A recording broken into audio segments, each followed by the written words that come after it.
Once again, if you take a look on Facebook, go to Fargo Drifting, scroll down just a little bit, you will see a Bracket HQ link. Click on that, hit View Bracket, and you will see our live bracket. That will get updated as the tournament progresses. We no longer have the big handwritten one on the concession stand wall. This one you can carry with you in your pocket. Follow along at home. So we are looking for those first battles. Quartel versus Johnson, Albertson, Zook, Bolt, Floor, Weber, Sherburne, Hobbs, Copham, Nordine, Metzger, Swenson, Barlow. We need you up at grid.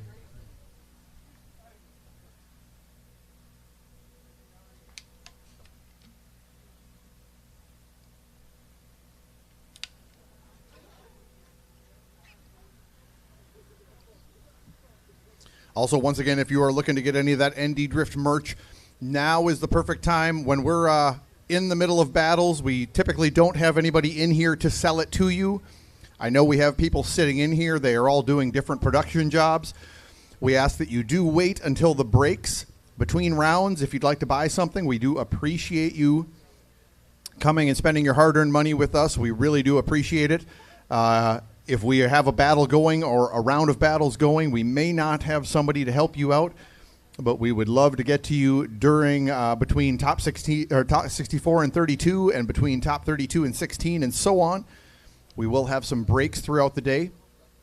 We would love to get you some of that ND Drift gear. Concession stand is also open. Please make sure to stay hydrated. It is going to be warm.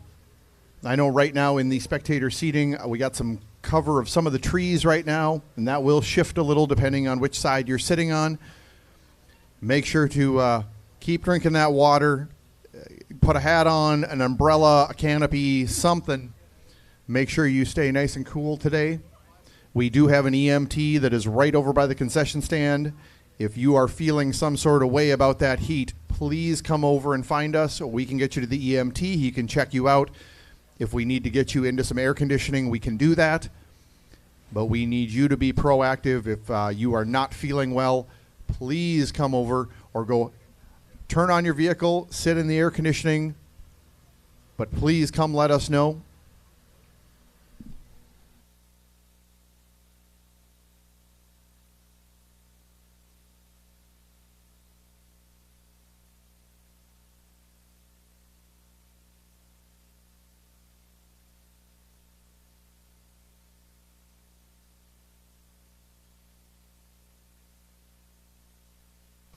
Also, we are looking for Jacob Anderson over to the judges stand. Jacob Anderson over to the judges stand, please.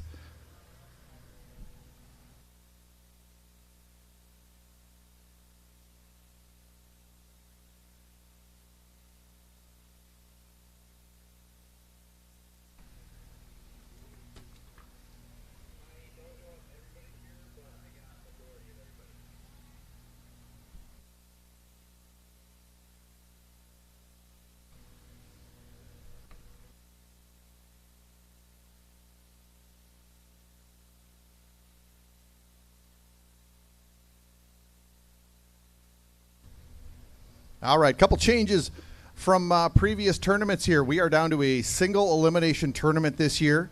We did qualifying yesterday. In the previous years, we have done that double elimination format, and they have done a chip draw to see who they're going to battle against. We wanted to change it up a little bit. We recognize that it takes a long time for that double elimination tournament to happen, typically 7 to 9 hours to get through all roughly 100 battles. Not a great time to sit and watch for that long. We understand we want to put on a good show for you folks. We want to make everybody's time worthwhile. So we are doing that 48-car single elimination bracket. So we have a partial top 64. We had 45 cars actually make the event. They all qualified. Of course, our top seeds are sitting there in top 32 waiting to see who they are going to be up against. So we are going to run a partial top 64 to start, and we will run through those battles. We will take a 15-minute break and get right on to top 32. We have a full top 32 field. We will run through that, and then there is a slight break as well. We will then be doing what is called a top 16 ceremony. All of those 16 drivers will be out on the track to be recognized. If you watch FD at all, they do the same type of deal. We will do that. They will drive right off the track into grid and get right to those top 16 battles.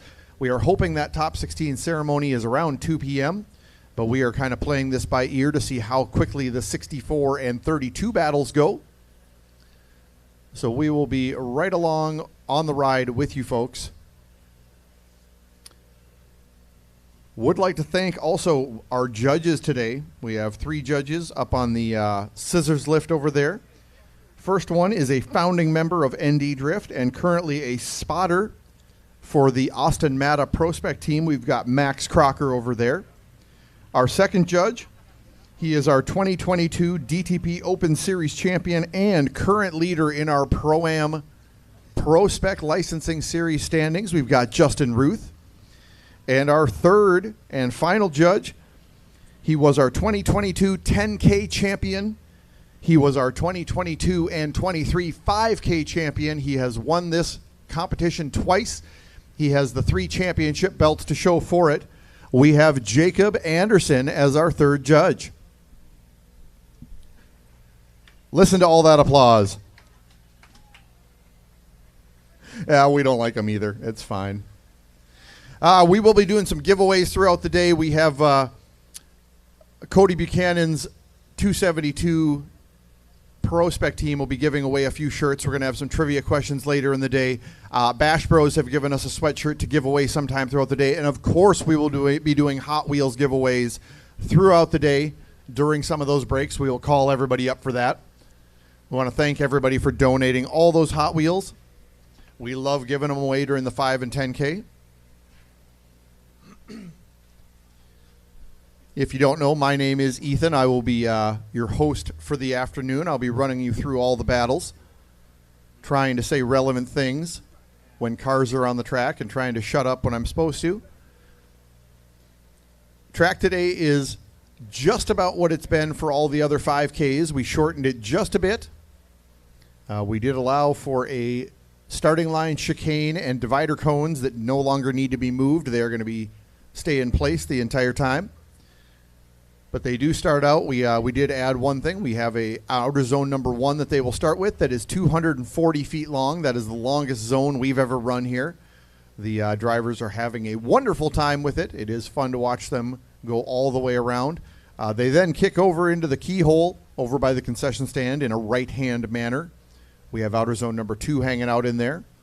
They then transition back and backtrack on that first original zone for outer zone number 3 and finish right dead center, kind of right by where the 2 sets of 3 cones are.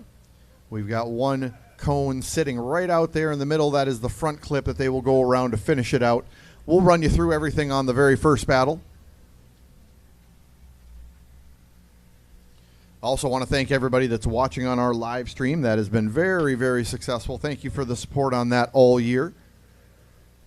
Thank you to Isaac Vraspier and Tanya Crocker for getting that up and going, running those cameras all day, making sure the people at home can watch this.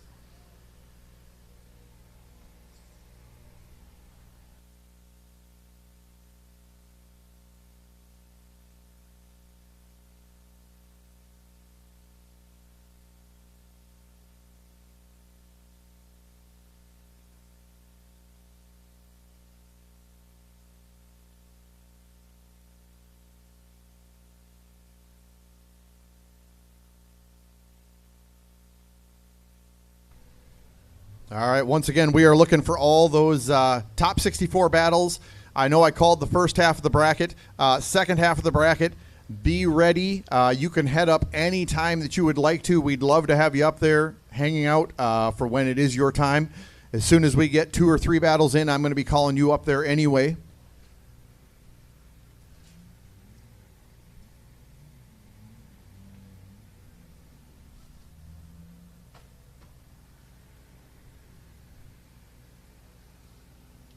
Also, we would like to thank Achieve Recovery Homes. They are the title sponsor of our 5K.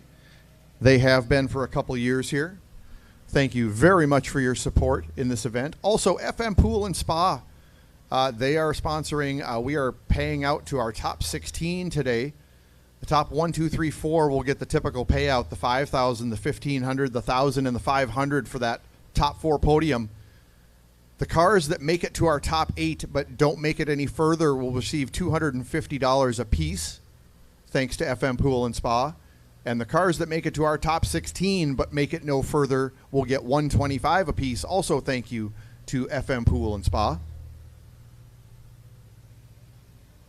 We are just about ready to go. I show about a minute on the clock. I know we are making sure we got that first battle ready. That is going to be Ari's Quartel against Cody Johnson.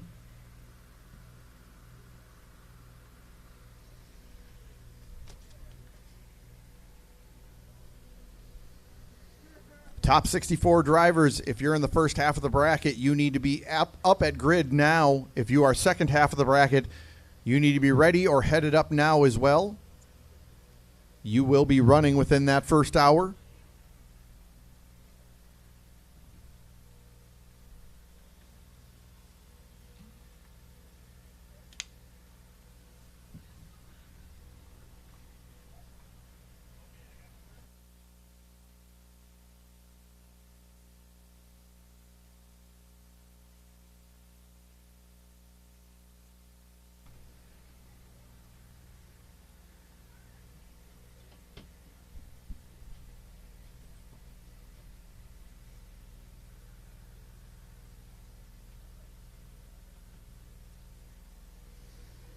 All right, we are ready. We are going to send that first battle into the burnout box.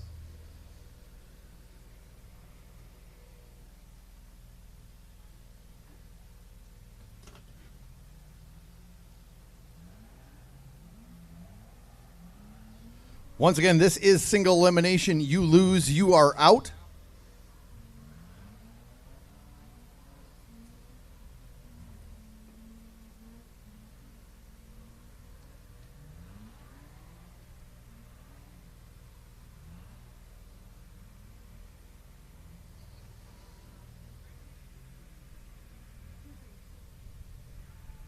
Headed on track, we've got Cody Johnson out of Brainerd, Minnesota.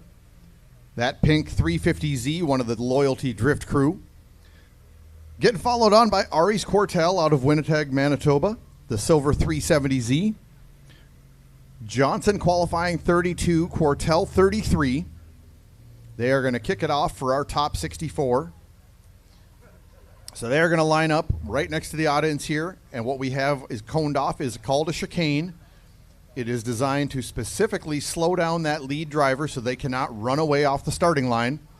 After that, lead driver stays on the right, chase driver stays on the left. They're going to bring us up to those 1, 2, 3 initiation cones. Cody Johnson's going to bring us up into outer zone number 1.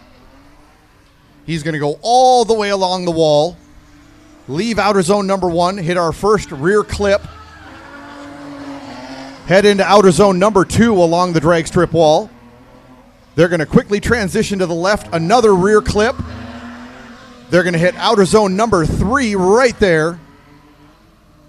And they are going to make a hard turn to that front clip, and that is our course for the day. They will head into the keyhole, and they will line right up. We got a little bit of dirt on the track in outer zone number 3. We're going to get that all cleaned up.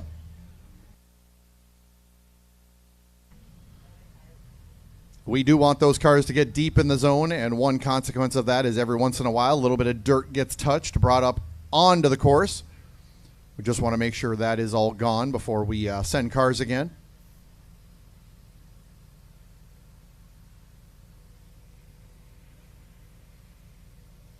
When we do get back, Ari's Quartel is going to get his chance to lead. Cody Johnson will chase.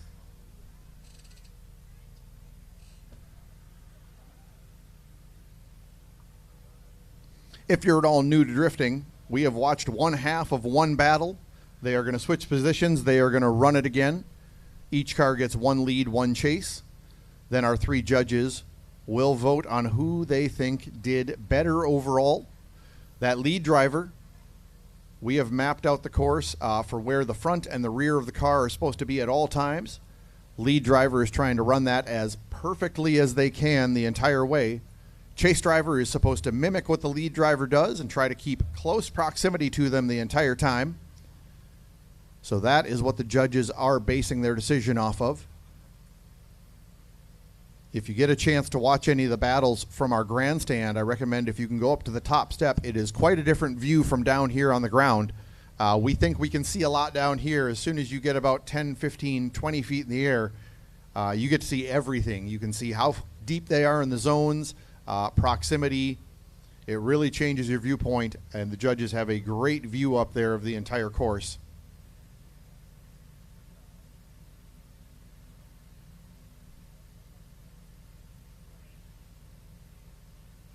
All right, we are ready to go. Second half of this first battle. R.H. Cortell will lead. Cody Johnson will chase.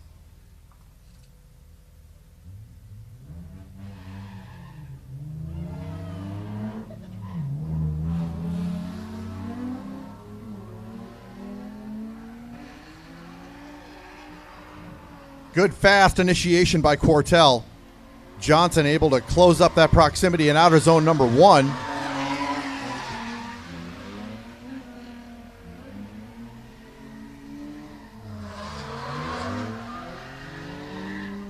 Johnson doing a great job in that chase of keeping that mimic. What a great battle to start everything off with. We will bring them back around. We will then wait for our judges to look over some video, make their decision. Then our award announcer out there, Jessica, will either point to one of the cars as the winner or one arm up. If she puts both arms up, that is a one more time. At that point, we will get to see these cars battle again. That would be a tie. But we are waiting for the judges' decision. They're going to mull over it. And then she will raise one arm toward either car, and that will be the winner.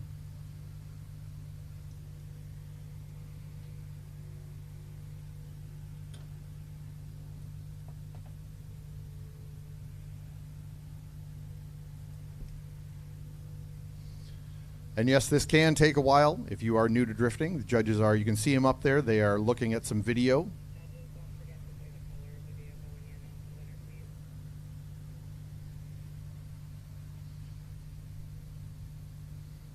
Judges do have to be very nitpicky. All right, judges' decision is in, and we will see this battle one more time. Completely agree. That was a great battle, very even.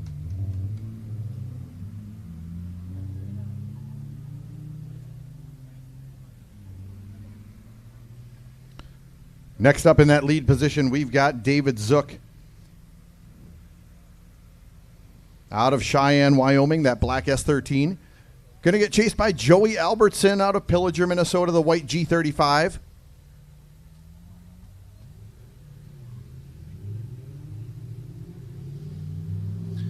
Zook with the first lead.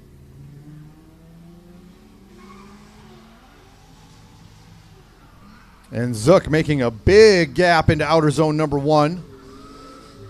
Albertson doing everything he can to try to keep up. Albertson cutting some line to get that proximity. That's exactly what he is supposed to be doing.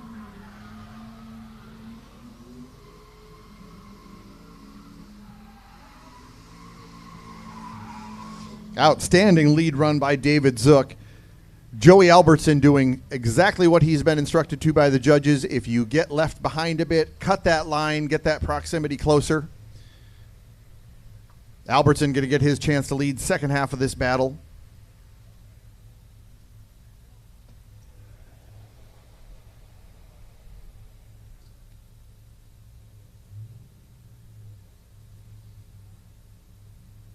After we get the thumbs up from the drivers, they have a starting light that they are looking at. Takes about 6 seconds to extinguish. Make sure both drivers are ready.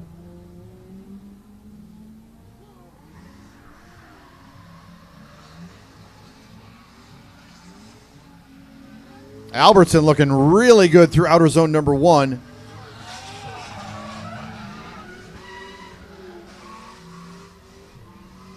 And Zook right on the bumper.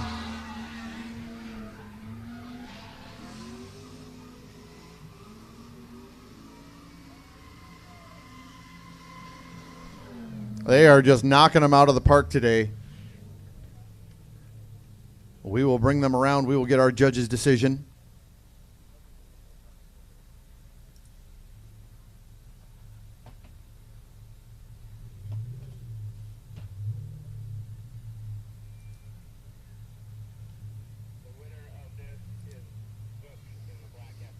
All right, and moving on to top 32 is going to be David Zook in the black S13.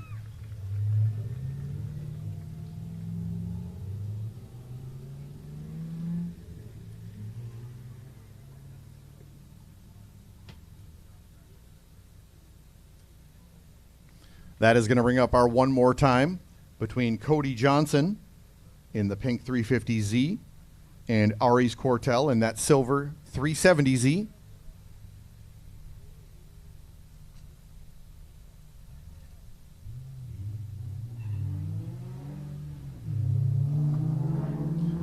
Cody Johnson going to bring us up to the initiation cones. Oh, and Quartel going to be right on the door out of the gate.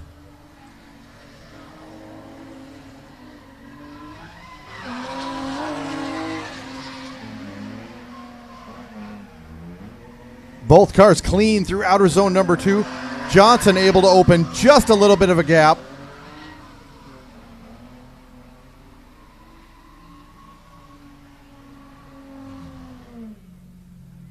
Okay, this is neat. So Quartel goes in his chase, just thinking, nope, we're not going to let the judges give us one more time again. I'm going to be right on this door. And then Albertson just rips through, or Johnson just rips through. Great lead, great chase.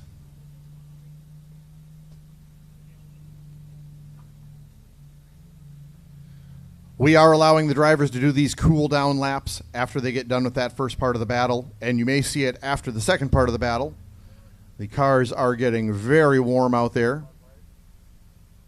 All right, Quartel's going to get his chance to lead. Johnson will chase.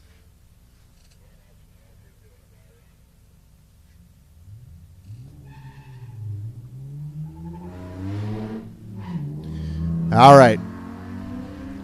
Let's see who's going to blink first, who's going to make that mistake.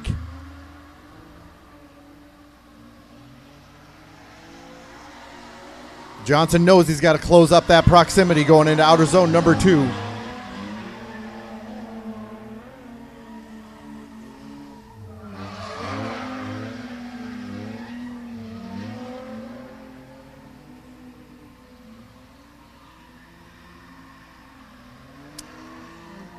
Yep, it's going to be that kind of day. That was outstanding.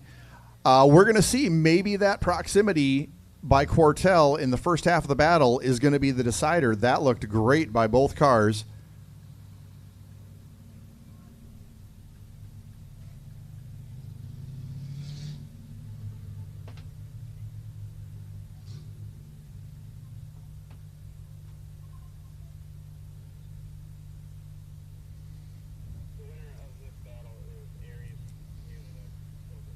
All right, and moving on to the next round is Osiris Quartel in the silver 370Z.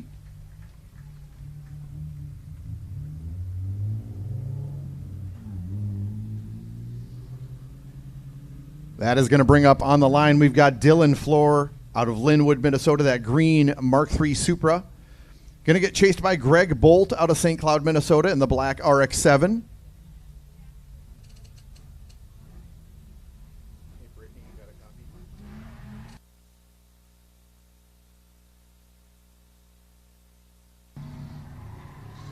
All right, Dylan Floor going to lead us into the initiation. Ooh, pushing a little bit on that front end, and he is going to have to abort the run. It just did not start sliding for him.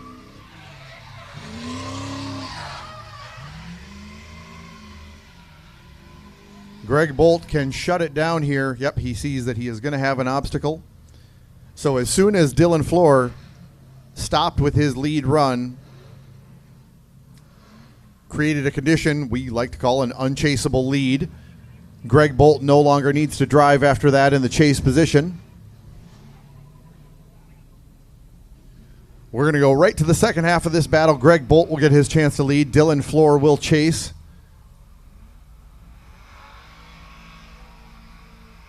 All right, both drivers are ready to go.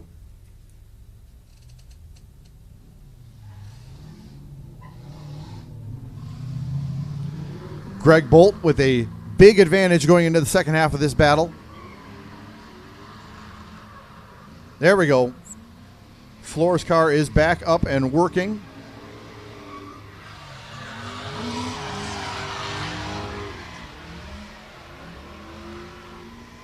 Bolt on a solid line through outer zone number 2. And Dylan Floor right there with him.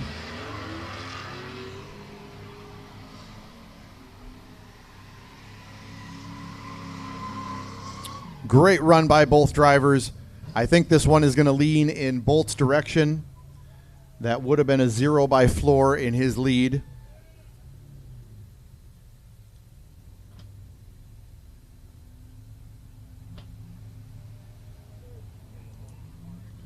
And moving on to the next round is Greg Bolt in the black RX-7.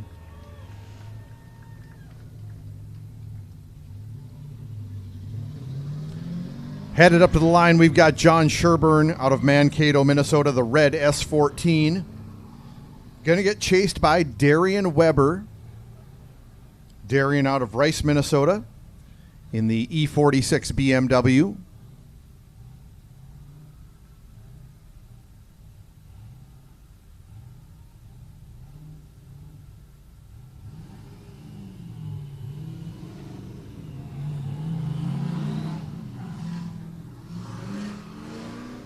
Sherburne going to bring us into outer zone number 1.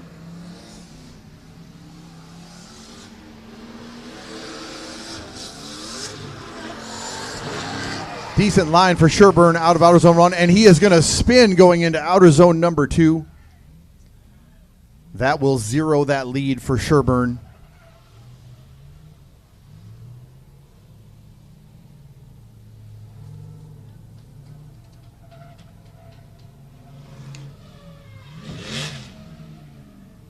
We'll bring it back around. Weber is going to get his chance to lead.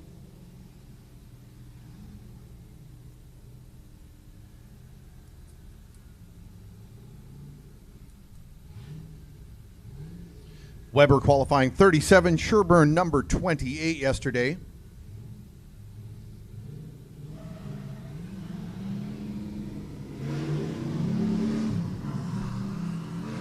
All right, Darian Weber going to bring us up to outer zone number 1.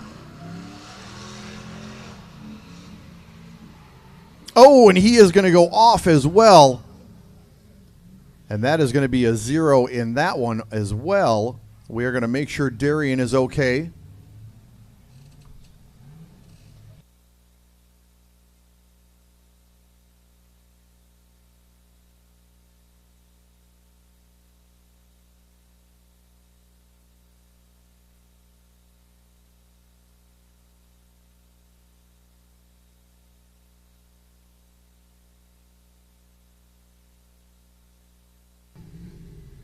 All right, so the judges are going to take a look at that and compare. Even though they both zeroed that lead run, they are going to be looking at chase runs and what they do have to look at to make a decision.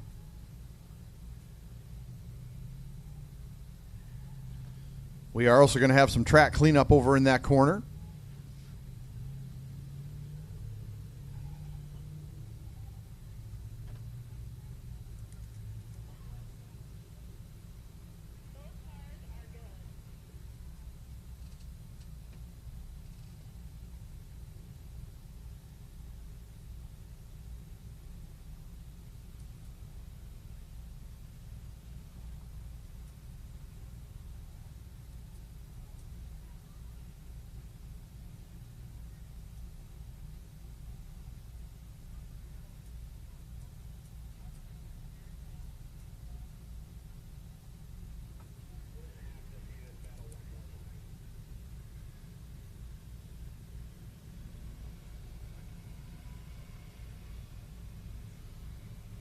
All right, judge's decision is in, and we are going to see this battle one more time.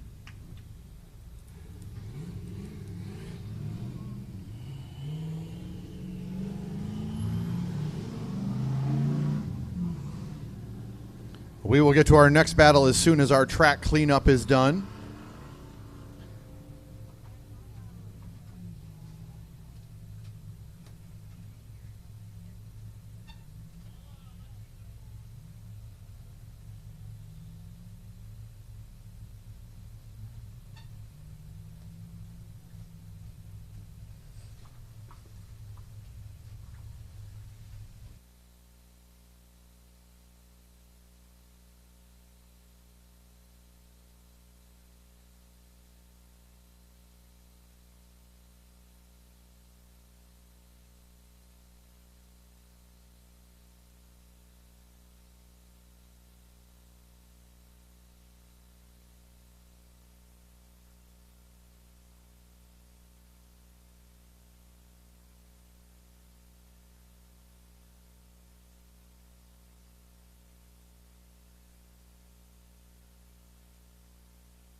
All right, well, they're working on finishing up that track cleanup. We are going to have a solo buy run here. Aiden Copham was not able to make the call. He should have been up here to face Nate Hobbs. He has a broken car, so Nate is going to make a buy run. All right, Hobbs out of Cheyenne, Wyoming. Part of that Y Slide crew. He is going to get a free look at the track.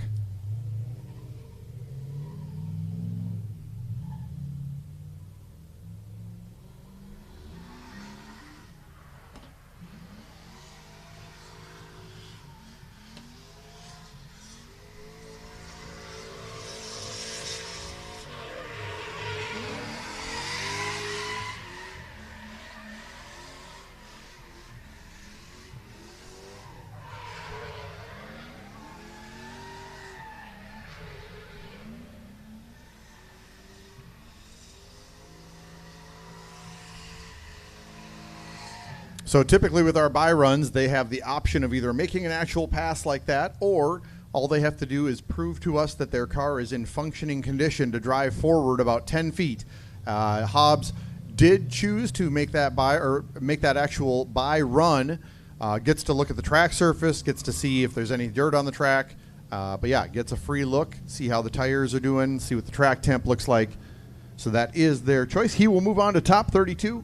We are back to our one more time. John Sherburne in that red S14 up against Darian Weber in the black and white BMW E46. Sherburne's going to have the first lead.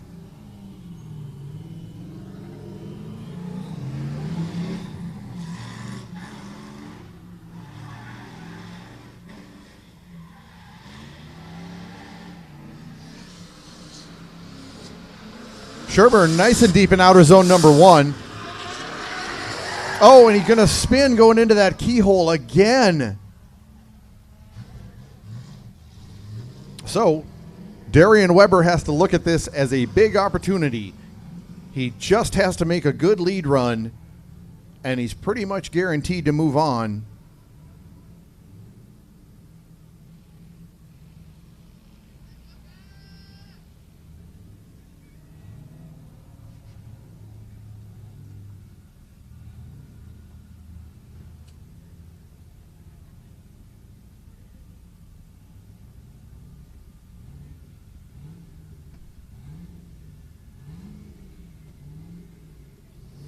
All right, we are ready to go on the second half of this battle. Darian Weber will lead. John Sherburne will chase. Weber just has to make one good quality pass in the lead.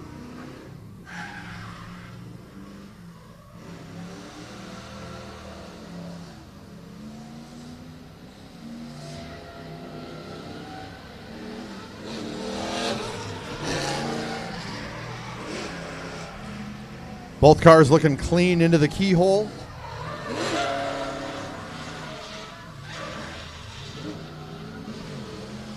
Sherburne able to close up some of that proximity that he lost the first half of the battle. All right, we'll bring him back around to the starting line. We will get our judge's decision.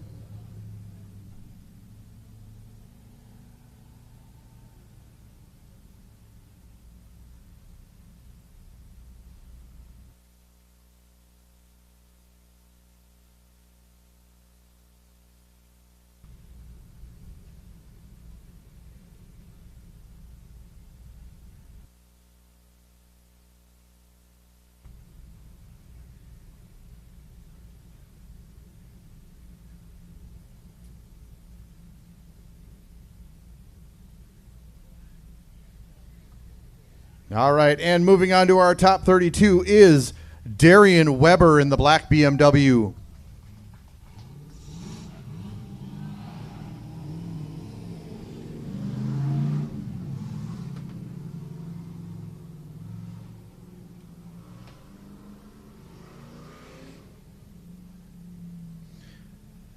Headed on track right now, we've got Bryson Metzger out of Jordan, Minnesota, that teal G35. He is going to be chased by Joey Nordine out of Baxter, Minnesota, that silver 350Z. Metzger, our number 20 qualifier, Nordine 45.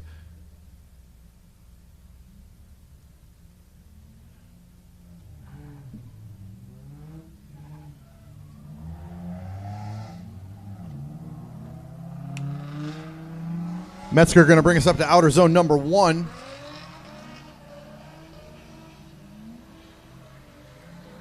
Metzger nice and deep in outer zone 1.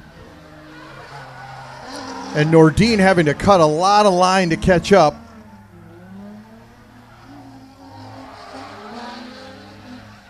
Lot of angle by Metzger on that rear clip number 2. And Nordine right on the quarter panel as they go around our front clip. Very nice run by both cars. Nordine just a little bit behind that outer zone number 1. Had to cut some angle or cut some line as they went around rear clip number 1 into the keyhole. Good looking run by Metzger. Maybe a little too much angle as he left the keyhole. Cut his speed just a bit. Nordine going to get his chance to lead. Metzger will chase second half of this battle. We are just about halfway through that top 64.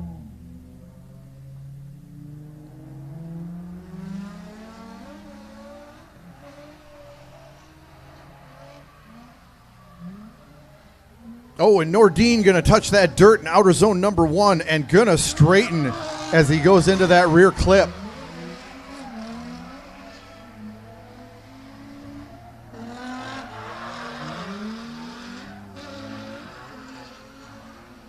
Metzger going to stay right on the bumper as they finish through our front clip.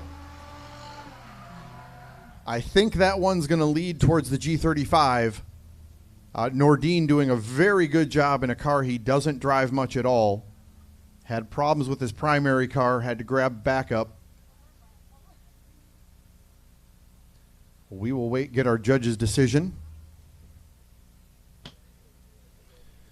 And moving on to top 32 is Bryson Metzger in the teal G35.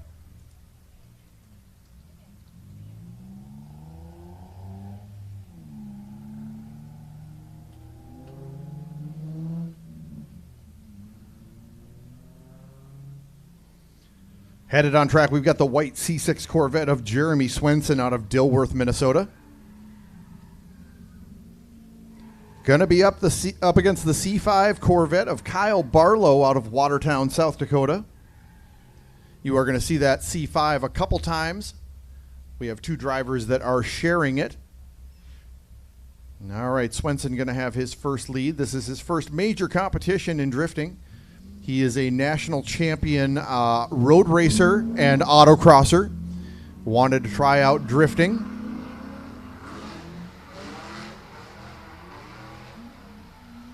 Oh, a lot of angle and going to go into the dirt in outer zone number 1.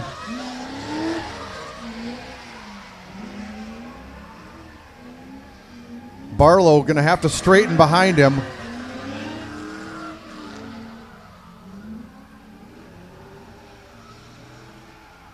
Both cars clean through that front clip.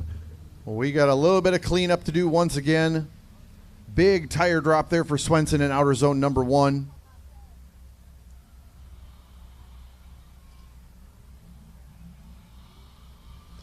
We're going to see if we can't do a little body panel removal on Swenson's car. We're going to get that bumper part that is hanging back.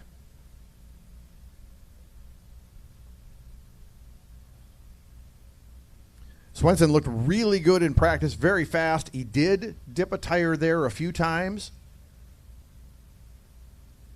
but has a very promising looking amateur career in drifting, very good for his first year. So Barlow will go into the second half of this battle with a bit of an advantage. He knows that Jeremy dropped that tire or two. Definitely slowed the progress of that battle.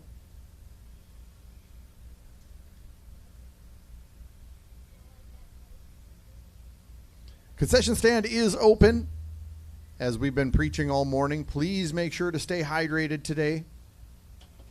We don't care if you're buying our water or bringing your own. Please make sure you stay out of the heat. If you are feeling a little strange or anything like that, we do have an EMT right down here by the starting line. Please let us know if we can help you in any way. If you need to go sit in your car, turn that AC on or something, please do.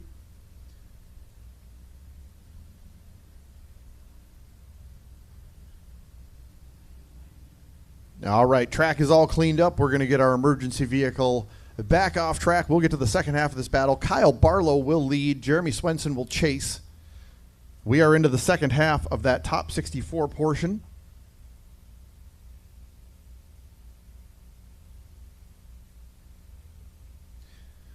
Once again, we've got that Bracket HQ live bracket on Facebook.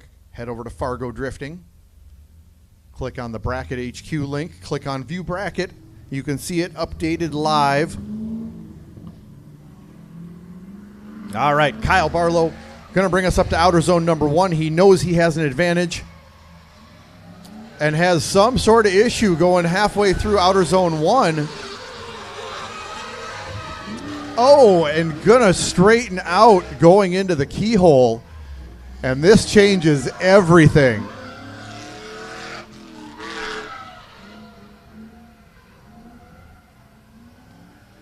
Jeremy Swenson will pull back around to the starting line.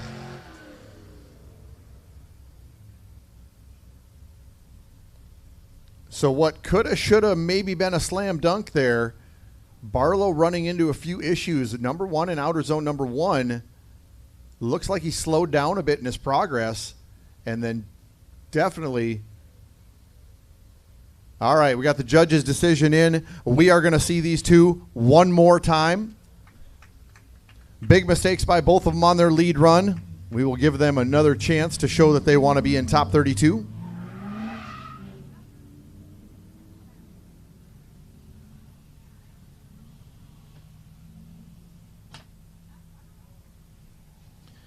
All right, headed up to the line right now. We got that teal fox body of Nate Janzig out of Duluth, Minnesota.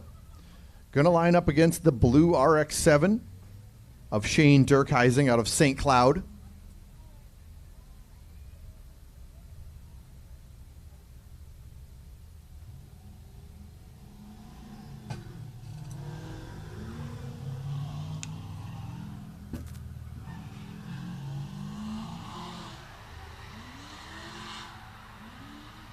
Big initiation by Jenzik, and Durkheising going to spin in the chase.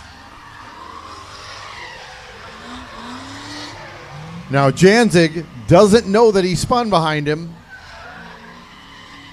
Can he keep his lead line clean?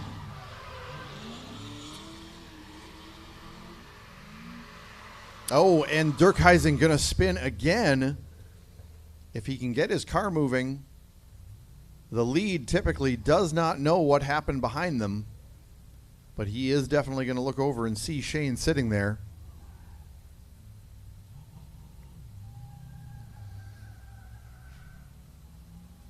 We'll get Shane back up to the starting line. It will be his turn to lead.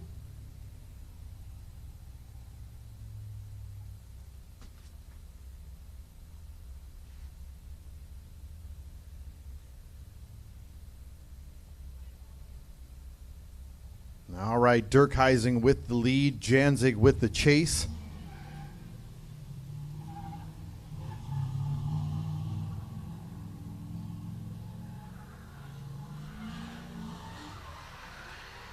Big Manji entry by Durkheisen.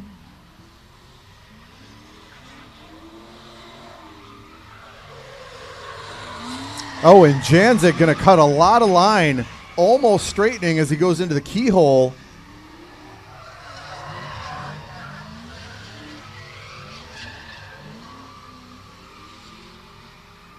Both cars looking clean around that front clip.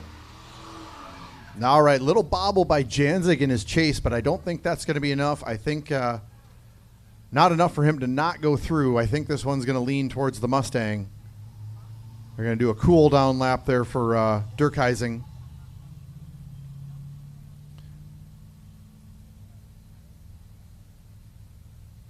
Oh, and he might be headed right off the track. He may be having issues. All right. Moving on to top 32 is going to be Nate Janzig in the Mustang.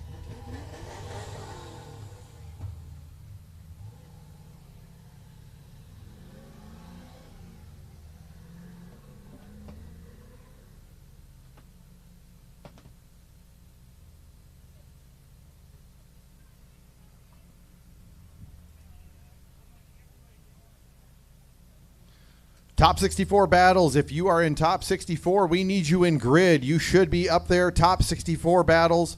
We need you all in grid. We are in that bottom half right now. Top 64 battles. We need you up at grid.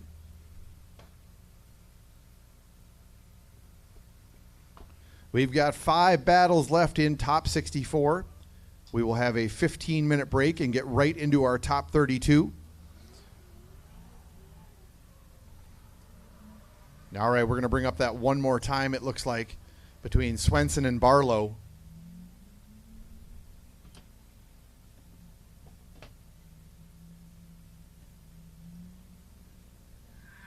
Headed on track, we got that white C6. Jeremy Swenson out of Dilworth. Had a little problem in his lead. He is going to get followed on course by Kyle Barlow out of Watertown. Had a little problem in his lead as well. All right, so the score is set to 0s apiece. Fresh start. Somebody wants to go to top 32 here.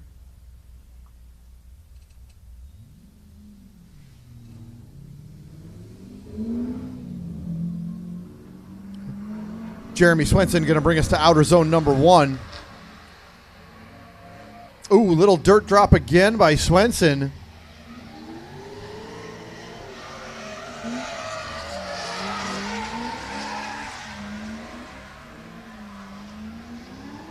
Barlow going to try to catch back up.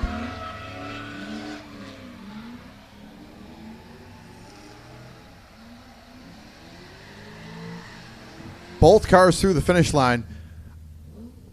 Okay, so here's what I think we're going to see on that one. So Swenson did a little dirt drop there, and I think Barlow slowed up to not follow him into the grass. He may have thought they were doing that. But the judges are going to have to decide whether Swenson slowed down enough to warrant Barlow slowing down as well and basically stopping. So, second half of the battle, Kyle Barlow will lead. Jeremy Swenson will chase.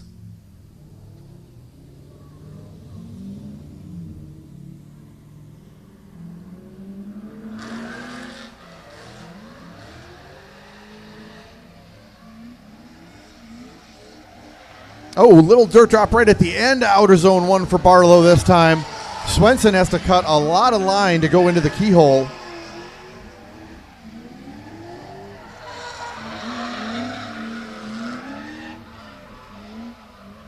And Barlow going to dip a tire in outer zone 3. I'm not even sure what to say anymore. One driver hands it to the other one. The second driver hands it right back. They really like battling each other because I wouldn't be surprised with another OMT. We'll see.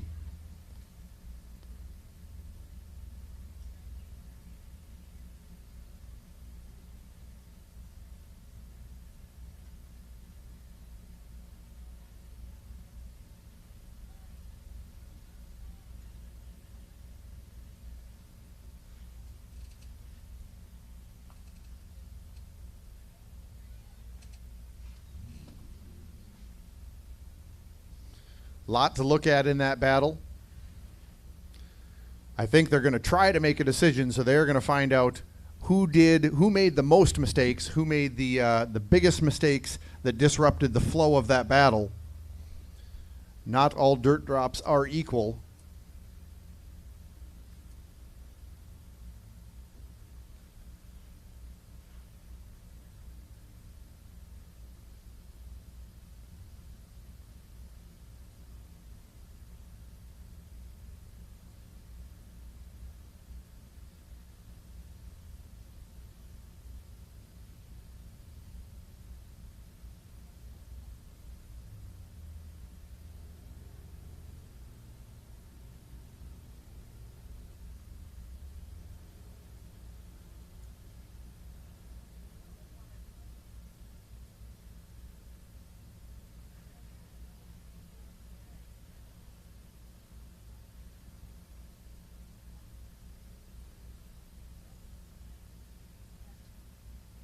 As we've said at other competitions, these are some of the toughest battles to make a decision on, the ones that are really, really not clean driving.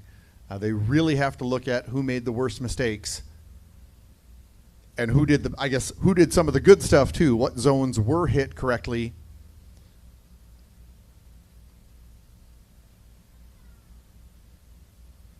And a lot of times, even one of the new rules in FD is that for any battle to get an OMT, it has to be 2 really good runs. They made it so that if the cars had 2 really bad runs, somebody gets eliminated. So I'm sure they're kind of looking at it like that, where somebody's got to be the winner. So they do want to make sure they go over who hit what zones correctly and who made the more major mistakes, or what those mistakes added up to be.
All right, we do have a decision, and moving on to our top 32 is going to be Jeremy Swenson in the white Corvette.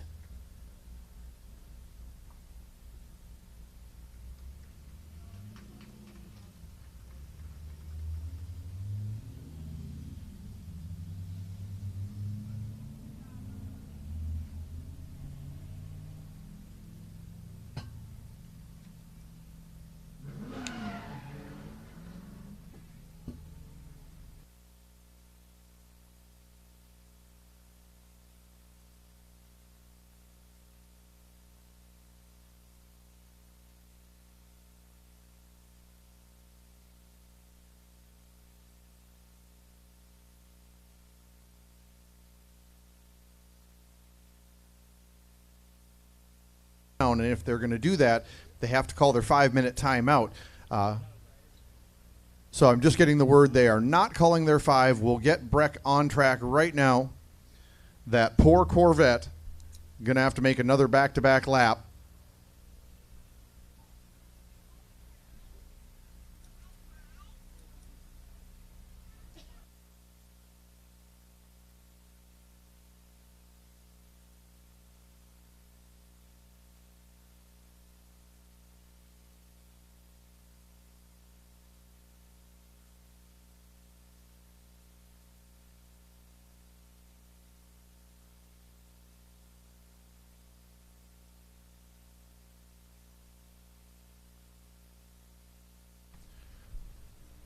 All right, they are just switching those drivers.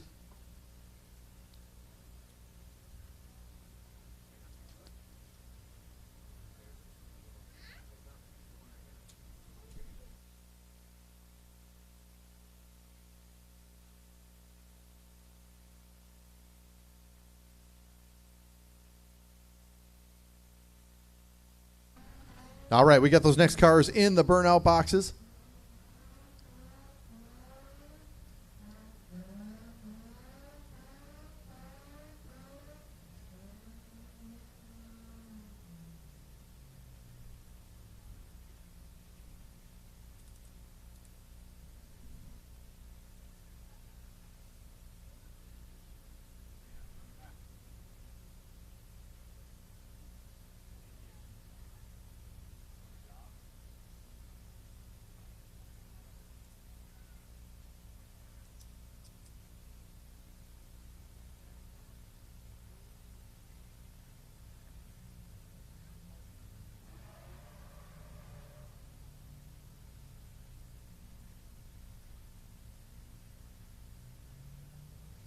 All right, headed on track, we've got Ryan Konowalchuk out of Brainerd, Minnesota.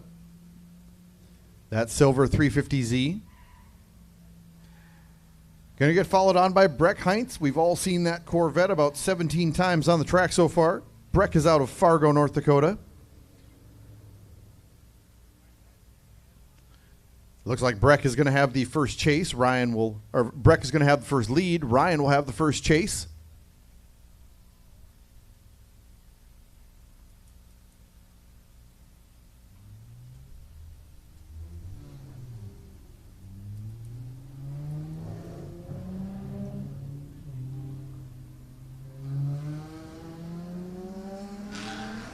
All right, Heinz going to bring us into outer zone number 1.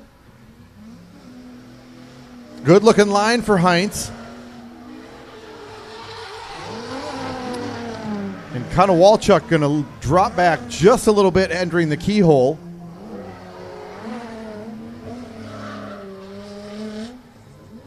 And Konowalchuk pulls right up in outer zone 3, gets a little too close, has to back off, straighten up. So Heinz should go into the second half of this battle with a good advantage. That may have been a 0 in that chase by Konowalchuk as he went into outer zone 3.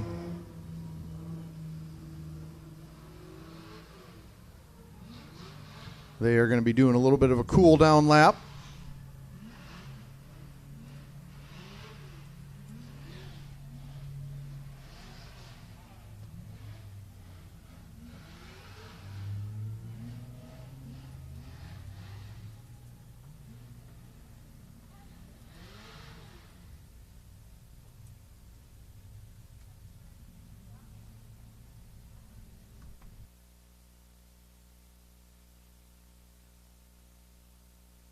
All right, Konowalchuk going to have his lead. Heinz with the chase.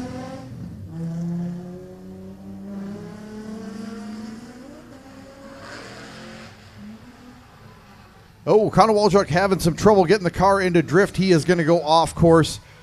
Heinz is going to shut it down. He no longer has a car to chase. They'll bring it around to the starting line. I think the Corvette is going to be moving on, but we will get the official word from the judges.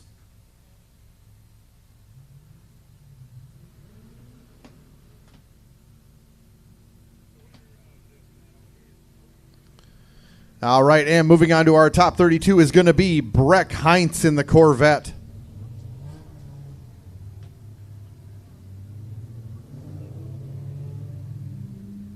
We got just a little bit of track maintenance to do there.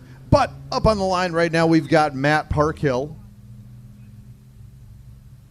out of Rice, Minnesota, and that black 350Z is going to have the first lead. He's going to get chased by Alex Hadanovich out of West Fargo in the blue 350Z. This one...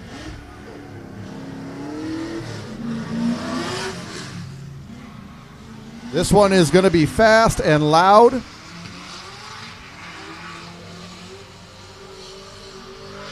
Parkhill in a nice deep in outer zone number one. Hadanovich has to cut a lot of line to catch up. Oh, and a little bit of a stall up by Parkhill, and he is going to miss that rear clip out of the keyhole.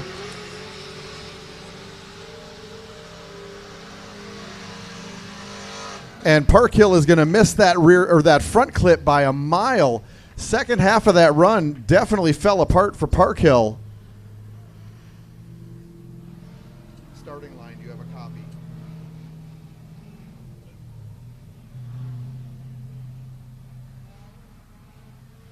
Yep.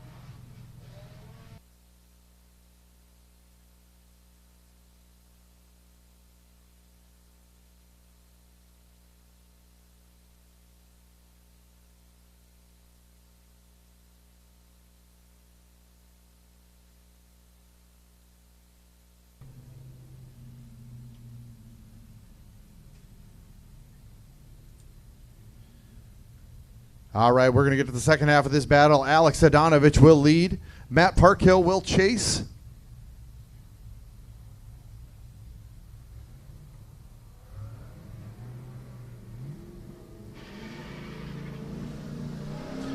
This one is open for anyone.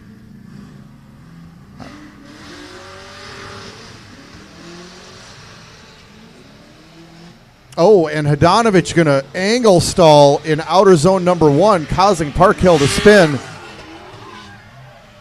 And Hadanovich is going to spin going into the keyhole. We'll bring them both back around to the starting line. That was not great.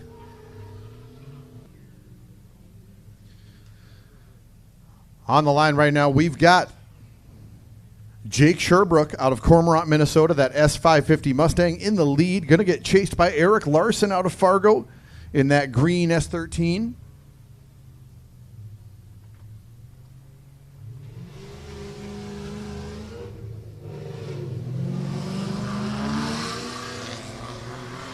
All right, Sherbrooke going to bring us into outer zone number one. Little hesitation by Sherbrooke right at the beginning.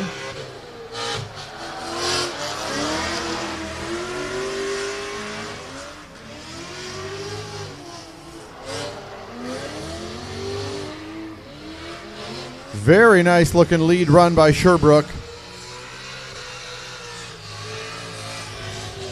And Sherbrooke just inches from that front clip. That's how it's done.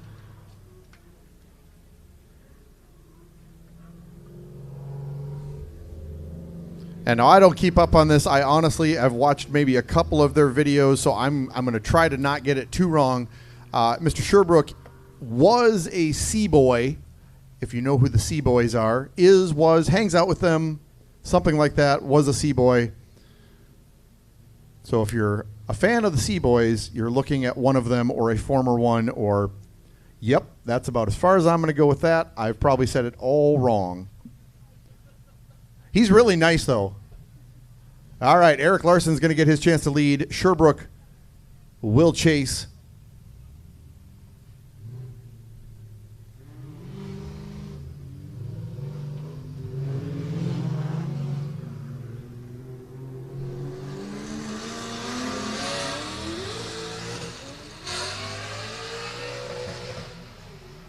Oh, little dirt drop for Eric Larson. Going to pull him out of outer zone one.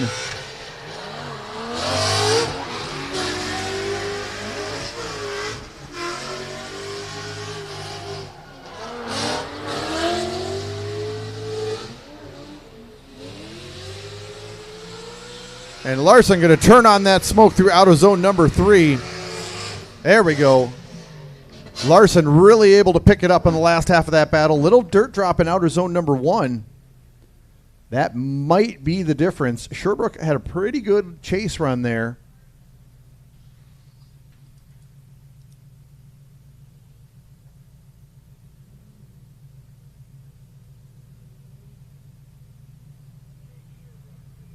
And moving on to our top 32 in the Mustang, Jake Sherbrooke.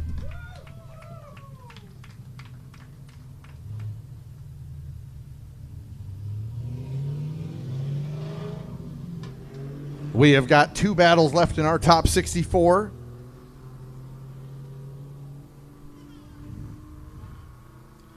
So if you are at the top of that top 32 bracket, make sure you are ready to go. On the line right now, we got Kyle Antonovich out of St. Louis in that pink S13. Going to get chased by Dan Kane out of Winnipeg in the black S13.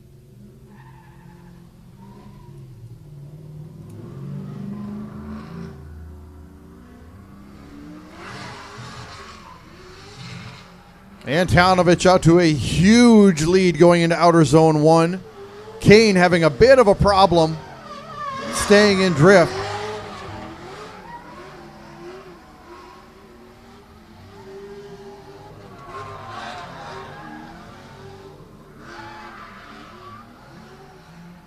Antonovich clean through the entire run. Definitely going to go into the second half of this battle with an advantage.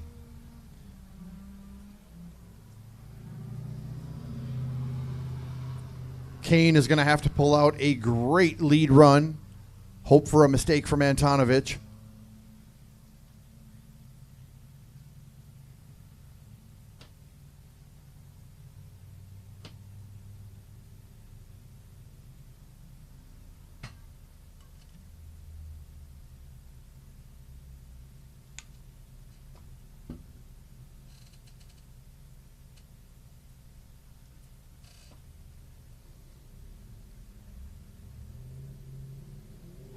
All right, we're ready to go. Dan Kane with the lead.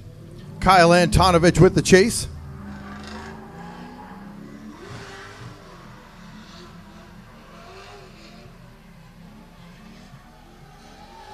All right, Kane on a heater.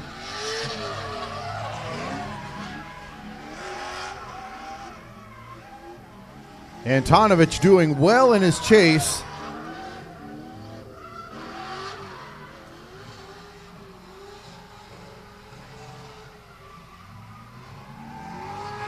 There we go. Kane really picking up the pace in his chase there. That's what we're looking for. Don't think it's going to be enough to get past Antonovich. Antonovich, good chase on that one. Did what he needed to. We're going to let them take that cool down lap. Air does not go over radiators very well when the car is sideways. Always fun to get over that finish line and see about 240, 250 on that coolant temp.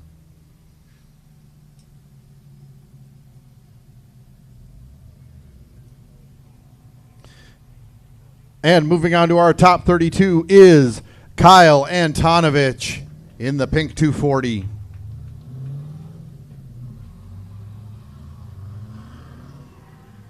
That is going to bring up our last top 64 battle. In the lead position, we've got Logan Lugnut Roker out of Louisville, Nebraska, the purple E46. Going to line up with Joel Wiebe out of Manitoba, that green 350Z.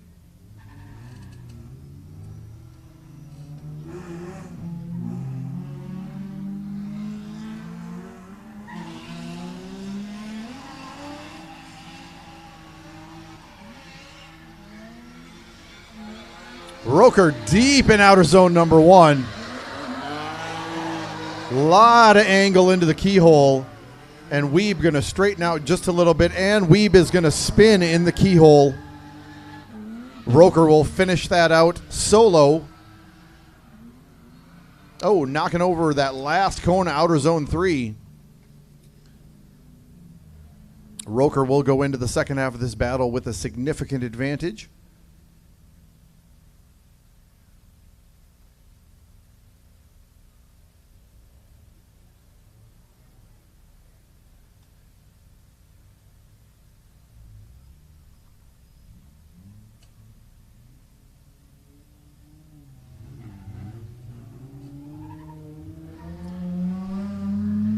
Joel Weeb going to take us up to outer zone number 1.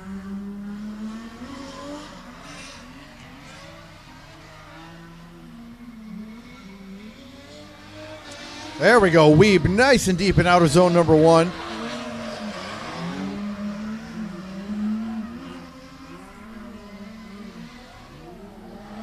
Oh, and Roker barely just brushing through on that transition. Oh, Weeb going to have some trouble partway through outer zone number 3. Roker going to slide out of the way. We'll bring him back up. We will get the last member of our top 32.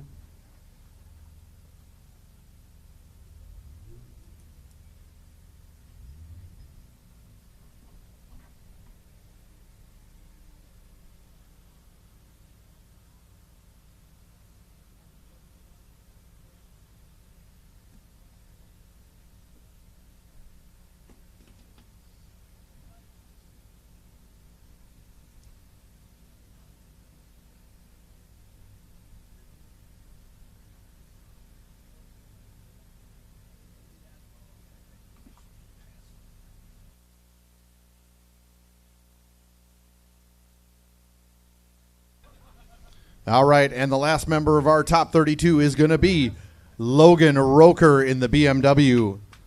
That is going to close out our top 64. We have a 15-minute break before we start top 32. So top 32 competitors, if you in the top half of that bracket, you can start heading up to grid right now, please. Top 32, or if you are in the top half of the grid, we would like you to move to grid right now or as soon as possible. We are going to be on track in 15 minutes.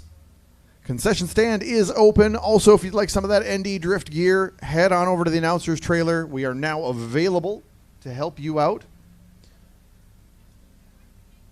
Concession stand is open. Make sure to stay hydrated. Grab something to drink. We will be back on track in 15 minutes.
All right, headed on the track right now, we've got our number 1 qualifier.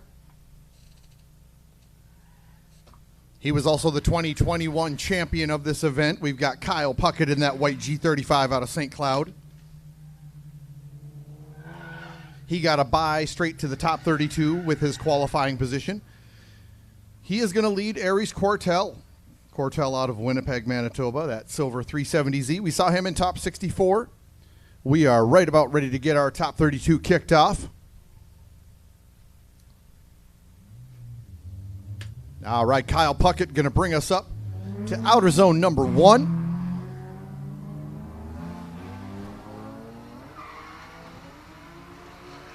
Quartel right on the door through outer zone number 1. Puckett using all of it. Oh, Quartel has to shallow up just a little bit into the keyhole. Little dirt drop, possibly by Puckett.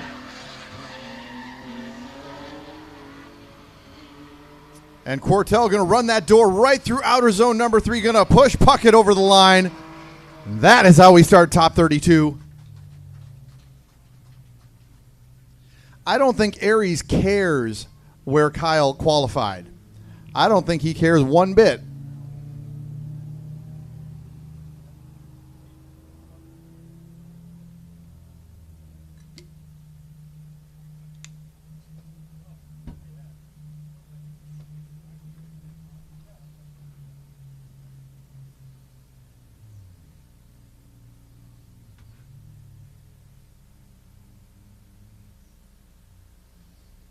All right, second half of our first battle, top 32, Aries Quartel going to lead Kyle Puckett with the chase.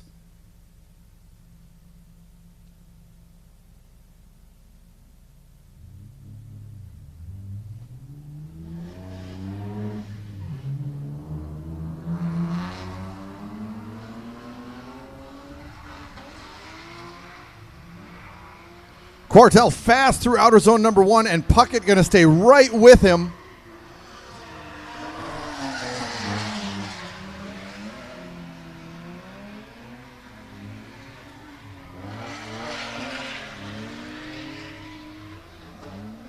Kyle Puckett on one of his chases, and he is going to push Quartel right. Okay. I thought this one was going to be more cut and dry. I thought Puckett was going to run away with this one. I was wrong. Quartel looking to be the giant killer here.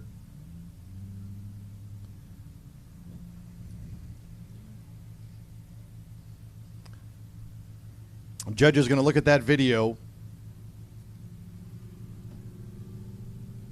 Puckett, known for his lead runs, 100 point all the time, known for his chases, and Quartel just killing it in the chase. Lead run on point.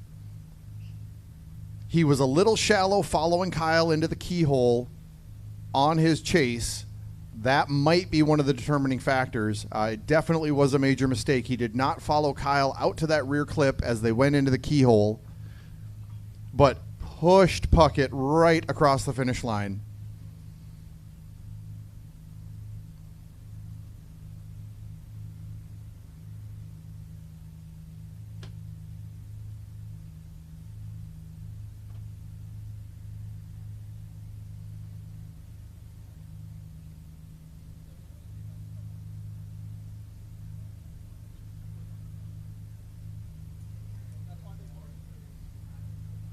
All right, and moving on to our top 16 is Kyle Puckett in the white G35.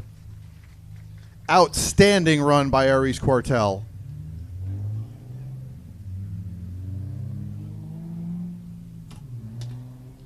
On the line right now, we got Dan Voorhees out of Maple, Wisconsin in the blue S14. He will lead first.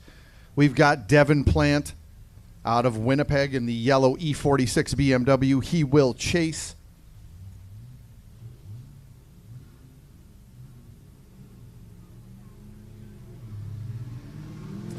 Voorhees, our number 3 qualifier.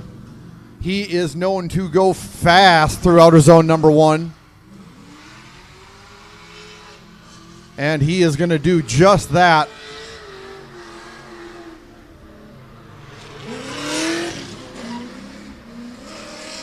Plant doing a good job keeping up.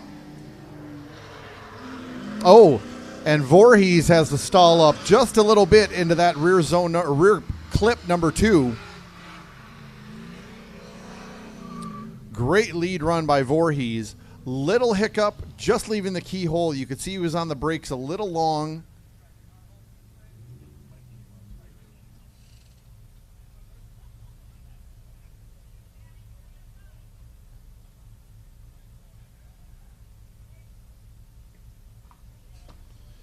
We have a little early competitor.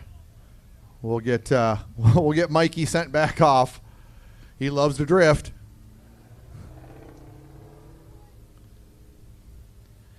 If you've never met Mike or Mark Bellinger, they are the 2 nicest kids ever. We love having them out here.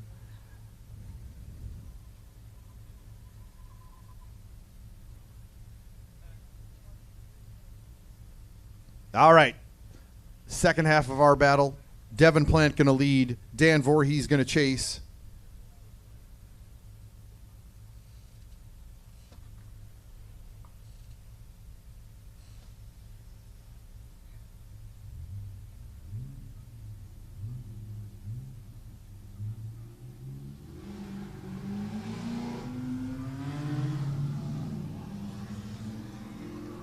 Devin Plant going to bring us up to initiation.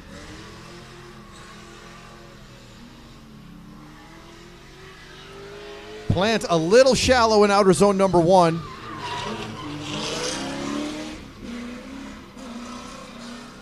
Voorhees going to stay right on the back bumper.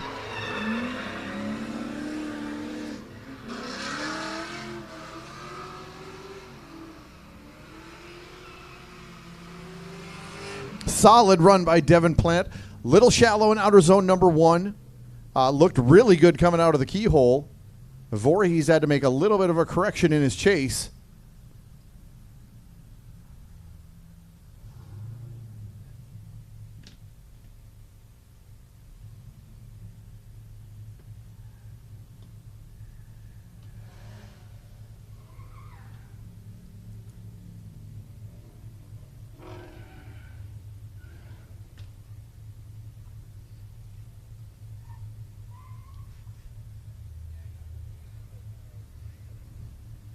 All right, and moving on to our top 16, we've got Dan Voorhees in the S14.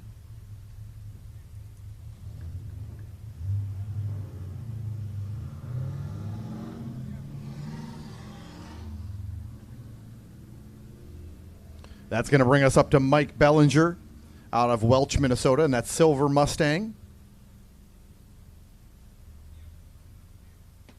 He's going to line up with David Zook out of Cheyenne, Wyoming, in the black S13.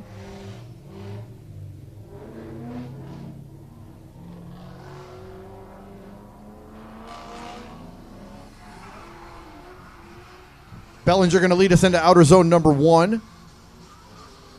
And Bellinger going to get all of that. Zook right behind him into the keyhole.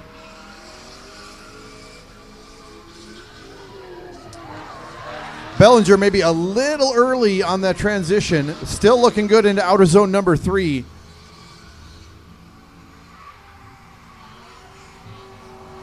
And that is just the day it's going to be. This is the 5K. They are looking for $5,000 to win. The competition is going to be crazy all day.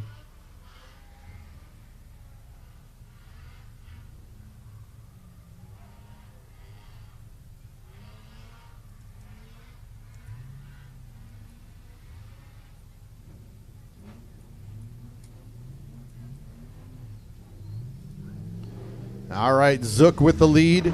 Bellinger with the chase, second half, this top 32 battle.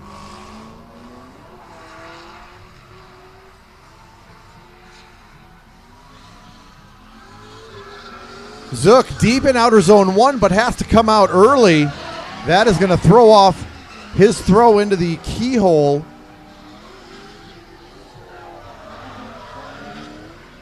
And Zook going to knock over rear clip number 2. Bellinger going to push him right through the finish line. And I think Zook opened the door for Bellinger right there. Like I said, we are looking, the judges are looking for those mistakes. The driving is going to be so good.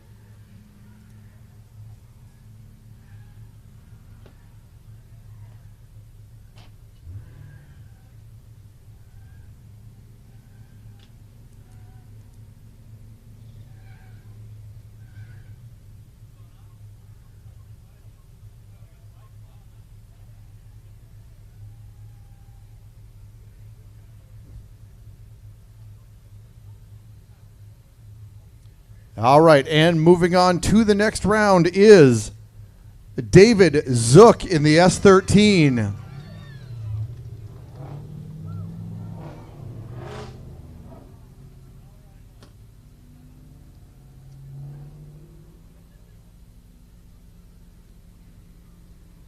On the line right now, we've got Sergey Zalewski in that gold IS300 out of Ramsey, Minnesota. Going to get chased by Greg Bolt in the black RX-7 out of St. Cloud.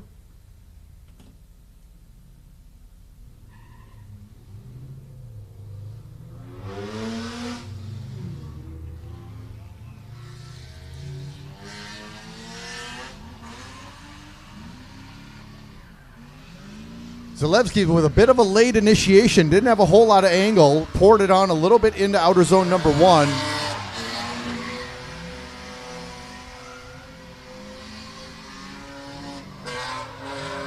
Oh, and Bolt having trouble in his chase coming out of the keyhole and gonna maybe straighten out just a little bit. Oh, and Zalewski gonna straighten just before the finish line.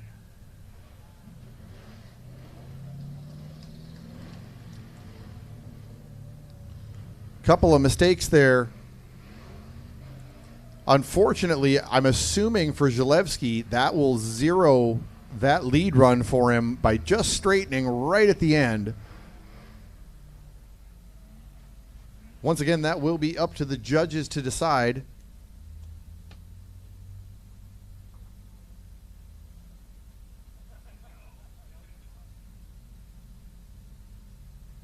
All right, Greg Bolt with the lead. Sergey Zalewski with the chase.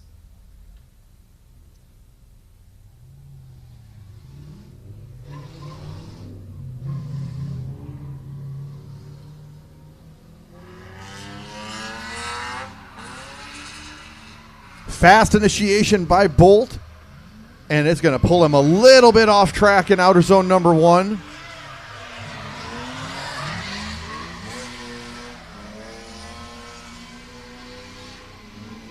Both cars clean through outer zone two.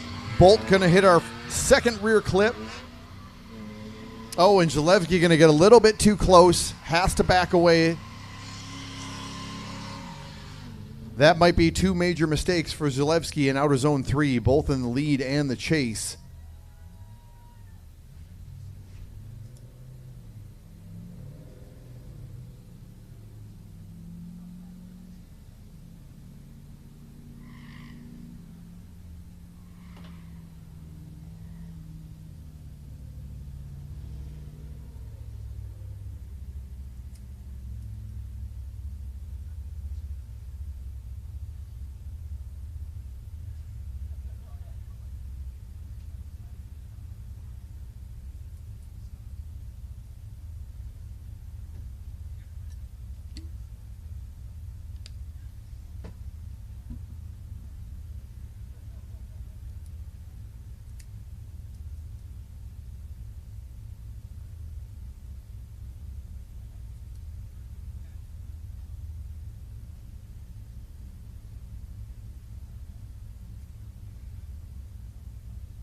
Going back to that explanation of how the non-clean runs are kind of the toughest to judge, quite a few mistakes by both drivers.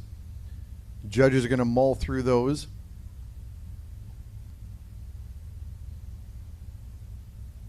I know Bolt in outer zone number one on his lead, he dipped a tire, and Zalewski kind of had to go around him just a little bit, move out of the way. I don't know if that tire dip disrupted the flow of that lead enough. But Zalewski definitely did spin in his lead right at the finish line. and had a big bobble in his chase, also in outer zone 3.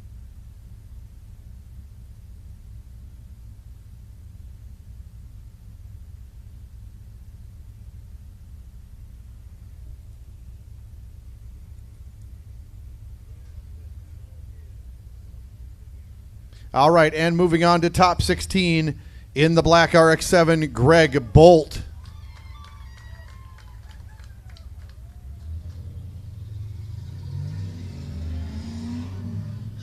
On the line right now, we've got Cole Buckmeyer out of Cheyenne, Wyoming, that black RX-8. Gonna line up with Darian Weber out of Rice, Minnesota in the black and white E46.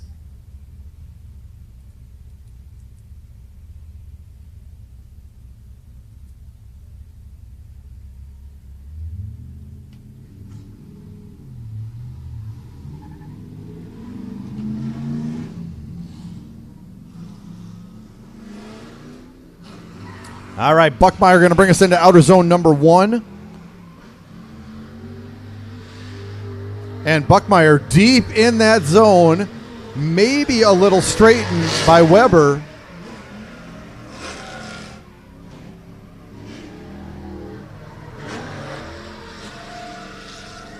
Buckmeyer looking solid out of the keyhole and into outer zone number 3.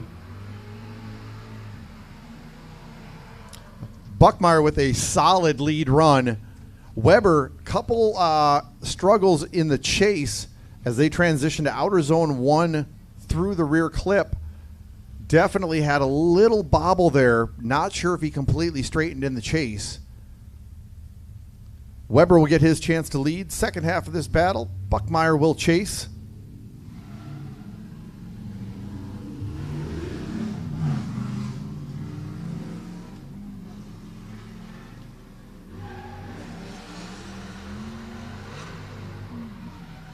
A little bit of a handbrake pull by Weber halfway through the zone, and he is going to come out of the zone early.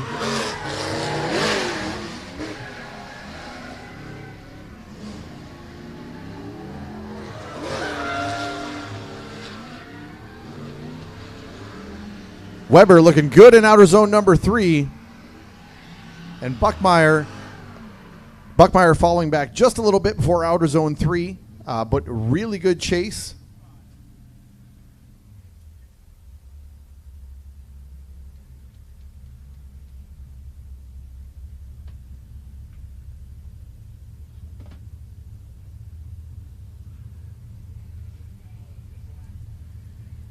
All right, and moving on to top 16 is Cole Buckmeyer in the RX-8.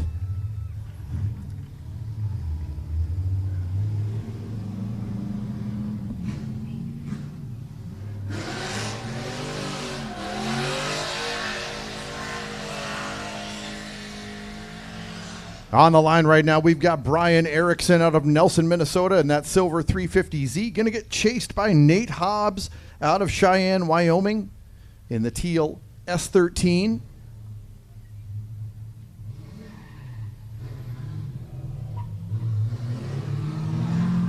Top 32 drivers, we need you up at grid. Top 32 drivers, we need you at grid. Good amount of angle by Erickson through outer zone 1. Hobbs right on the quarter panel.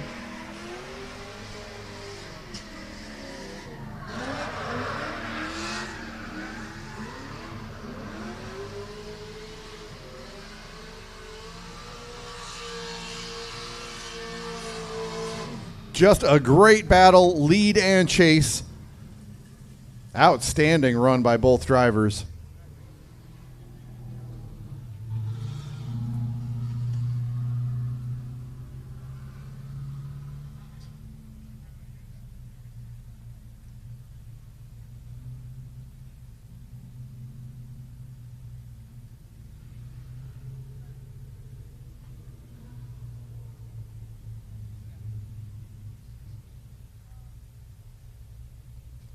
All right, we are ready to go second half of this top 32 battle.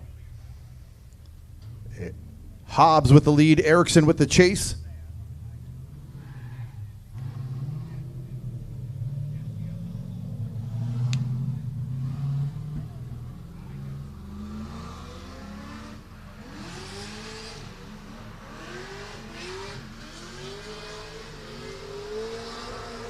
Hobbs nice and deep in outer zone number 1.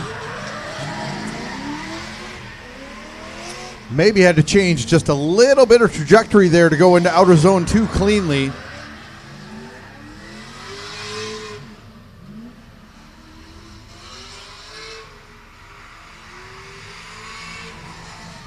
Well, good luck to the judges on that one. You guys have a great time with that. We'll be down here for the next 5 minutes waiting for you.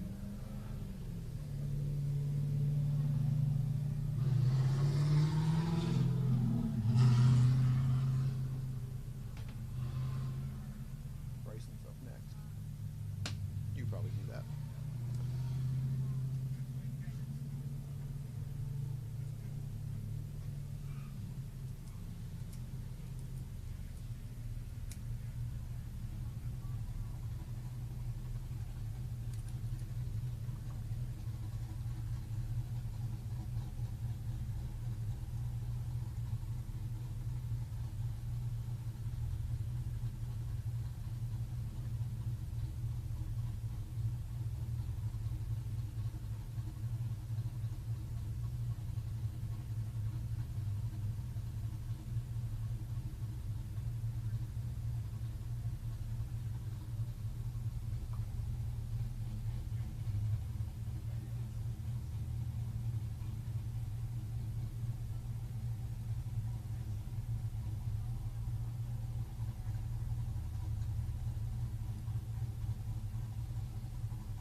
See the judges just looking over the video right now.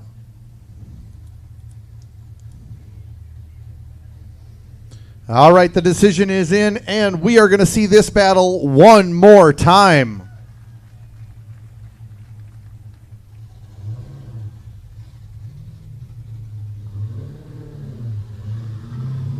Up next on the line, we've got Justin England out of Sioux Falls, South Dakota in the white S14. Going to line up with Bryson Metzger out of Jordan, Minnesota, the teal G35. All top 32 drivers, we need you up at grid. Top 32 drivers, we need you up at grid. All right, Justin England going to bring us up to outer zone number 1.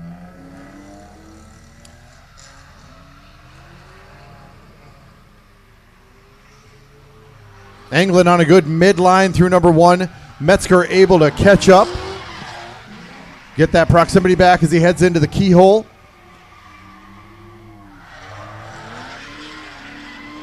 Lot of angle by Metzger in the chase.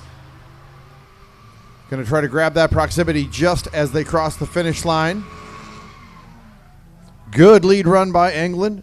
Couple mistakes in the chase by Metzger. He will get his chance to lead in the second half of the battle.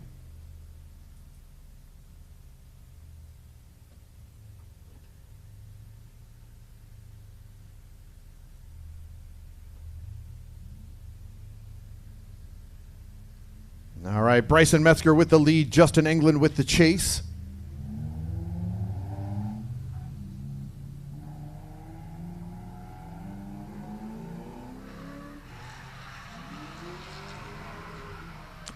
Oh, possibly a little dirt drop by Metzger, and he's going to come out of outer zone 1 a little early.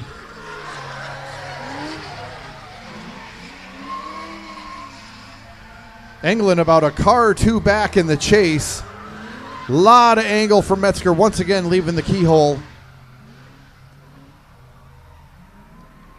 Oh, and a little bobble for England just at the end of outer zone 3. Not sure on this one. I would want to lean towards the S14.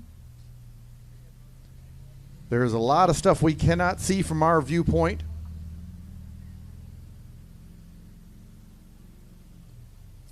Looked like Metzger pulled a lot of angle in both his lead and his chase as he left the keyhole for that rear clip number 2, and that definitely slowed the progress down on both of those. Bit of a bobble for Englund, though, in his chase in outer zone 3.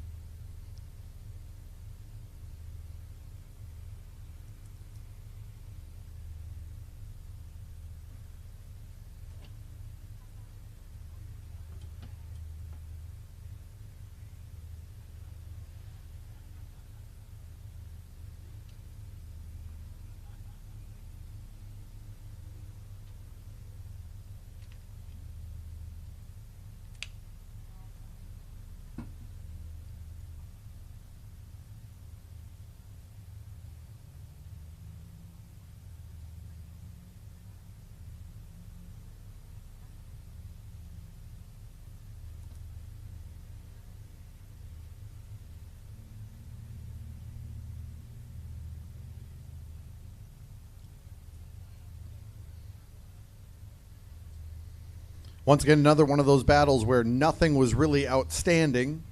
They've got to compare the mistakes.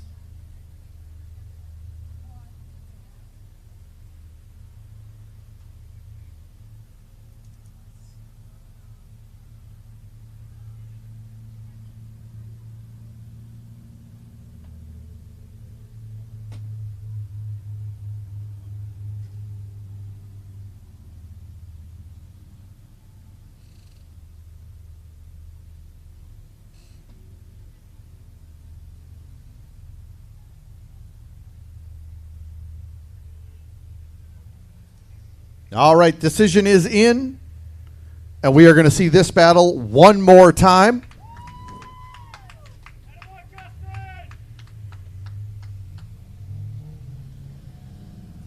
Speaking of one more times, we're going to get ours on the course right now. We are going to have the one more time between Hobbs and Erickson.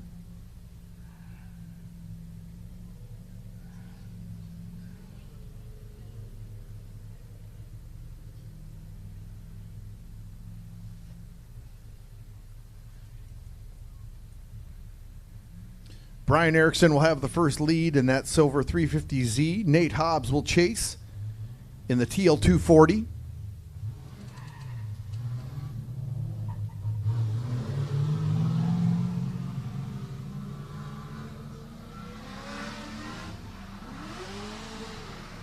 Erickson going to charge into outer zone 1, dropping a tire in the process. Shallow line through outer zone number 1.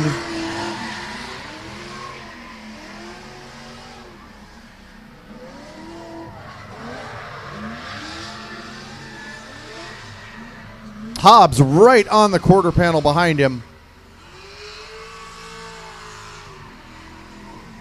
Good run by both drivers. Erickson dropping that tire in outer zone number 1. Hobbs, good looking chase all around.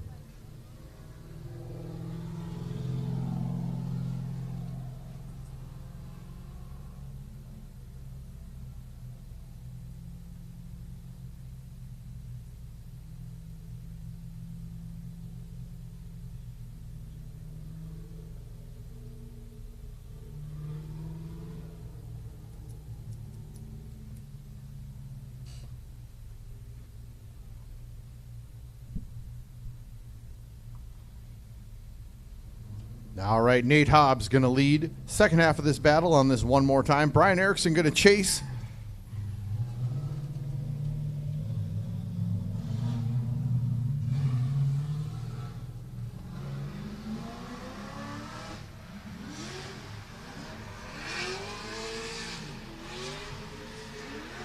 Hobbs on a midline through outer zone number 1. Erickson going to have to cut a little line going into the keyhole. A lot of angle by Hobbs out of the keyhole. Oh, and Erickson going to drop a tire in outer zone number 3, and he is going to fall back. That might be a deciding factor right there. Good run by both drivers, but Erickson dipping off right in outer zone number 3. knocking over that first cone, or what would be the last cone of outer zone number 3. Definitely falling off his chase.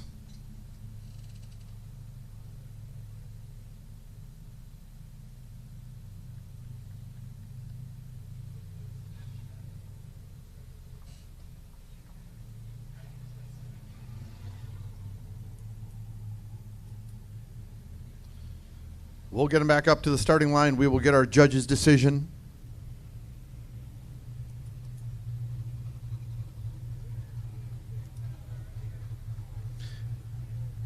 And moving on to top 16 is Nate Hobbs in the TL 240.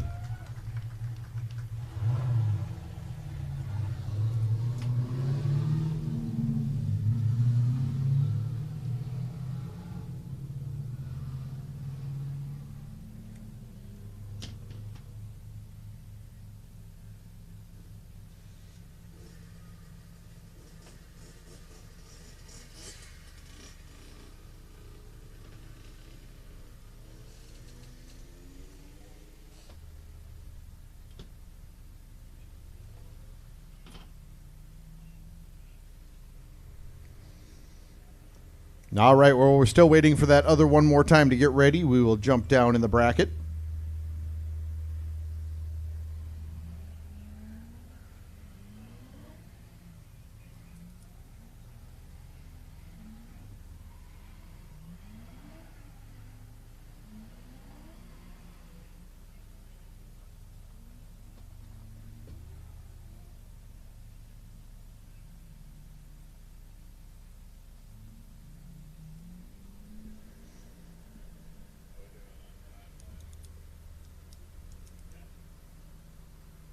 All right, headed on track, we've got Braden Plant, the yellow BMW out of Winnipeg, Manitoba. Followed on by Jeremy Swenson in the white C6 Corvette out of Dilworth.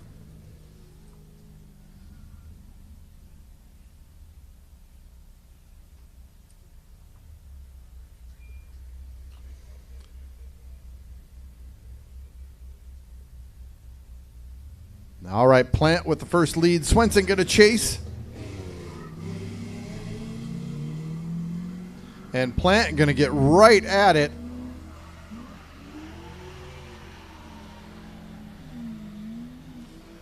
Plant a little shallow on the angle in outer zone number 1, but looking good. Was deep in the zone.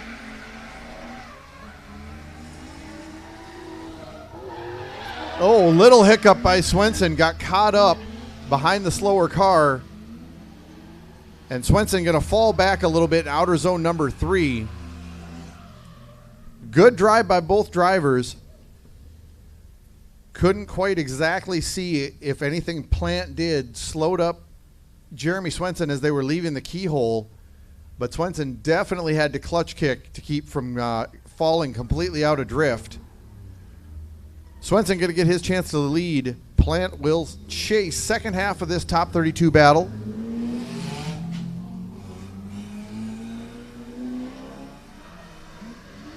And it's Swenson's chance to run away. Swenson fast through outer zone number 1. And Plant having to work for it to keep up with the Corvette.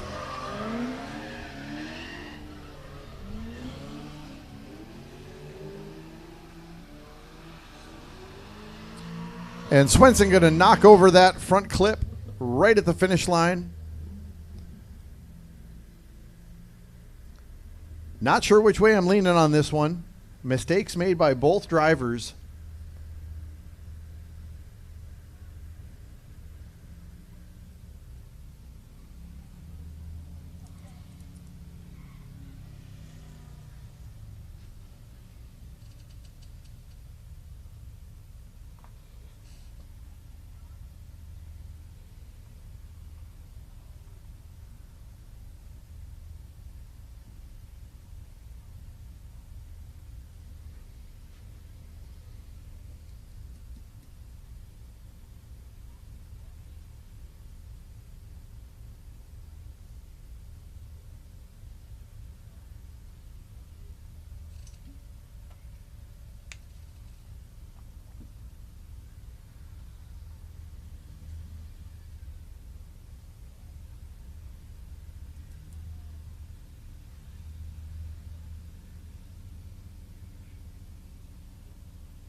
now.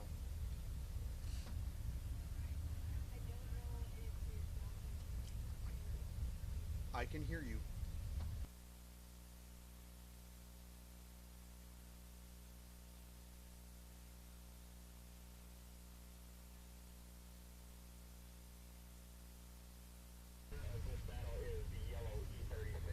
All right, and moving on to our top 16 is Braden Plant in the yellow BMW.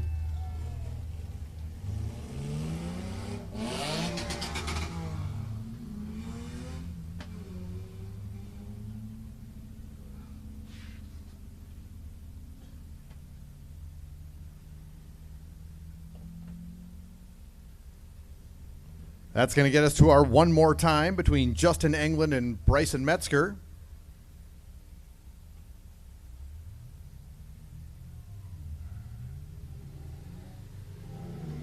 Englund with the first lead, Metzger with the chase.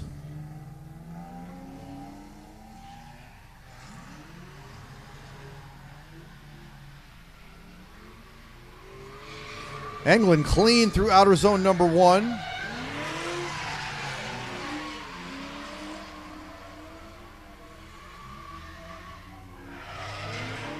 Oh, and Englund going to spin right out of the keyhole. He is going to open the door for Bryson Metzger.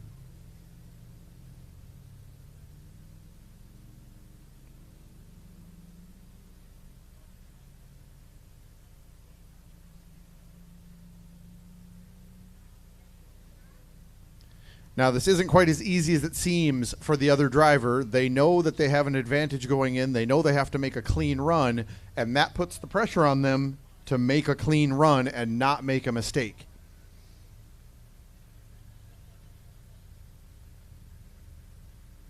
All right, Bryson Metzger going to lead the second half of this battle. Justin Englund going to chase.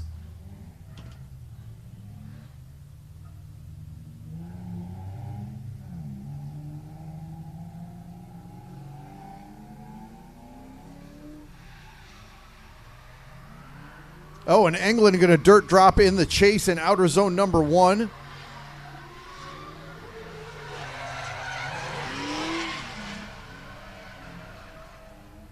Englund going to straighten in the chase going into the keyhole. If Metzger can just hold on to this, no big mistakes, stay on track, he should be going on to the top 16.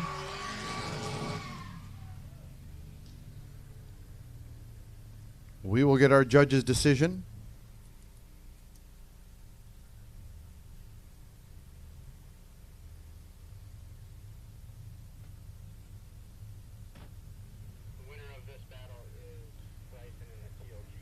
And moving on to our top 16 is Bryson Metzger in the TLG.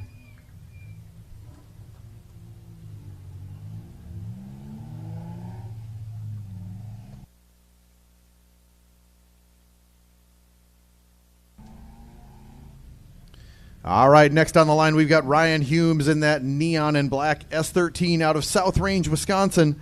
Going to get chased by Nate Janzig in the teal Fox Body Mustang out of Duluth. We are halfway through our top 32.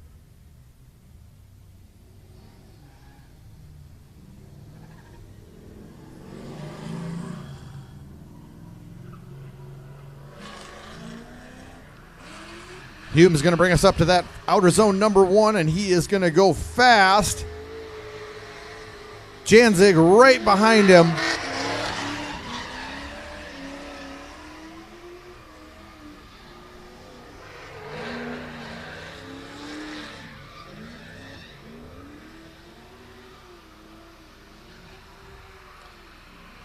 Good looking run by Ryan Humes, a little wide on that last front clip. Really good lead run, and Janzig right behind him for most of it. Humes was our number 3 qualifier. I know I mixed him up with Voorhees earlier.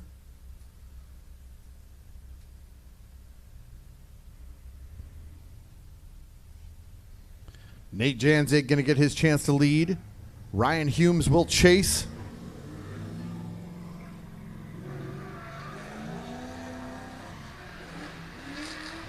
Janzig going to get right at it. A lot of speed, a lot of angle, and outer zone number 1. Going to have to pull out of there a little early.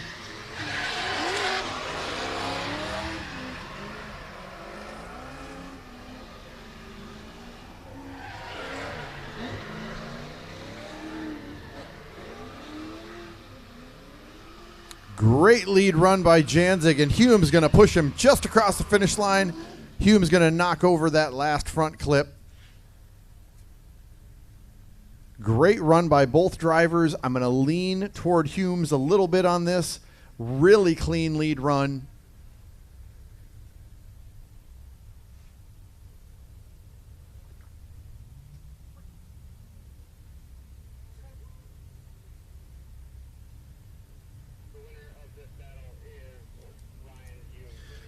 And moving on to our top 16, in the yellow and black 240, Ryan Humes.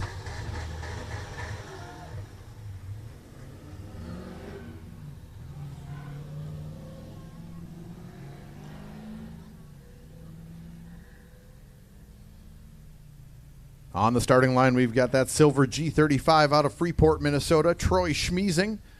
Gonna lead John Segla in that C6 Corvette out of Fargo.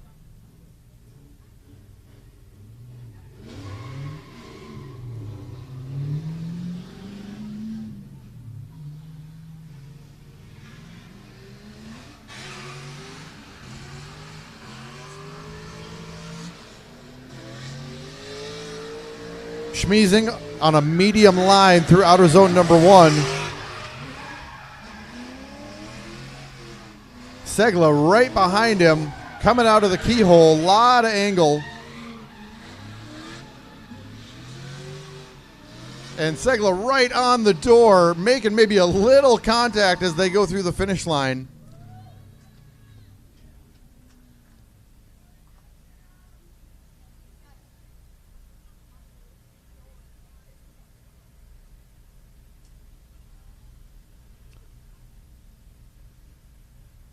Segla making sure that the judges know that he has that proximity.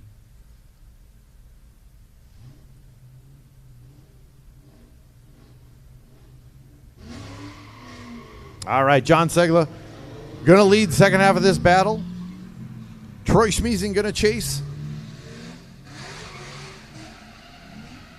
Segla going to go in fast. Schmiesing has a lot of ground to cover coming out of outer zone number 1. Segla a little short on that rear clip.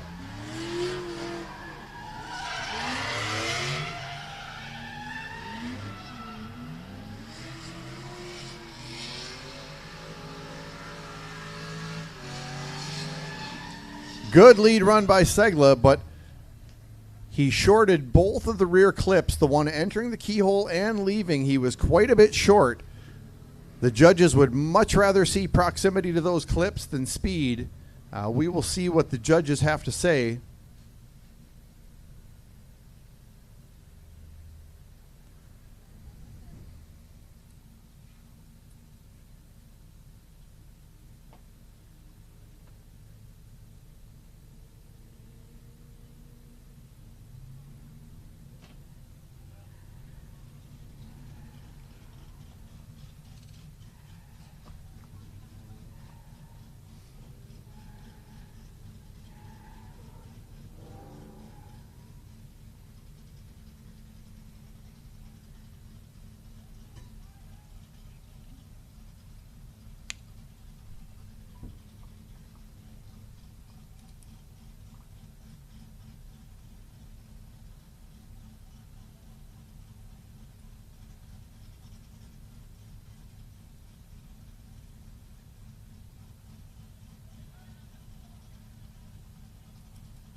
It is always fun when we get to hear the drivers chatter back and forth. They are all having a great time out there.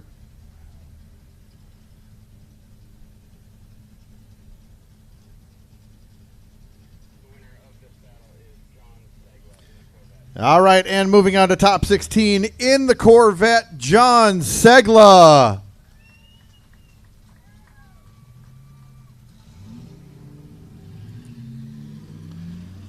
On the line right now in the lead position, we got the white BMW out of Fargo, Sean Krebsbach. Going to line up with Breck Heinz out of Fargo as well. Sean had 0 practice yesterday, had to replace both turbos on that BMW. Came out for qualifying, got 11th. This will be his first battle in the tournament. He is also a brand new drifter this year. Krebsbach with the lead, Heinz with the chase.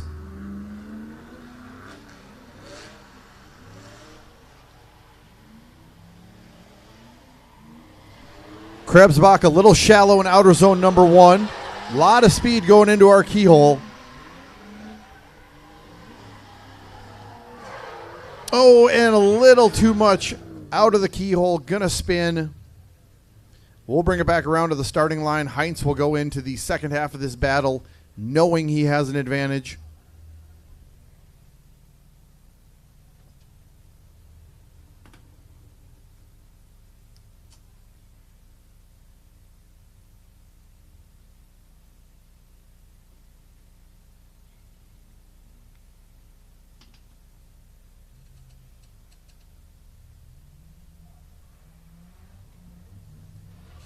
All right, Breck Heinz going to bring us up to outer zone number 1. Krebsbach going to hope for a mistake on that lead driver.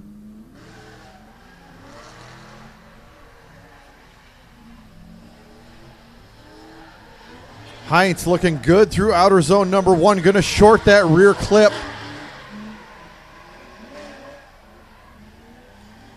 Krebsbach having a few bobbles in the chase position. And Krebsbach going to straighten in outer zone number 3. Heinz going to center punch that last front clip, but I think he'll definitely have enough to be moving on.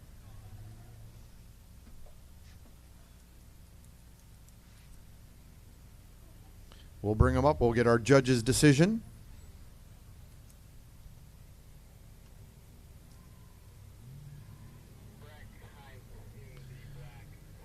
All right, and moving on to top 16 in the Corvette, Breck Heinz.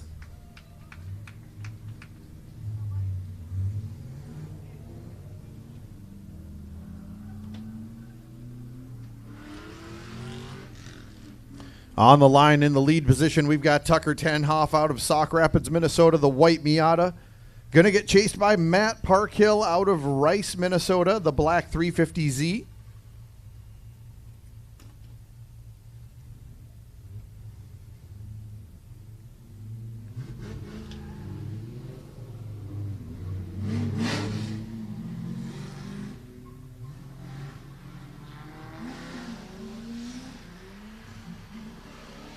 Oh, a little dirt drop by Parkhill, and he is going to go 2 tires off and straighten in his chase. We will hope Tucker sees that. Tenhoff will continue with his run. Parkhill will zero that chase.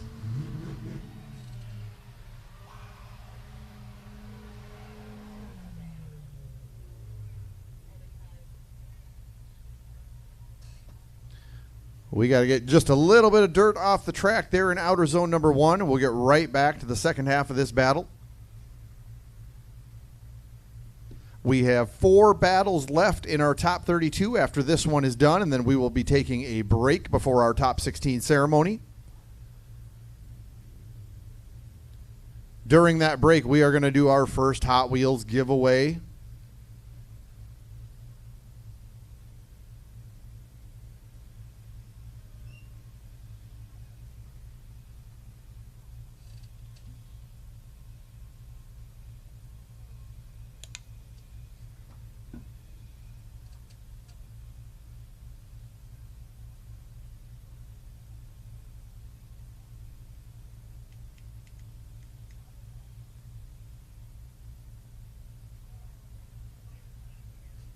All right, courses ready to go.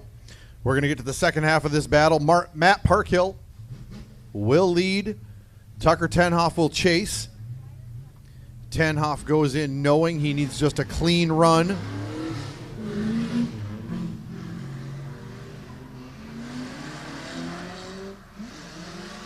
Parkhill going to do everything he can to impress the judges.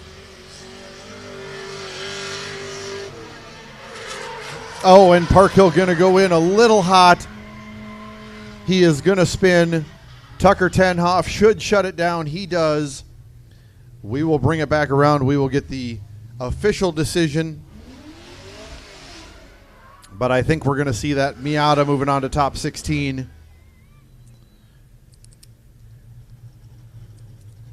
And for anybody that knows Matt Parkhill, he is a good sport. He will be a good sport about this. Always is. Smile on his face. He'll be the first one to congratulate Tucker. All right, moving on to top 16 in the Miata, Tucker Tenhoff.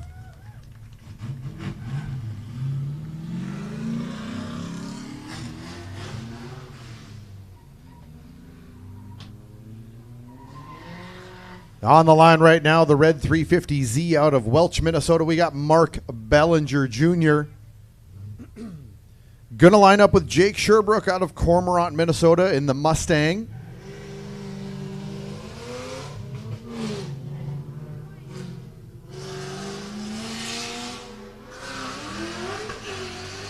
Big Manji entry for Bellinger. And he is going to be deep in outer zone number 1. Sherbrooke right behind him heading into the keyhole.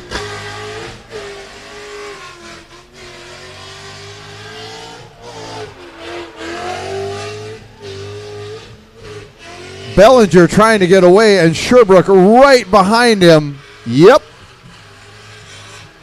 Going to be that kind of afternoon. That was great.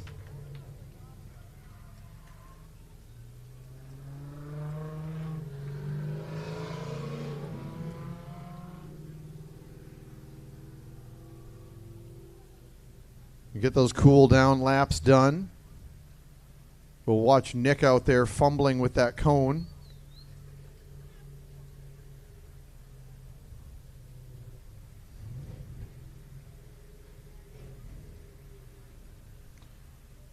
Mark Bellinger, one of our current points leaders in the DTP Open Series, along with his brother Mike. All right, Jake Sherbrooke going to get the lead. Mark Bellinger Jr. with the chase.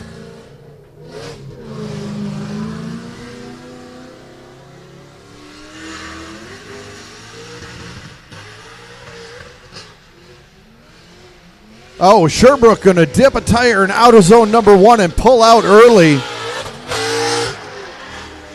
That is going to send him on a not great line into the keyhole.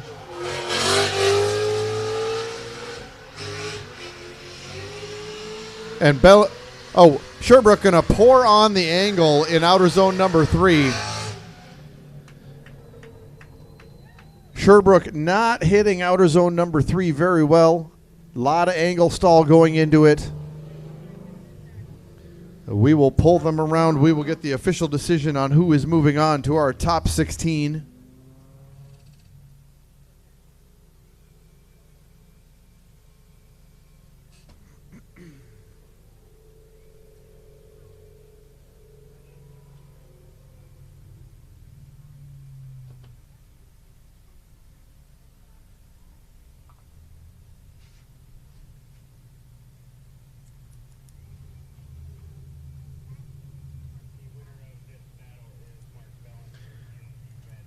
And moving on to our top 16 in the 350Z, Mark Bellinger.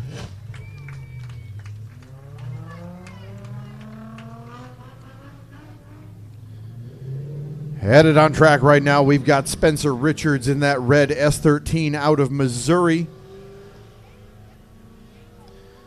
He is going to have the first lead. Kyle Antonovich out of St. Louis in the pink S13, magenta S13. These two are best buddies. They came here together. Of course, they'd have to line up in top 32. All right, Richards with the first lead. Antonovich with the chase.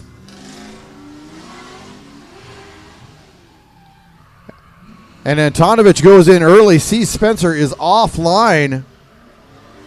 Spencer going to miss most of outer zone number 1.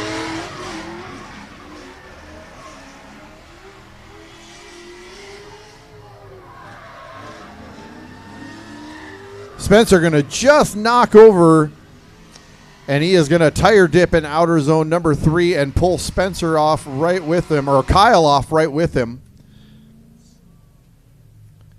We got a little bit of cleanup to do. So the best description I can give, as they were going into outer zone number 3, now that chase driver is supposed to follow the lead driver wherever they go. And I have a feeling that Spencer went a bit deep in outer zone 3, tire dropped, and Kyle was right there with him and tire dropped as well.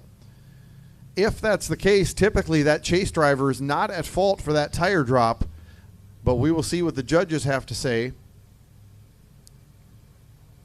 Because that chase driver is supposed to be right next to the lead, and if they pull them off track, that is typically not the fault of the chase.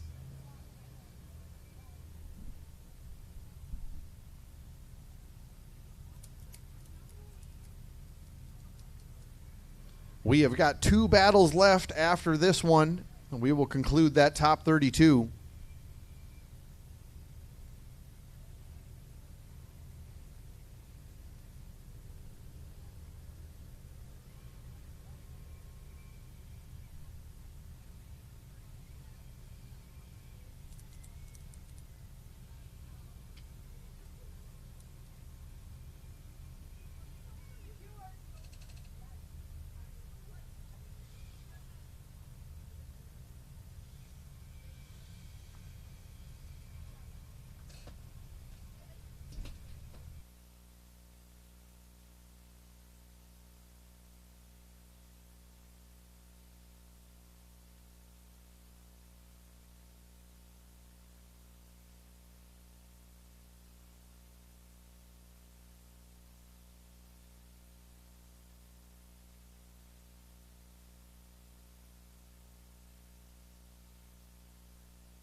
All right, we are just about done with that track cleanup.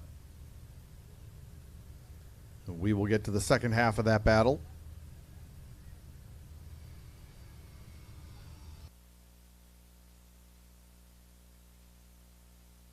All right, we are ready to go.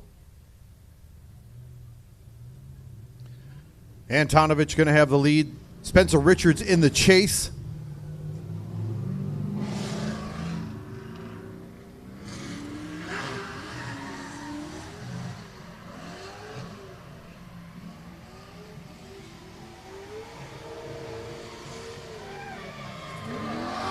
Antonovich clean through outer zone 1. Looking good in the keyhole.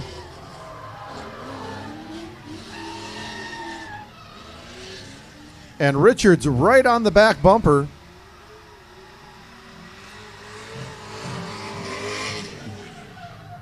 Good looking lead run by Kyle Antonovich.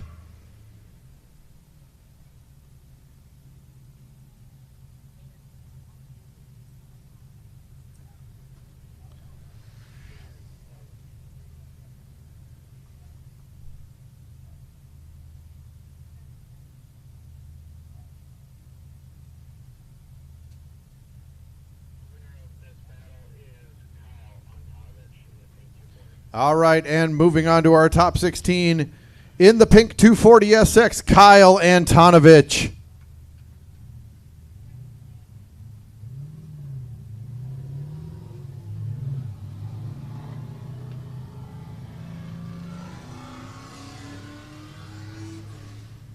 All right. I have been waiting for this battle ever since it formed. In the lead, we got Dustin Woodhouse out of Cheyenne, Wyoming in that TLS 13. In the chase, James Cragen with the S14 out of Ironton. These guys are good. This one's going to be fun.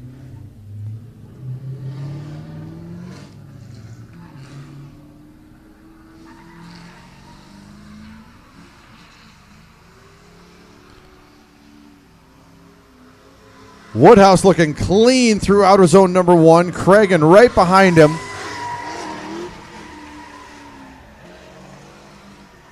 Oh, and Cragen going to stall up and spin in the keyhole. Woodhouse going to have that advantage going into the second half of the battle.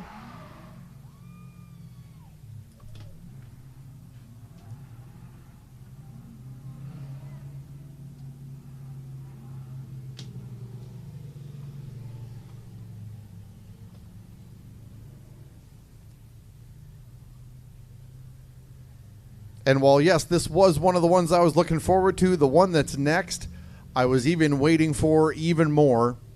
We'll get to that in just a minute.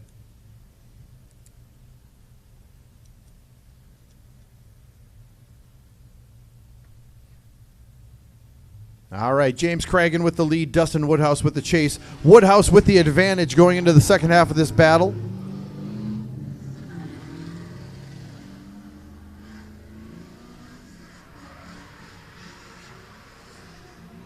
Maybe a little tire dip by Cragen just on initiation. Looks clean through outer zone number 1. Woodhouse going to cut some angle to catch up. Cragen easily one of the fastest cars around this track.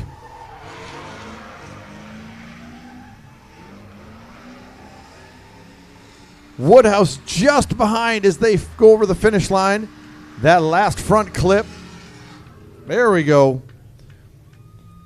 I don't know if that's going to be enough.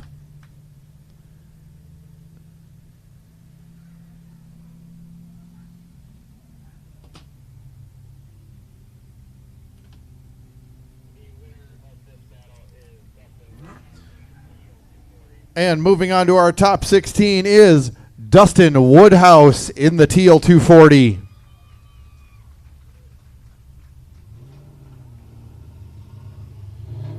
Okay, last battle of our top 32. In the lead, we've got Ethan Reed, our number 2 qualifier in the Chevy Corvette. In the chase, we've got Logan Roker out of Louisville, Nebraska. He told me it's not Louisville. Louisville, Nebraska in the E46. They are both fast. They both don't mind a little bit of contact. I cannot wait to see how this one goes.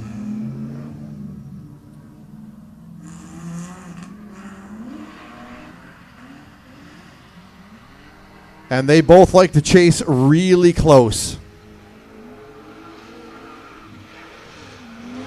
Reed going to hit that rear clip.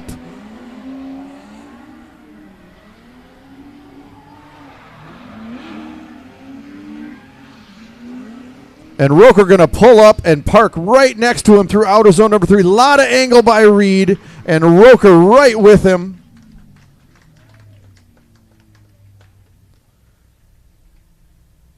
Rare occurrence of Ethan Reed hitting a clip like that. Just a tap, but it did knock it over. Logan Roker going to get the lead in the second half of this battle. Reed will chase. This is our last top 32 battle. It will complete our top 16. We will be taking a break after this before we get to our top 16 ceremony. All right, here we go. Roker in the lead, Reed in the chase.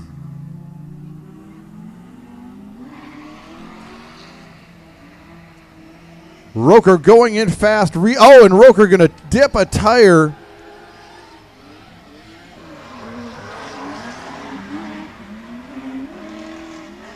Both cars deep in outer zone number 2. Oh, and Reed going to have a bit of a mishap just coming out of the keyhole.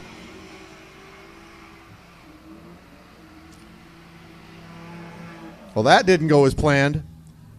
Little mishap for each driver. It looked like Reed had some sort of stutter coming out of the keyhole.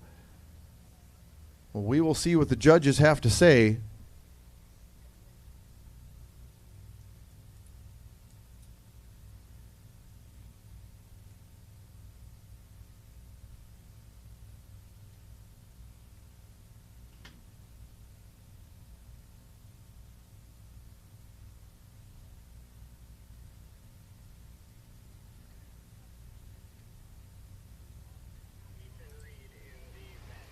All right, and moving on to our top 16 in the Corvette, Ethan Reed.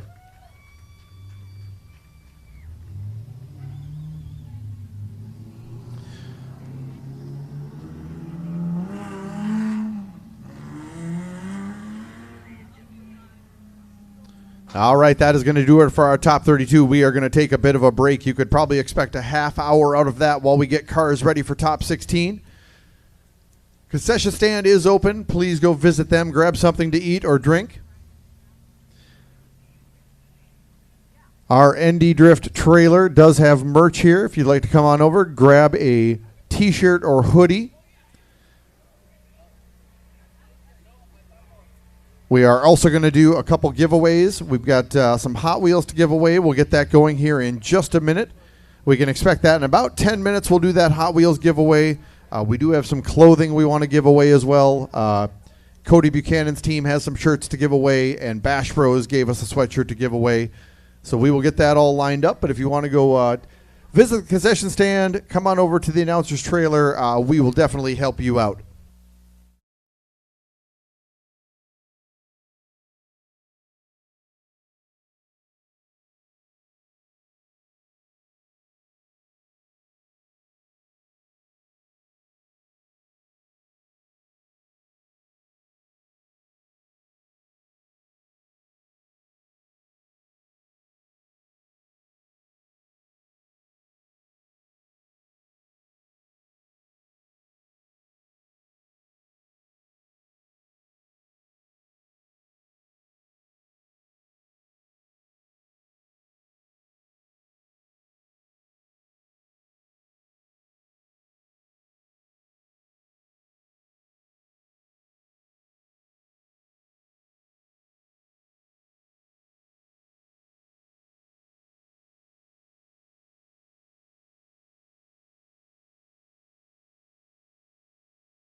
We are 1/2 hour away from that top 16 ceremony. Drivers, in about 15 minutes, we're going to be calling you up. Please go up, battle ready right after that top 16 ceremony. You will get in line, you will be gridded, and you will be on the track.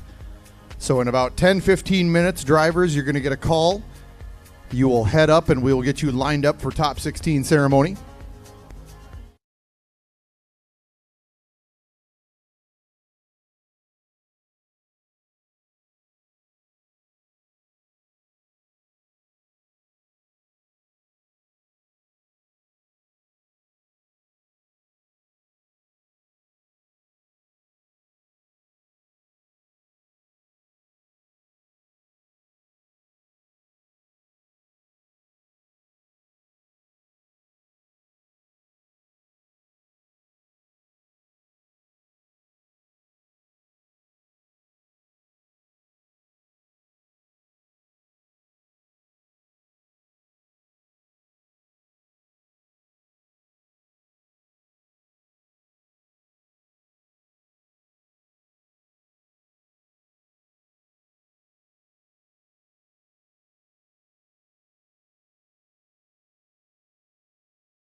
ND Drift event. Now, don't yell it out. You got to line up right here. You need to know the year and the location, the facility that it was at. The very first ND Drift event. Yeah, if you worked for ND Drift, you don't get to play. No, don't tell him, Parky, you don't get to win now. Nope, now you ruined it. Come on over. Are you ready to guess?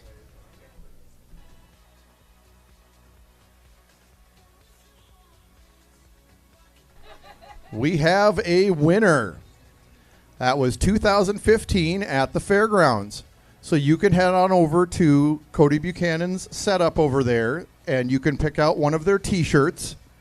Kathy, somebody's coming over to get a free T-shirt, so she may or may not know about it. But yes, 2015 at the fairgrounds in Fargo was the first ND Drift event way back in the day, and they ruined the concrete or asphalt so much they were not invited back.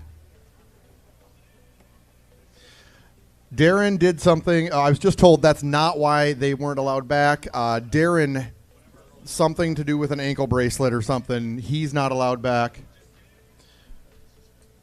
So now we have this wonderful facility where we can do this all the time. So thank you, Cody Buchanan, for that giveaway. We are also going to make the announcement. Drivers in the top 16, we need you to start heading to grid right now for that top 16 ceremony. Drivers, please start heading to grid right now. If you are in the top 16, Park Hill, you don't have to go. If you're in the top 16, please head up. We will we'll find you over there. Wesley will find you, and we will start getting you all lined up for those introductions. Top 16 drivers, head on up to grid.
All right, we are going to get going with our top 16 ceremony.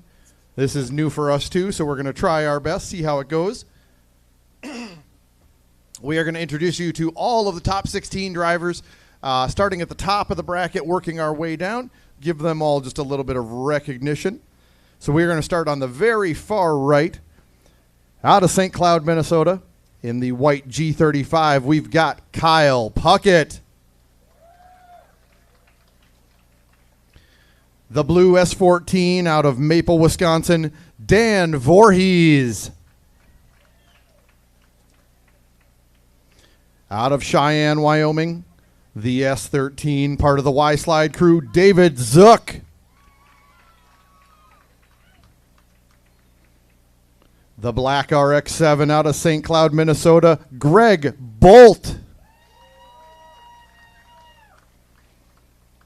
Car number 2 out of the Y-Slide camp, out of that Wyoming, the RX-8, Cole Buckmeyer. Car number 3 out of Y-Slide from Cheyenne, the S13, Nate Hobbs. Out of Canada, the E36 BMW, Braden Plant. Out of Jordan, Minnesota, the teal G35, Bryson Metzger.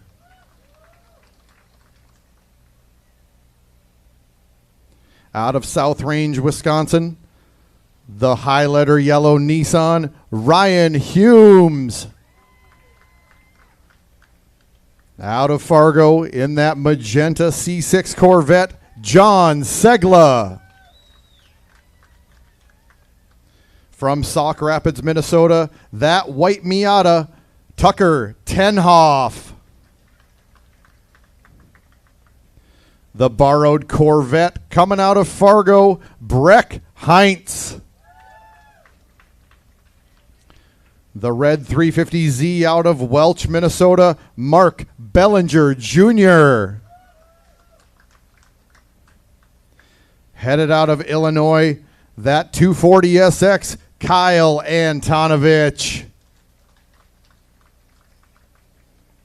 Out of Fargo, the black and white and colored Corvette, Ethan Reed. And the last of the Y-Slide crew, out of Cheyenne, Wyoming, Dustin Woodhouse. Big round of applause for our top 16. We will get them over to grid. We will start with the bracket immediately. Congratulations, drivers.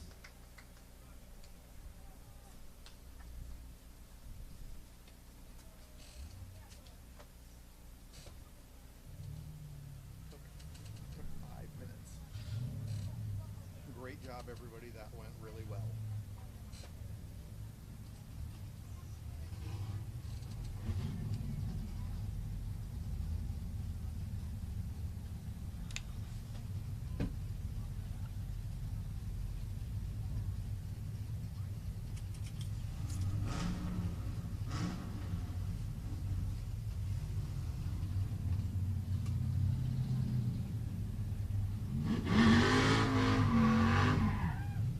Drop his helmet.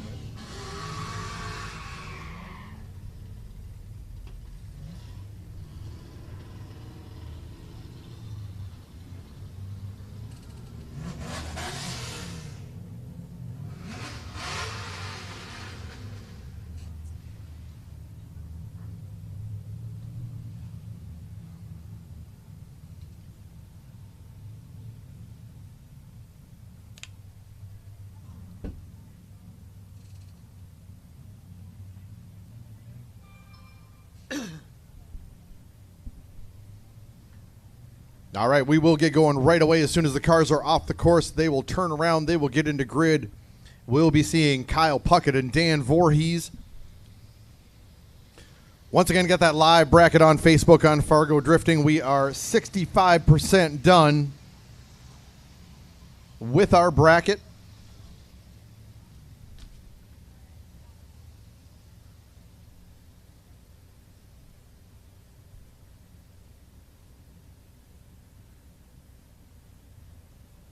Just a reminder, all of these drivers are in the money, if you want to put it that way. They have all gotten to the top 16. Everybody is getting paid.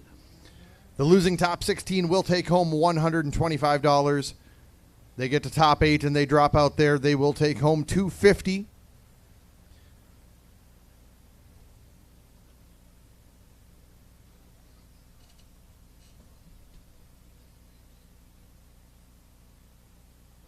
Judges are ready, all the track staff ready, safety ready.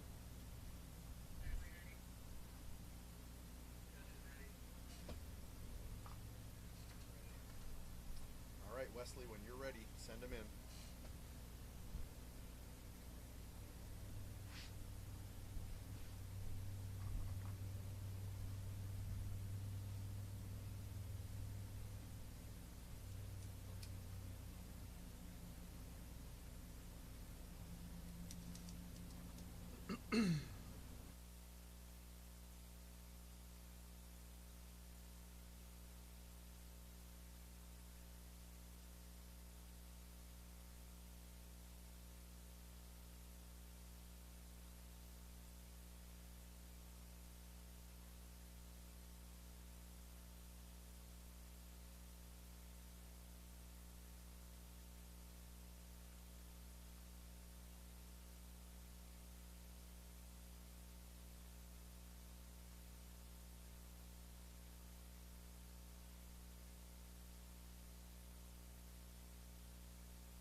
All right, headed on track. We got Kyle Puckett in that white G35.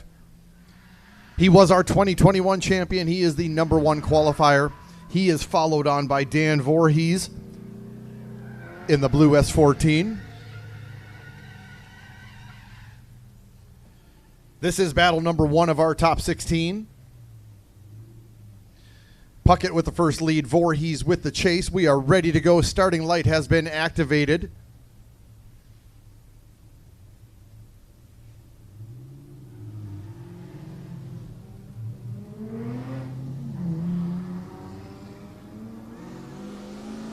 All right, Puckett going to bring us up to outer zone number 1, and Voorhees right on his door.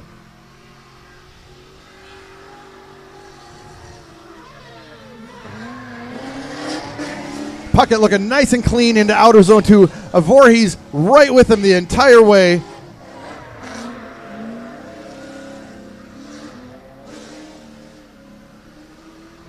Voorhees going to push him right through the finish line. Battle number 1 of our top 16.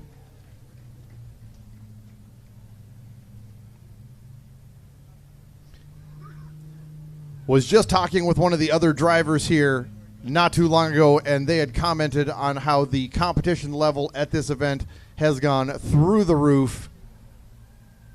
They are not wrong. Try to pick a top 4 yourself. It could be any one of them.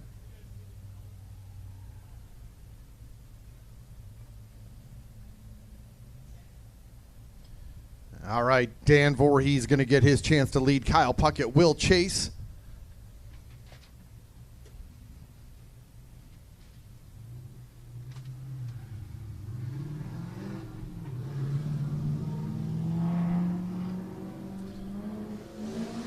Voorhees going to give it all the sauce on initiation.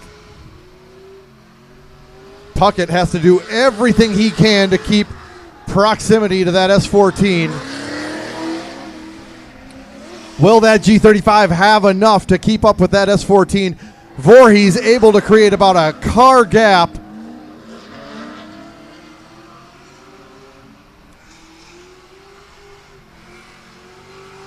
Wow. Outstanding battle to start our top 16.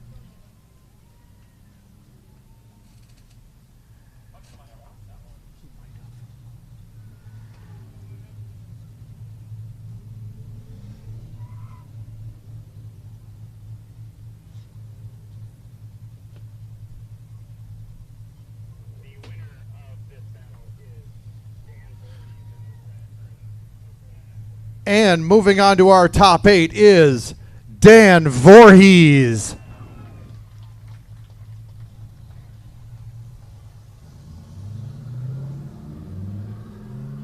Outstanding way to start our top 16.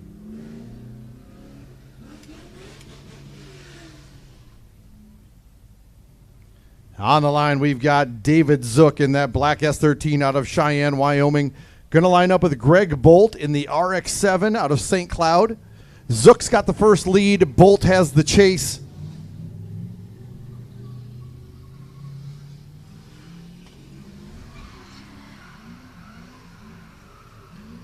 Zook going to go in fast. Bolt has got to do something to try to catch up. Oh, and Bolt running into a problem, entering the keyhole in the chase. Zook going to get a little bit of a freebie run out of this if he can just make it through. Big mistake in the chase by Greg Bolt. Really good lead run there by Zook.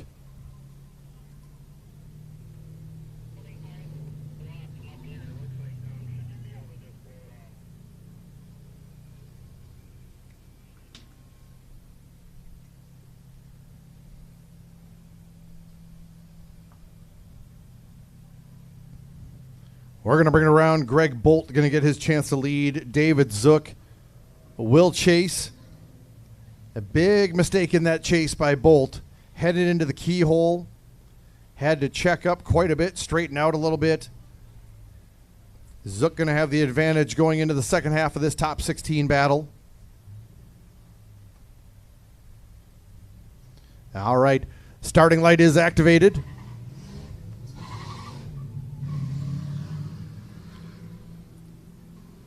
Greg Bolt going to take us up to the initiation cones. Lot of angle by Bolt. And he's going to come right out of outer zone 1, be really shallow in there. Zook has got him covered going into the keyhole.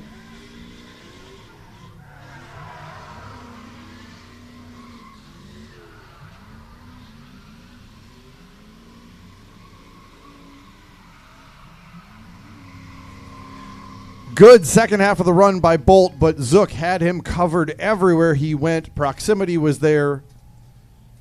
Bolt coming out of outer zone 1 way early.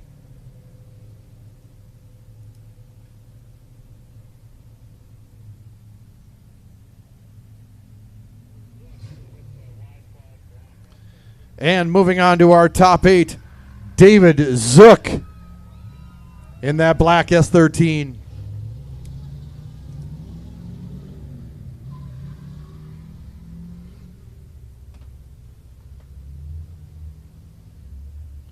Well, it eventually had to happen. The Y-Slide boys had to find each other. We've got Cole Buckmeyer in that black RX-8. He's going to line up with Nate Hobbs in the TLS-13.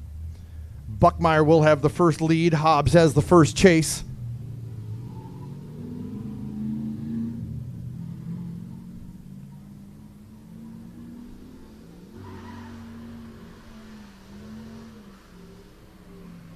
Buckmeyer with a good initiation, and Hobbs right with him the whole way.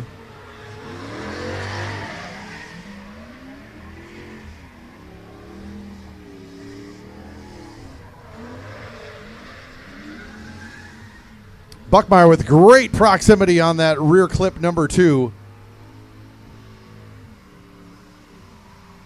Yep, great lead, great chase.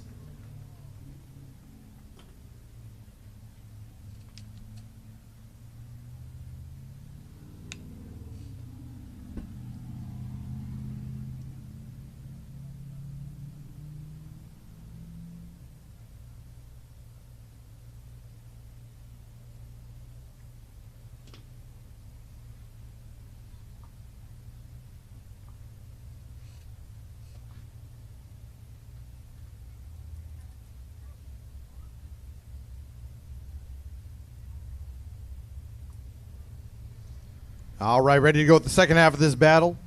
Nate Hobbs with the lead, Cole Buckmeyer with the chase.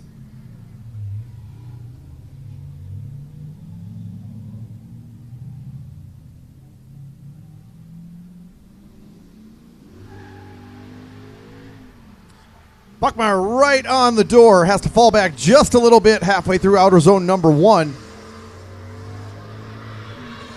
Oh, and Hobbs checks up just a little bit. Long handbrake pull into the keyhole.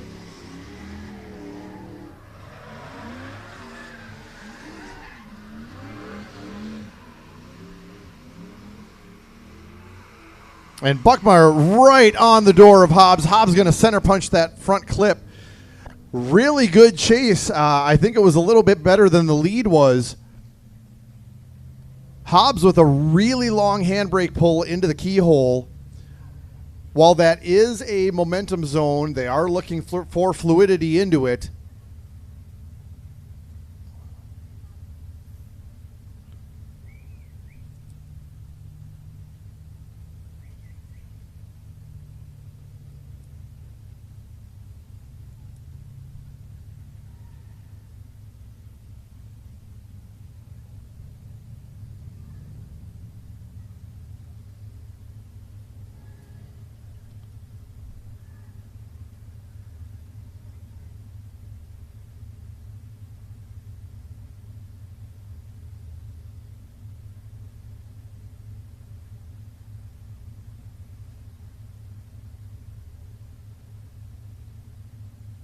Lot to look over there for the judges. Really good runs.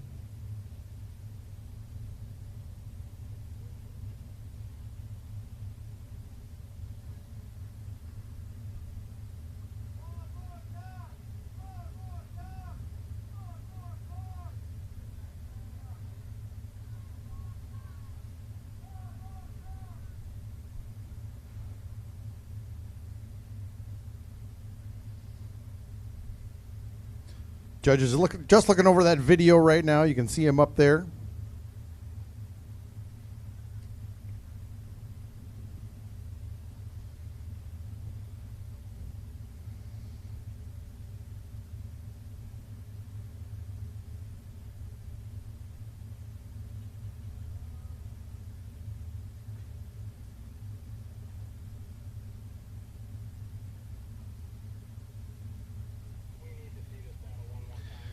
All right, decision is in.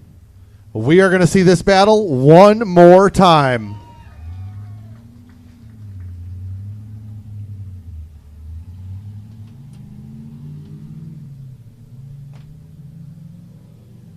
On the starting line right now, the yellow E36 out of Manitoba, Braden Plant. Gonna lead Bryson Metzger. Bryson out of Jordan, Minnesota, that teal G35.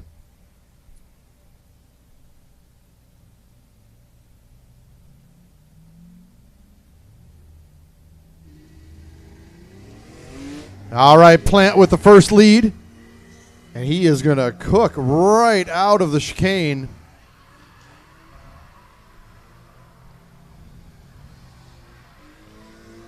Plant on a good line through outer zone number 1. Metzger right behind him.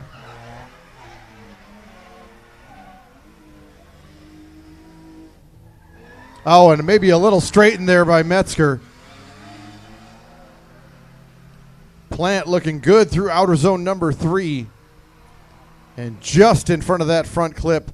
But I believe there was a straighten out of that G35 just out of the keyhole. He will get his chance to lead the second half of this battle.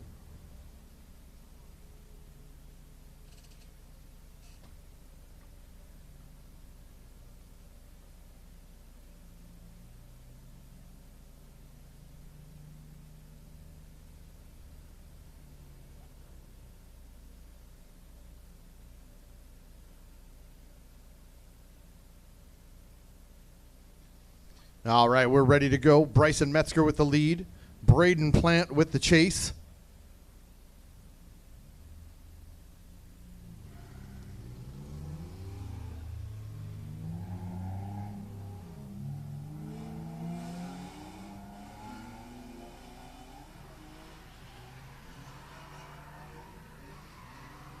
Fast initiation by Metzger and Plant right behind him. Oh, a little straightened by Plant going into the keyhole. We'll see if Metzger can keep it clean the rest of the way through. Plant pulling right up on the door in outer zone number 3 and had to back off just a little bit. Oof. Thought we had it there for a minute. Then the straighten by Plant going into the keyhole.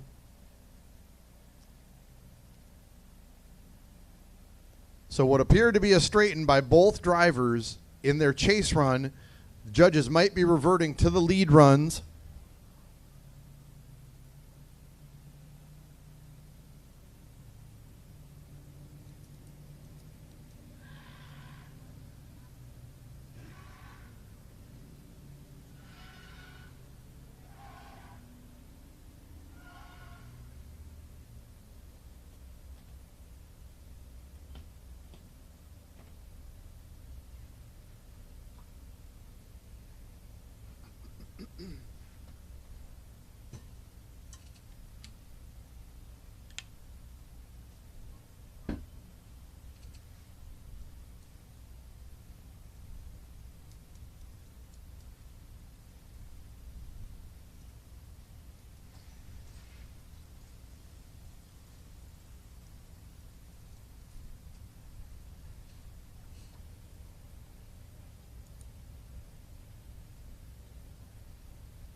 I think they might have just about had something decided, and then I saw Justin Ruth come back over. Another look at the video.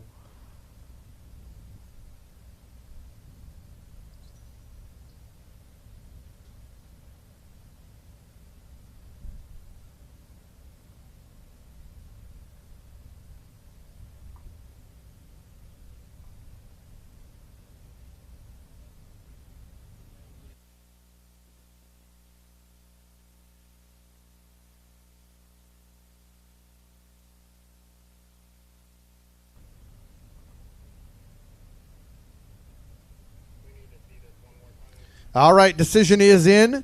We are going to watch this one more time.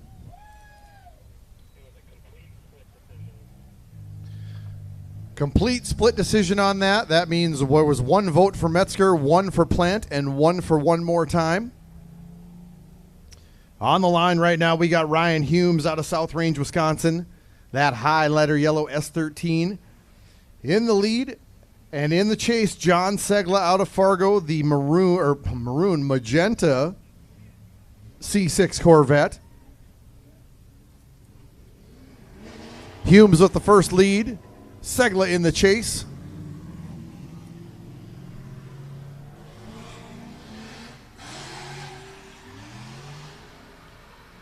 Lot of angle for Humes, lot of speed through outer zone number 1.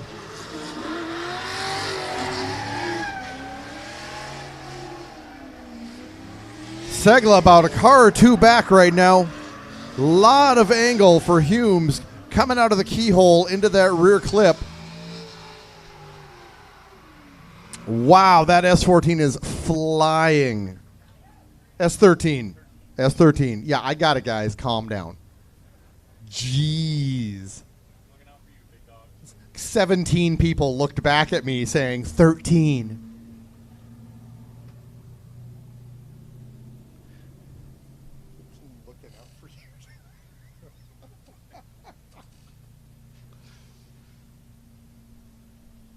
They all have their different weird front ends that they change to, and that I don't know what they are. And yes, I know I'm supposed to know from the C pillar or something, so. if I can't look at the mirror and tell what it is. I'm just not JDM enough.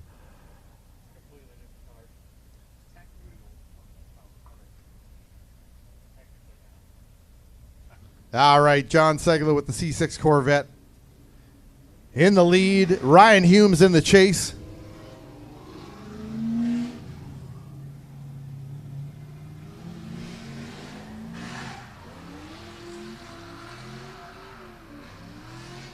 Good initiation by Segla. Humes had to pull back just a little bit.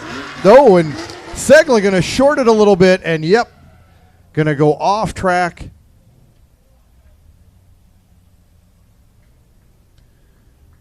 Looks like he saved it from hitting the wall, and in the process had to go off track with that. Did a good job keeping it off the wall. The entry into the keyhole didn't do what he wanted it to. They will bring it back around.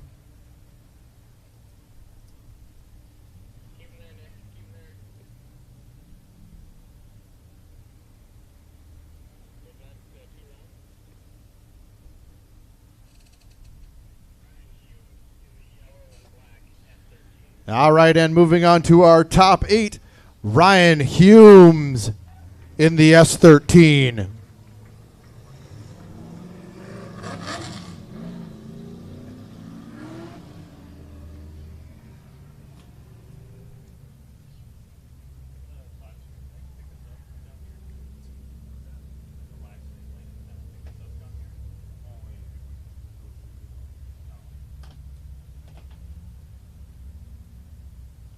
All right, we've got that one more time between Cole Buckmeyer in the lead and Nate Hobbs in the chase.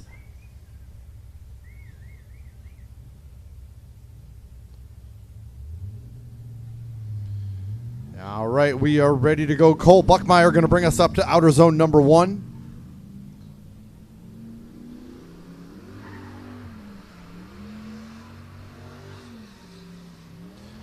Nate Hobbs right on the door through outer zone 1. Buckmeyer on a really good line, headed into outer zone number 2.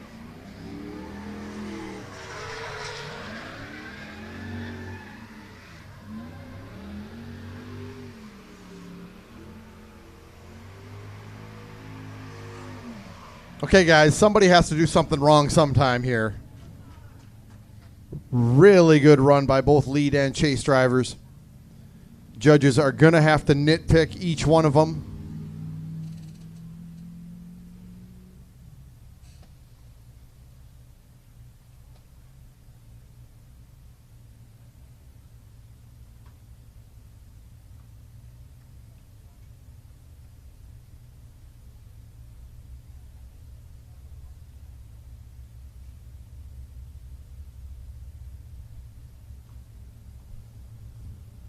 Second half of this top 16 battle. Nate Hobbs in the lead, Cole Buckmeyer in the chase.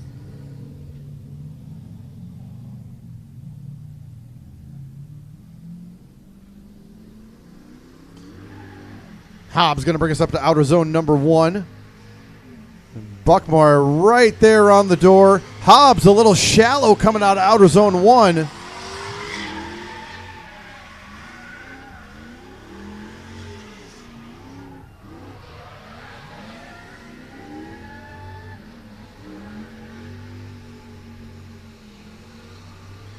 And Buckmeyer going to push him right through the finish line. Outstanding run. We might have had our mistake there, maybe. Nate Hobbs, at least from what I could see here, little shallow coming out of outer zone 1, but then Cole Buckmeyer looked a little shallow going into the keyhole. The judges have the much better view of that. They might actually have something to work with to choose a winner.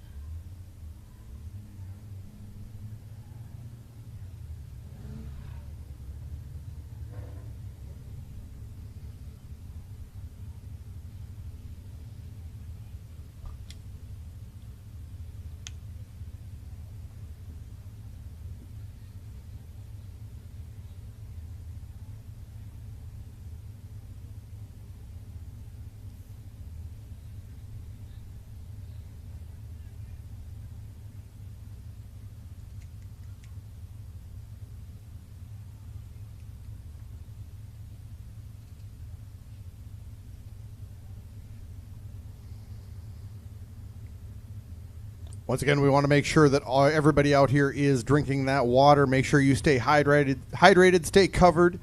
If you do have any kind of an issue, we do have an EMT right here. Please come find us.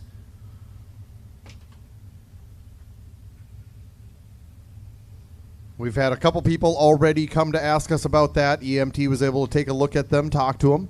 So please, if you feel anything like that, any dizziness, that exhaustion, please come find one of us.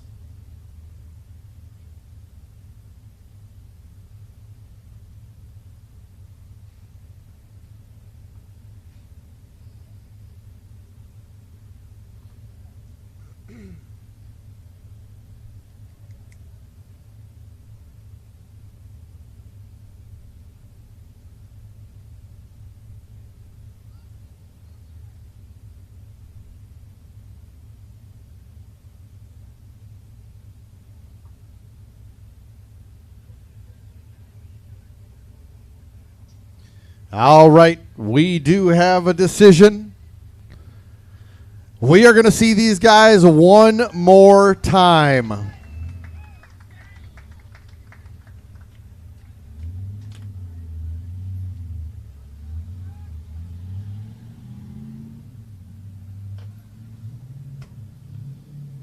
All right, next up on the line, we've got Tucker Tenhoff out of Sauk Rapids in that white Miata. Going to line up with Breck Heinz out of Fargo, North Dakota in the C5 Corvette.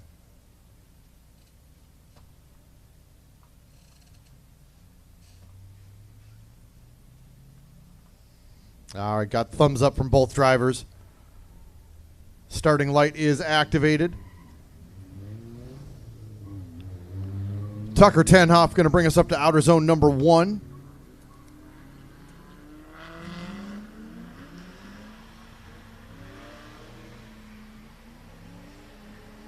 Tenhoff on a midline through outer zone number 1. Looking good through outer zone number 2. Breck Heinz right behind him.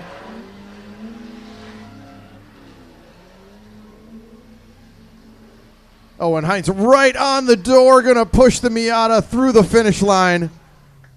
Outstanding chase there through outer zone number 3 by Heinz.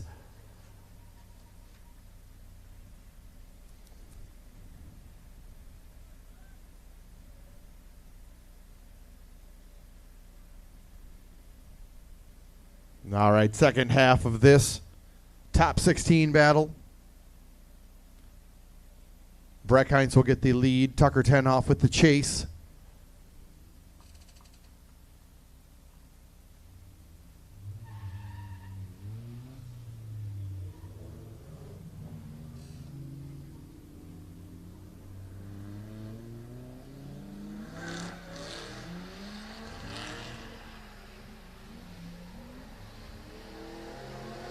Heinz on a midline through outer zone number 1. Tenhoff right behind him entering the keyhole.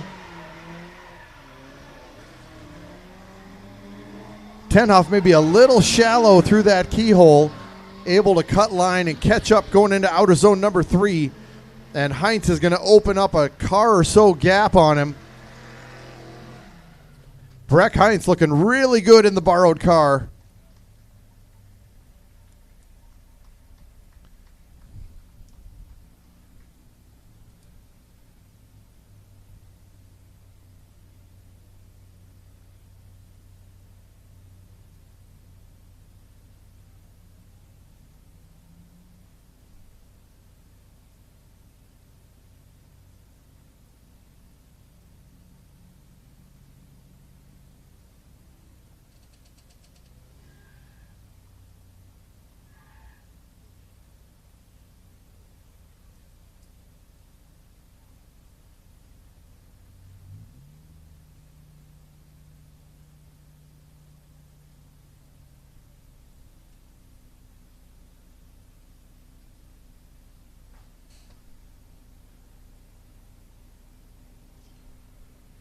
We are right about halfway through our top 16. We got a couple one more times that we have to tend to.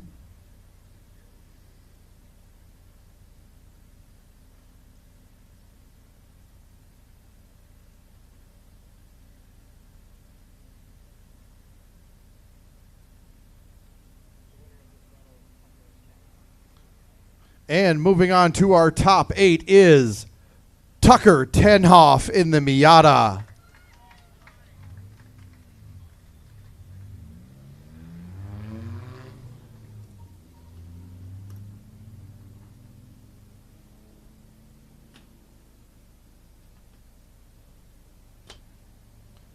On the line right now, we've got our one more time between Braden Plant in the yellow BMW and Bryson Metzger in the teal G35.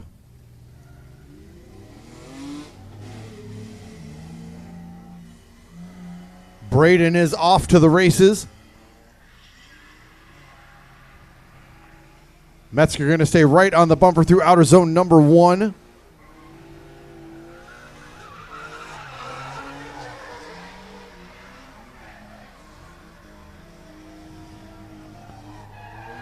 Braden on a nice line, getting right out to that rear clip out of the keyhole. Solid run by both drivers. Didn't look like any major mistakes. Judges will be able to see the depth in those zones and that proximity in the chase.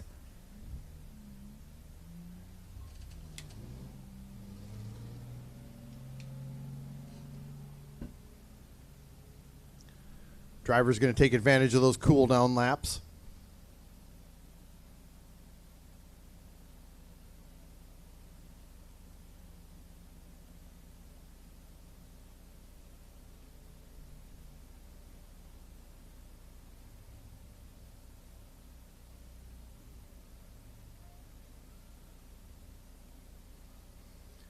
All right, ready for the second half of this battle. Bryson Metzger in the lead. Braden Plant in the chase.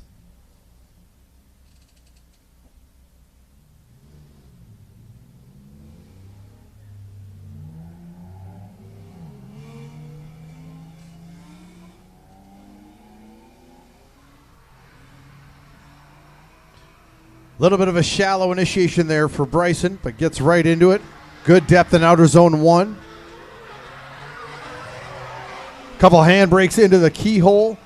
Braden Plant right behind him on the bumper.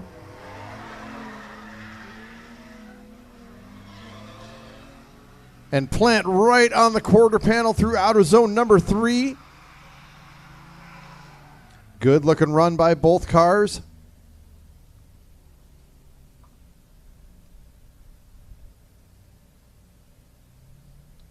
Once again, this one's going to come down to nitpicking. They're going to have to be looking for all the little mistakes for who did it better.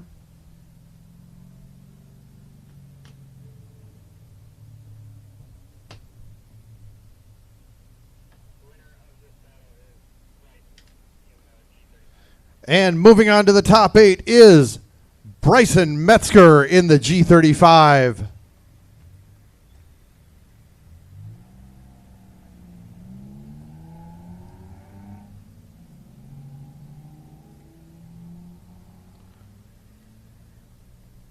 Up on the starting line, we got the red 350Z of Mark Bellinger out of Welch, Minnesota. Going to get chased by Kyle Antonovich out of St. Louis, Missouri. The magenta S13.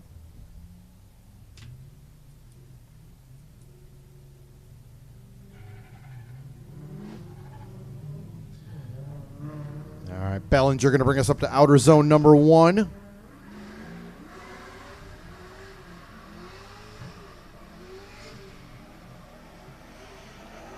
Bellinger nice and deep in outer zone number 1. Antonovich right behind him entering the keyhole.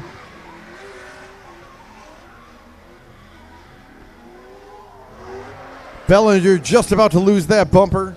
And Antonovich pulls up right on the quarter panel through outer zone number 3. Bellinger just brushes by the front of that front clip. Outstanding battle. We'll grab that bumper off the track. Antonovich will get his chance to lead. Bellinger will chase in the second half of this top 16 battle.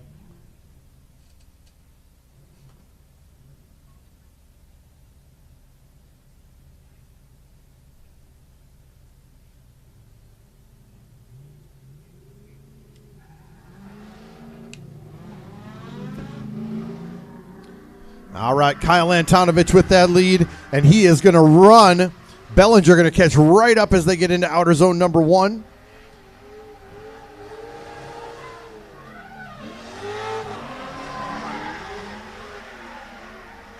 Bellinger not letting Antonovich get away as they enter the keyhole. And going to pull up right on the door. You can do it. I can do it better. Through the finish line. Keep your hands on the wheel, Mark. We tell you that all the time. Celebrate afterwards. Jeez. Outstanding battle.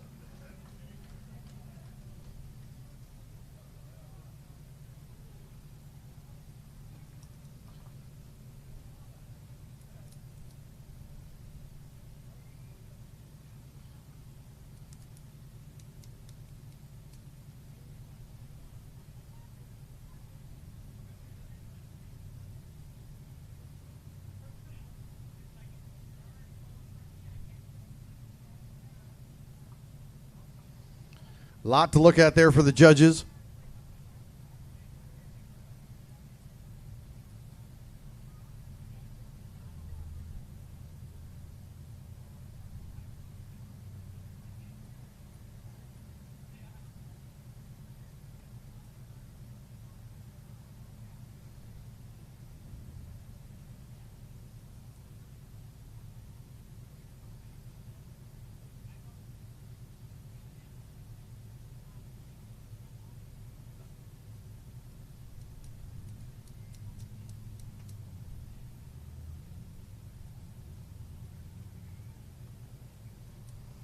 All right, moving on to our top 8 is Mark Bellinger in the 350Z.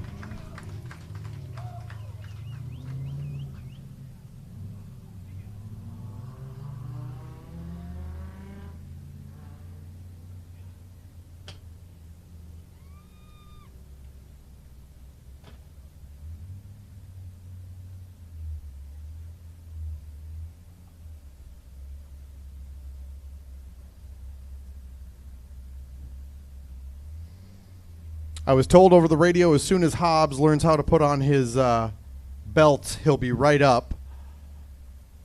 There he is, able to figure out how the harness works.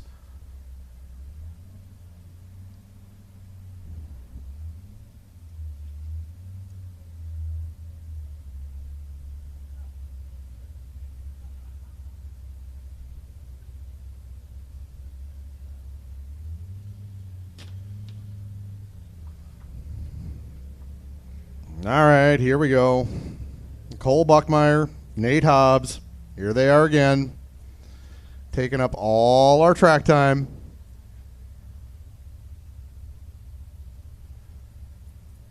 Cole Buckmeyer in the lead, Nate Hobbs in the chase. We've had 2 one more times. This is battle number 3.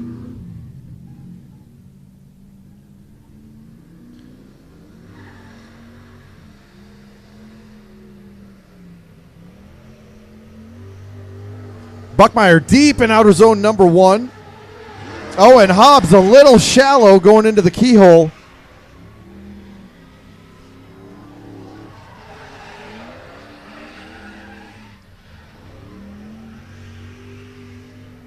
Hobbs going to stay right on the quarter panel through outer zone number 3.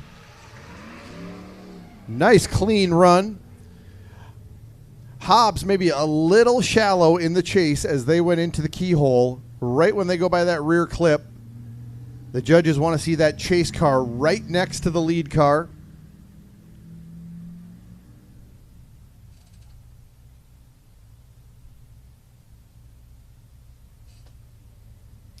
After this, we have one more top 16 battle,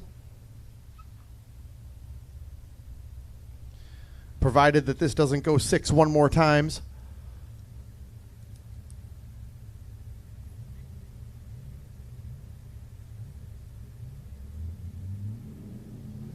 All right, Nate Hobbs with the chase, Cole Buckmeyer. Nate Hobbs with the lead, Cole Buckmeyer with the chase.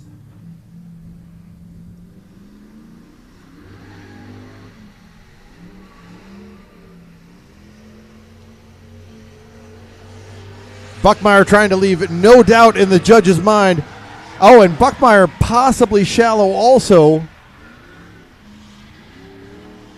Hobbs on a very nice lead run.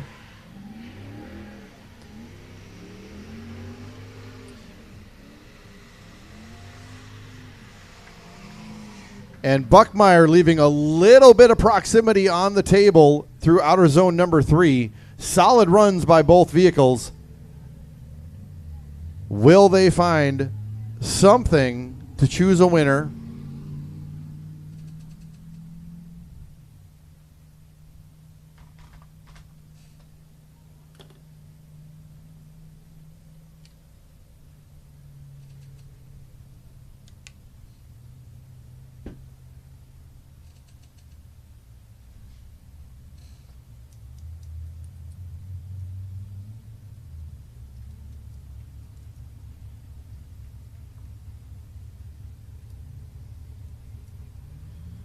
All right, we do have a winner. Moving on to the top 8 is Cole Buckmeyer in the RX-8.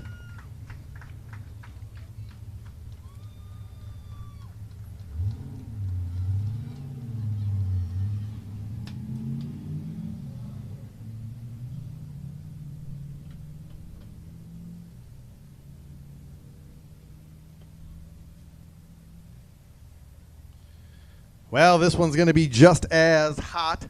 We've got Ethan Reed in the lead. That's C5 out of Fargo, North Dakota. Dustin Woodhouse in the chase out of Cheyenne, Wyoming. This one's probably going to be a little bit crazy.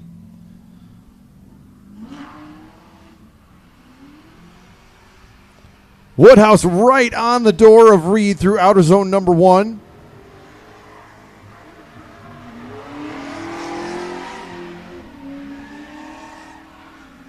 Side by side as they go in and out of the keyhole.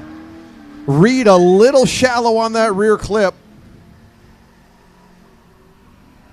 Reed angling up around that front clip and Woodhouse right behind him. Just from my point of view, the only thing I could see was Reed was a little short as he left the keyhole for that rear clip. He left a few feet on the table there.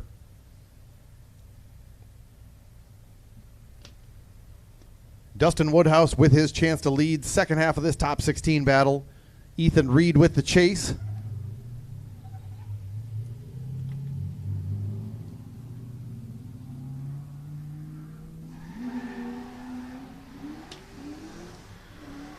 Oh, Woodhouse able to open up a little gap in outer zone number 1.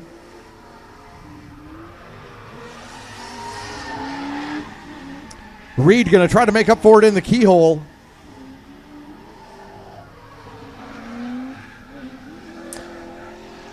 Reed going to be a little shallow on the chase on that rear clip as well, and Reed going to push Woodhouse through the finish line.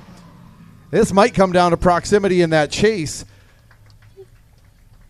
Reed typically runs doors everywhere. He was a little off his game there, it looked like.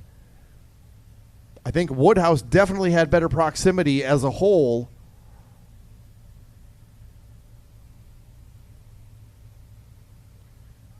This is our last top 16 battle. We will have a short break after this, maybe 15, 20 minutes as the cars reset for top 8.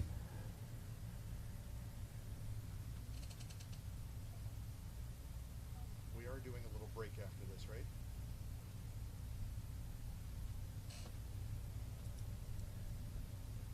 Copy.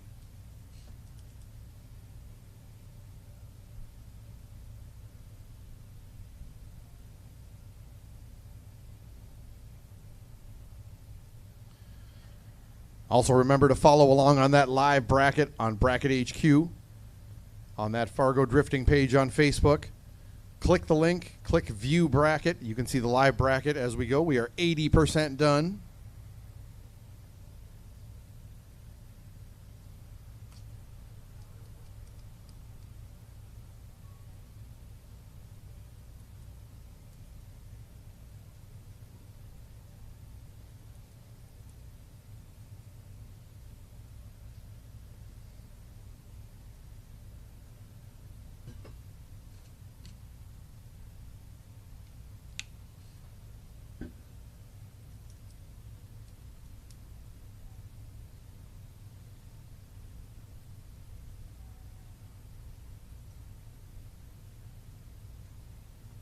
Also, once again, big thanks to our judges for taking the time out of their day, out of their weekend to do this for us. We get a lot of our, well, it looks like they may have a decision.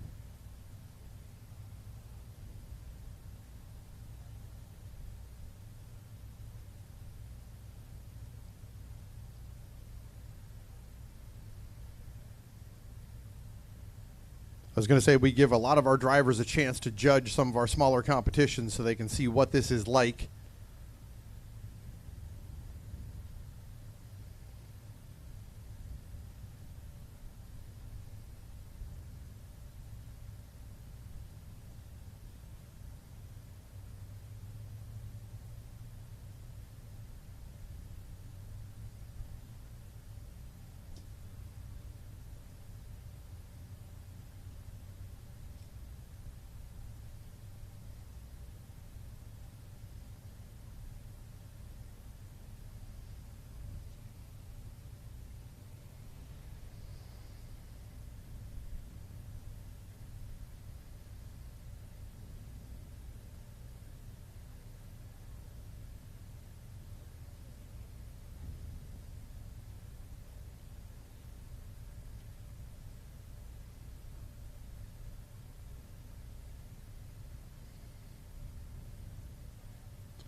Just a reminder, in August, we do have our 10K coming up.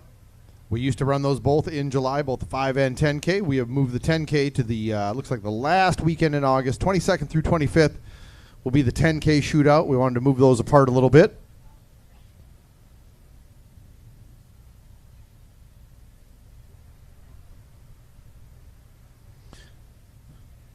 All right, judge's decision is in. We do have a winner. Moving on to top 8 is Dustin Woodhouse in the TLS 13.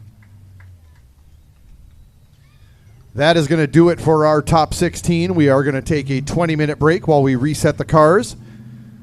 Feel free to visit the concession stand. We do have our ND Drift merch over at the announcer's trailer.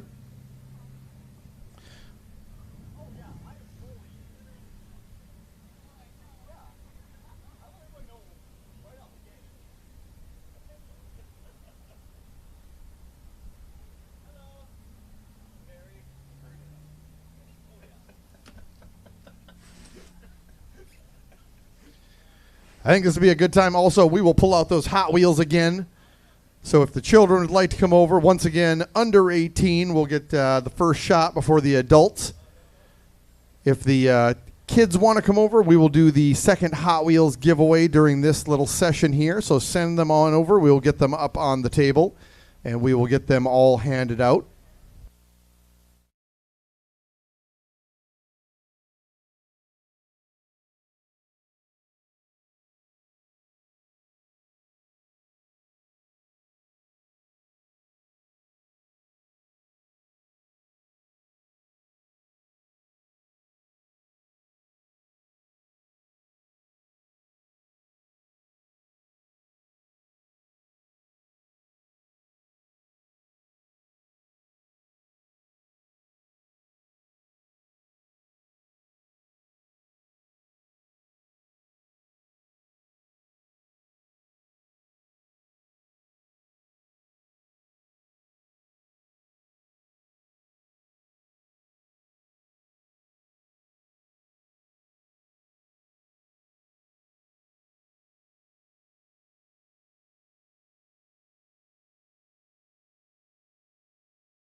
All right, top 8 cars. We would like you to start heading to grid right now. Top 8 cars, please head to grid right now.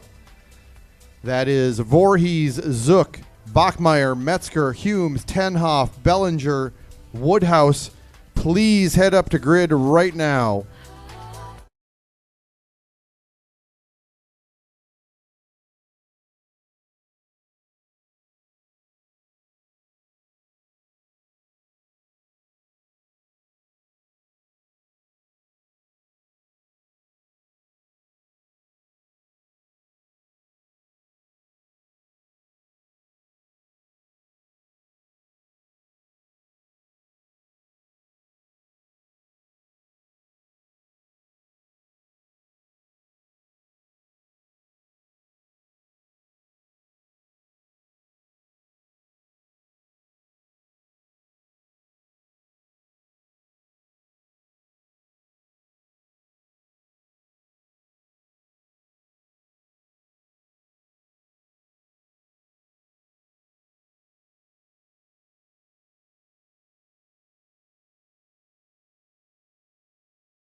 Top 8 drivers, we are looking for you in staging.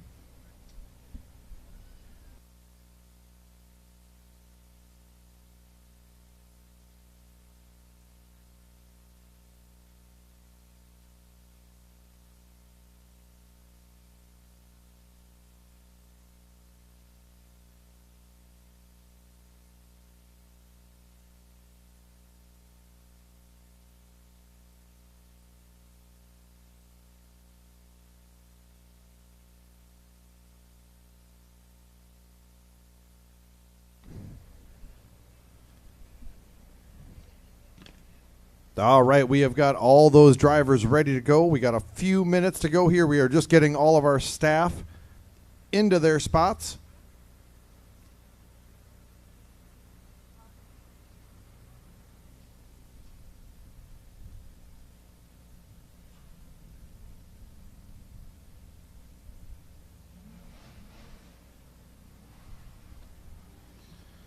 Sorry to anybody that had requested to be on Fargo Drifting. I just took a look at all those notifications. They've all been approved now. If you want to take a look at that live bracket.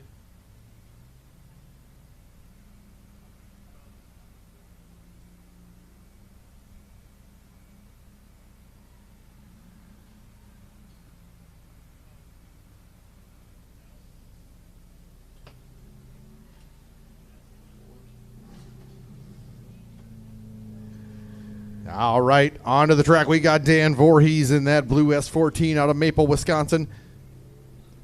Going to get followed on by David Zook out of Cheyenne, Wyoming, the black S13. Voorhees going to have the first chase. Voorhees going to have the first lead. Zook will chase. It's not that easy, folks.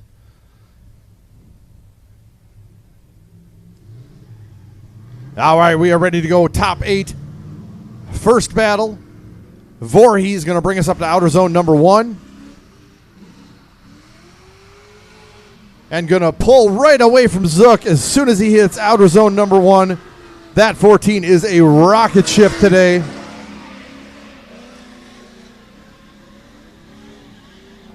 Zook doing a good job to close up that proximity.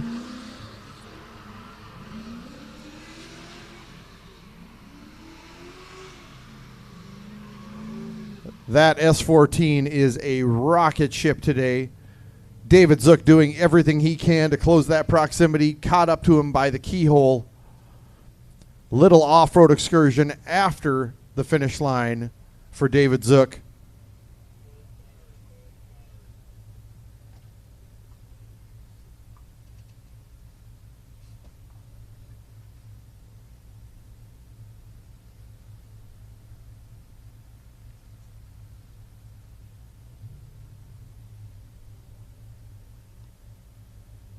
All right.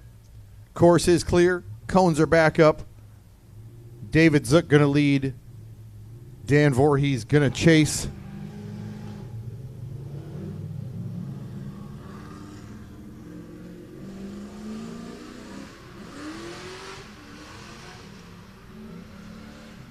Oh, and Zook going to go off course. That is going to be 3 tires off. That is going to be a 0. They will bring it back around to the starting line.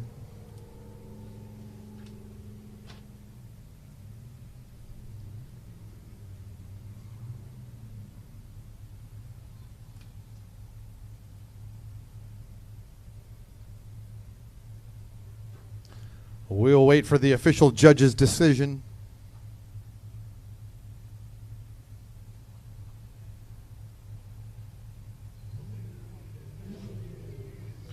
And moving on to our top 4 in the blue S14, Dan Voorhees.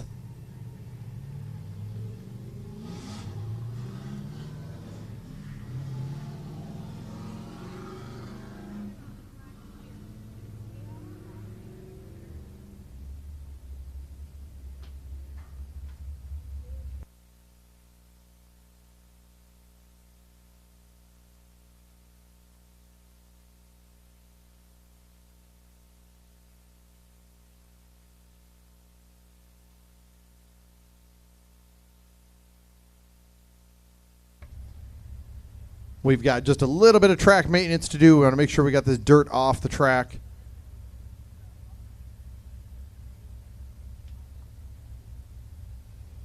Dan Voorhees going to be the first member of our podium top 4 places.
Got quite a bit of dirt up by the starting line and where they're going to come through as they enter the keyhole. We want to make sure that is all gone before we start our next battle.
Okay, we are just about ready to go. We got that dirt cleaned off.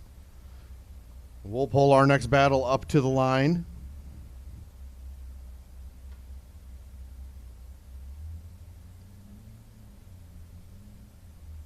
We'll pull our next battle up to the line.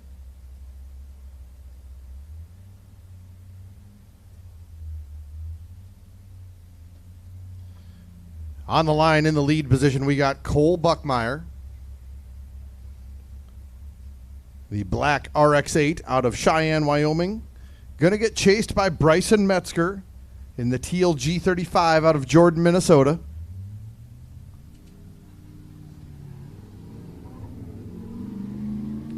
Buckmeyer with the first lead.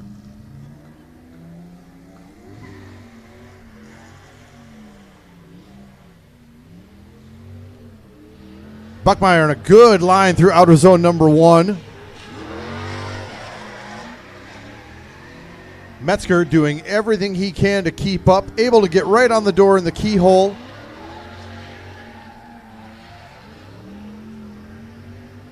Metzger doing a good job keeping up with that RX-8. Good run by lead and chase. Metzger probably wanted a little bit more proximity through outer zone number 1.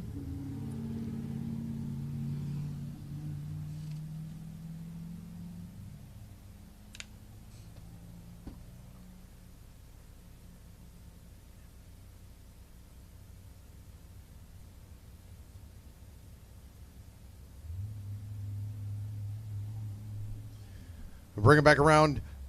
Bryson Metzger will get his chance to lead. Cole Buckmeyer will chase. This is our second top 8 battle out of 4. Winner is going to grab a podium spot. We just don't know which one yet.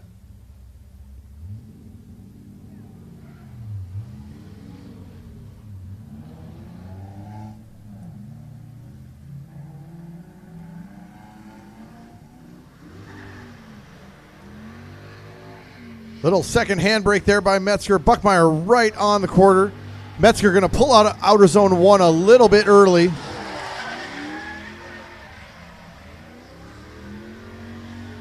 Both cars clean through our keyhole. And Metzger going to short that rear clip just a little bit.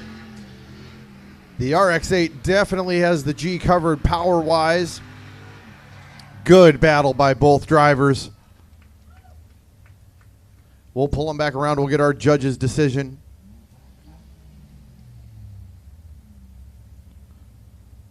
Metzger doing everything he can with that VQ.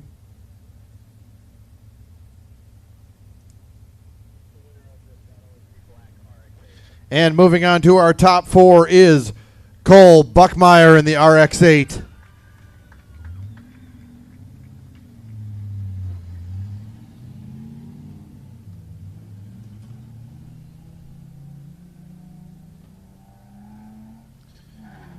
On the line right now, we got Ryan Humes out of South Range, Wisconsin.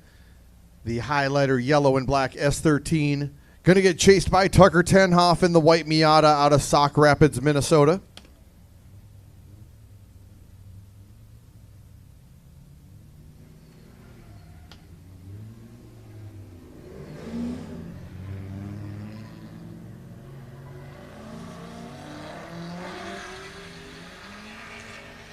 Humes is going to take off through outer zone number 1 real fast. Tucker Tenhoff staying right next to him. Got good proximity. Humes is going to start opening up that gap a little bit.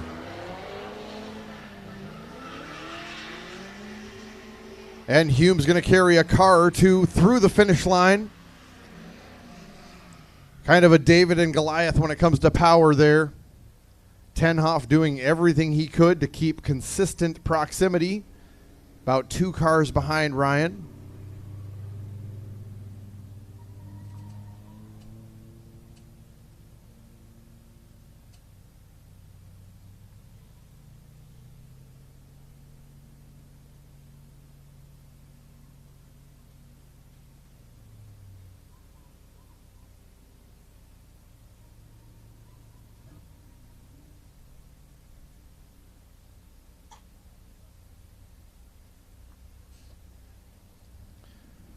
Second half of this battle, Tucker Tenhoff will lead. Ryan Humes will chase.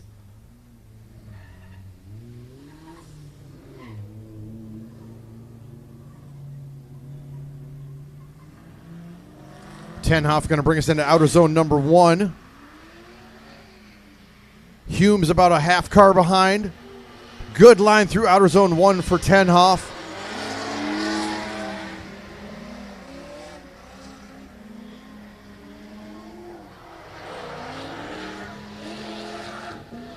And Humes going into outer zone number 3 has the Miata covered right on the quarter panel. Humes going to front punch that front clip. I think Humes might have taken a cone with him.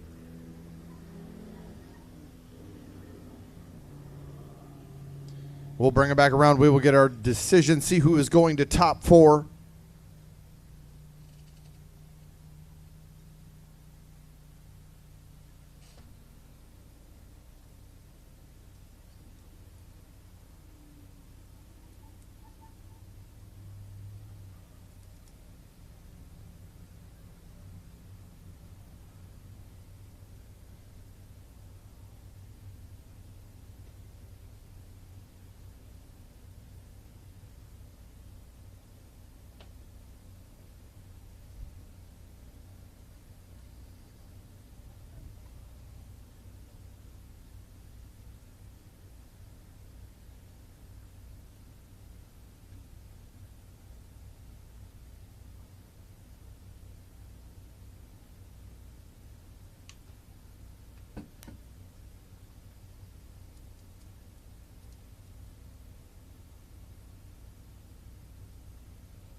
And moving on to our top 4 is Tucker Tenhoff in the Miata.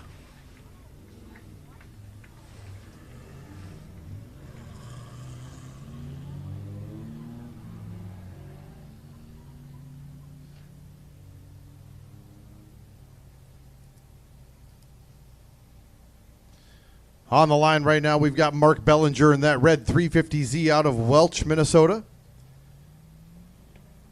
Going to get chased by Dustin Woodhouse out of Cheyenne, Wyoming, the teal S13.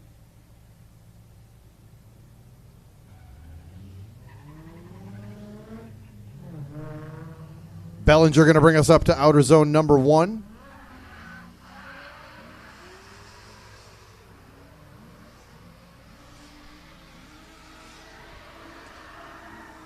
Bellinger on a good line through outer zone number 1. Woodhouse going to be shallow in his throw to the keyhole.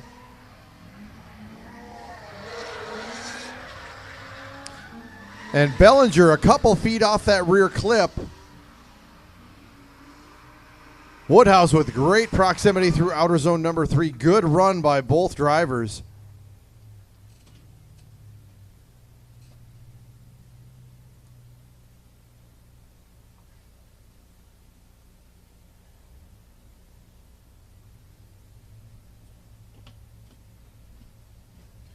All right, Woodhouse going to get his chance to lead. Second half of this top 8 battle. Bellinger will chase. Bellinger going to jump that light just a little bit.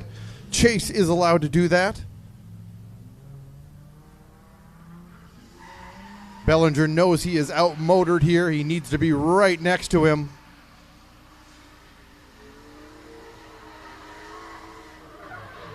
Woodhouse on a great line going into our keyhole. Bellinger right next to him.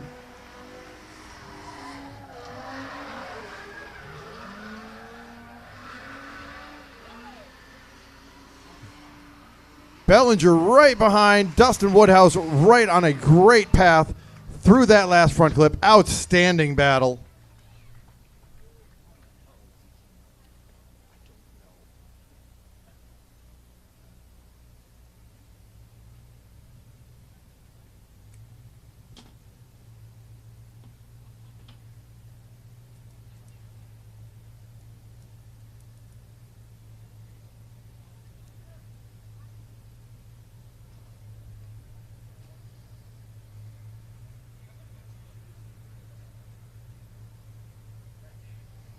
Yeah, one spot open in our top 4. We will see if one of these drivers is going to meet up with them after this battle.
All right, the decision is in. We are going to watch this battle one more time.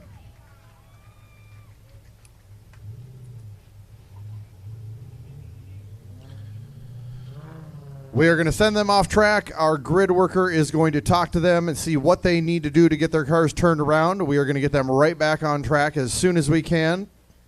We are going to finish out our top 8 before we get to top 4.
All right, those cars are going to turn right back around. Just checking tire pressure, and they will be back on course.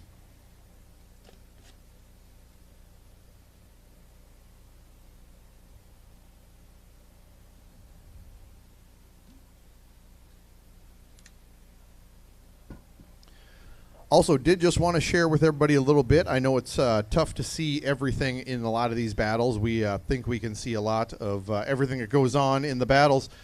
The judges do have quite a good view up there.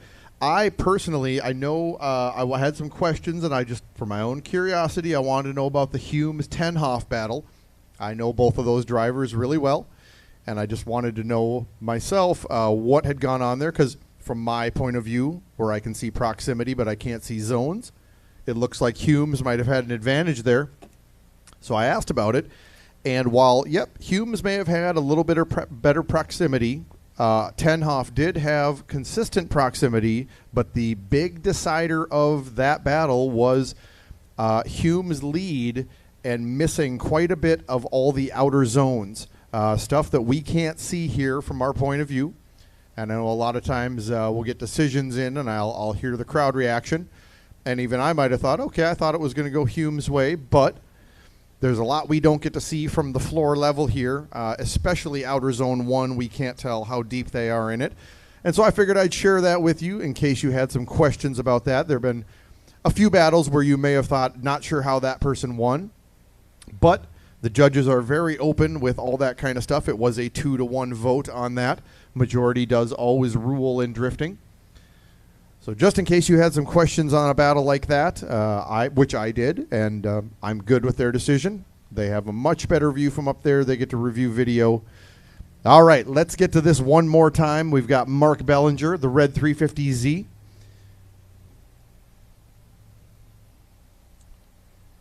We've got Dustin Woodhouse, the TLS 13. Bellinger with the lead, Woodhouse with the chase. One more time, last battle of our top 8.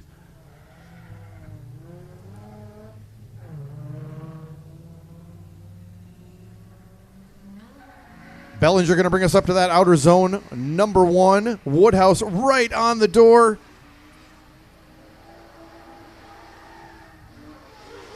Outstanding mimic by Woodhouse.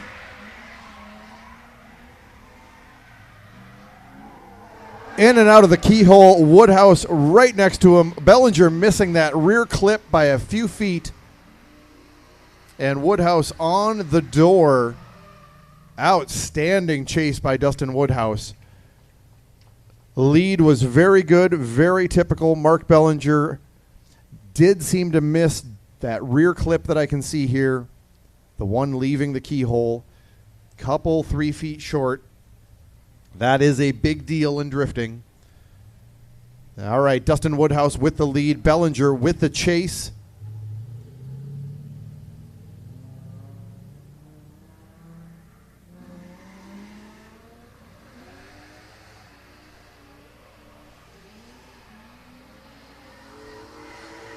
Woodhouse on a midline as he's coming out outer zone 1, and Bellinger right behind him, entering the keyhole.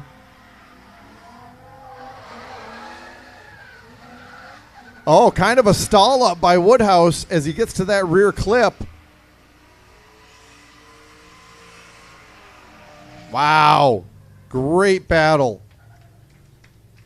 So I think both of them in their lead had an error on that rear clip as they leave the keyhole. Woodhouse stalled up quite a bit with angle, killing the fluidity a little bit as they transition into that outer zone number 3.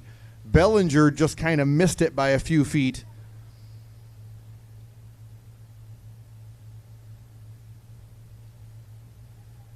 Great battle nonetheless.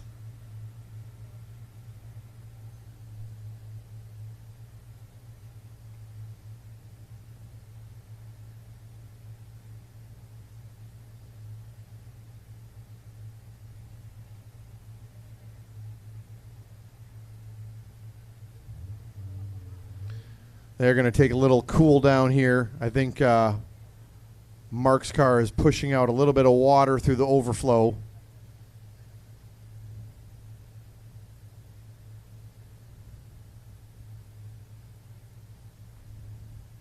These cars are getting hot. It's hot to begin with, let alone back-to-backing, one more timing, all that kind of stuff.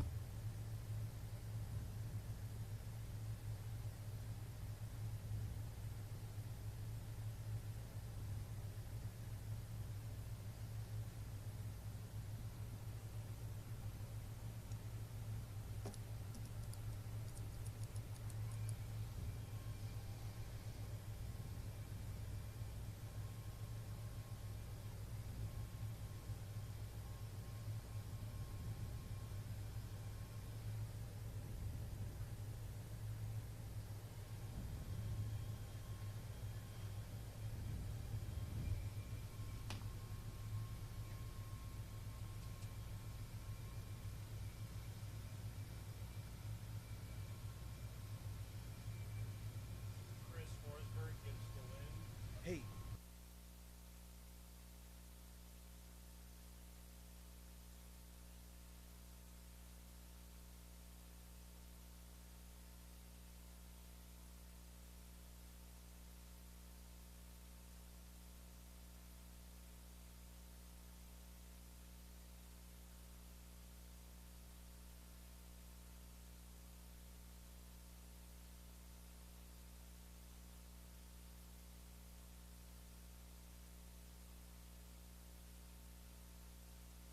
All right, we do have a winner of the battle. We do have somebody moving on to top 4, and it is going to be Dustin Woodhouse. All right, we are going to take another little break from 8 to 4 here. We are going to let the cars cool down for about 20 minutes. We are going to do another giveaway or so. We will try to keep you entertained while the cars get ready, but we are going to turn them around as quickly as we can.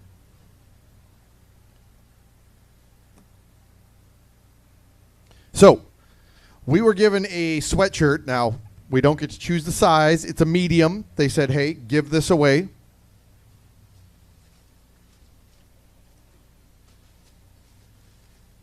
It is a Bash Bros Summer Shootout hoodie, sweatshirt. I believe it's a size medium. This is going to be a trivia question. And once again, don't yell it out. If you'd like to try to win it, walk on up here. We'll get in line. The first person that gives me the correct response will get the sweatshirt. So the question is, in the current Pro Spec standings in FD, in what position is Cody Buchanan? You can't be related to Cody Buchanan and come up and answer this. Where is he in points right now? You can't work for ND Drift or Interstate Raceway either. You get one chance. What's your guess? It is not that. That is correct. We do have a winner. It is 5th.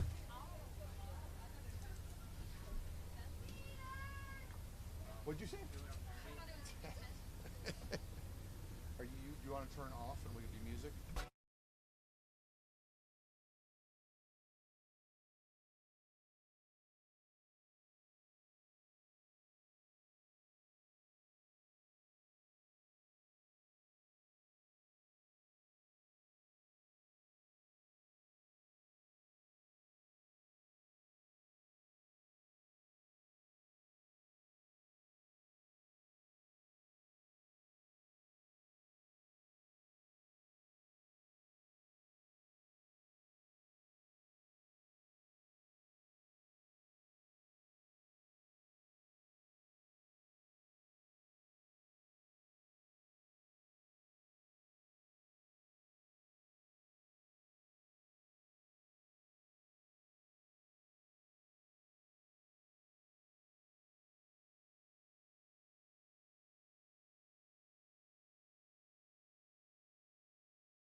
We're going to be ready to go in about 10 minutes.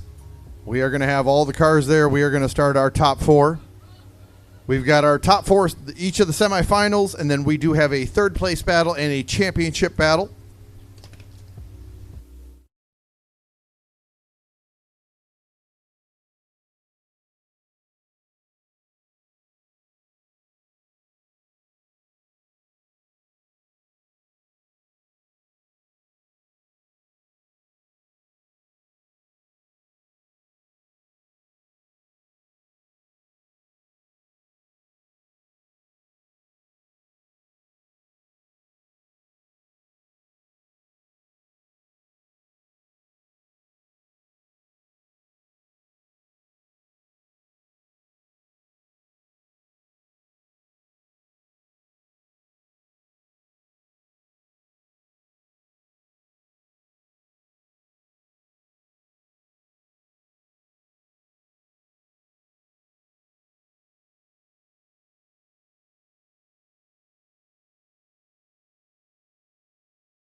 So all the top four are in the money, and actually top 16 is in the money. All of our losing top 16 are taking home $125. All of our losing top 8 are taking home $250. Let's get to what our top four are going to take home. Fourth place, going to take home our fourth place plaque and $500. Third place, going to take home that third place plaque. The Grip Royal custom steering wheel, $250 to KBD Body Kits, and $1,000. They get the big check. Second place, going to get that second place plaque, another Grip Royal custom steering wheel, $500 to KBD Body Kits, and $1,500. And our big winner chicken dinner, going to take home that first place plaque, custom Grip Royal steering wheel, $1,000 to KBD, $5,000, and what's actually better than the cash, they are taking home that championship belt, and they get the respect. To some people, that's more important. I heard somebody laugh. Thank you. So, there's a lot up for grabs here. We're going to get to our top four here in just a few minutes. We have all the cars. We are getting the staff back to their locations. Excluding any one more times, we've got 4 battles left, 2 semifinals, 1 third place, 1 championship. We'd like to thank everybody for staying with us. We're glad we did not have to go through the 100 or so battles of the double elimination tournament.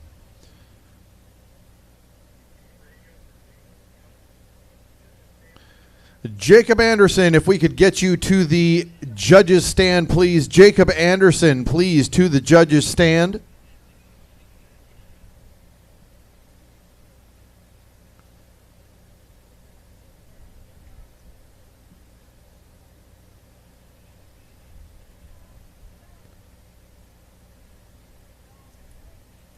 And as we always do when we get down to that third place battle, that championship battle, when we do the third place battle, when we have a winner, we will announce that. When we get to the championship battle, when we have a winner, we do not announce it. We pull all those 4 cars up to the K-rail, the 4th, 3rd, and then the 2 that were in the championship battle, and we will announce the winner right there. Then we will move over to the podium. We will do it all over. We will award all of the hardware, all of the cash, all the steering wheels, everything. Huge shout out to Grip Royal and KBD Body Kits. They have been sponsors at Interstate Raceway for a few years now. Custom steering wheels for all our big events. Irving Ramirez, the owner of KBD, always giving out gift cards to KBD. He is going to be at one of our events. We are trying to figure out exactly which one. It might be the 10K. It might be DTP 4 or 5.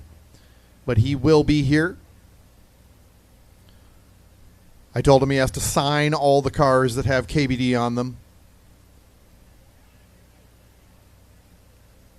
So we are just about ready.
Jacob Anderson, we are still looking for you at the Judges Tower.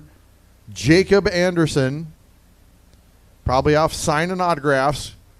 He probably brought all 3 of his belts here or something and putting them on to wear them at the podium ceremony. Oh, we have a spotting. We have a visual.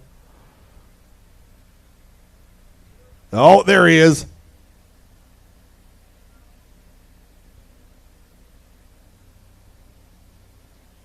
All right, folks, we are just about ready. If you want to grab your seats, if you are not there, we are going to be sending these cars into the burnout box in about 1 minute.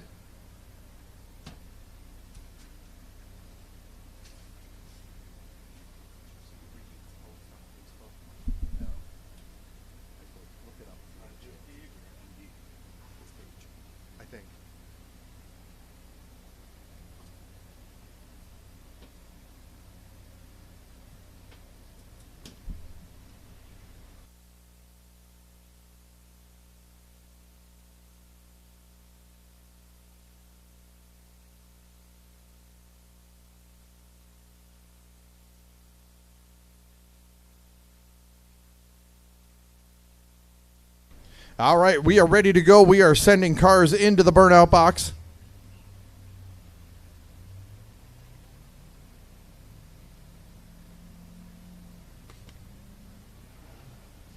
Also, little side note, we are hoping to do a little bit of fun run stuff after the podium ceremony.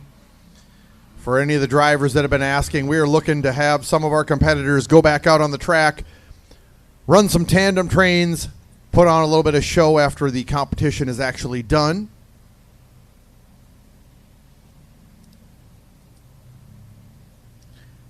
Headed onto the track, we've got Cole Buckmeyer out of Cheyenne, Wyoming, that black RX-8.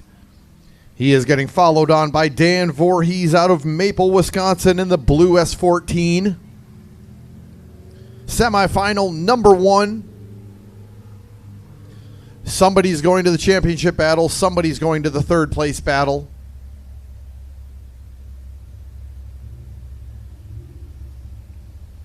All right, cars are ready. Drivers are ready. Starting light is activated.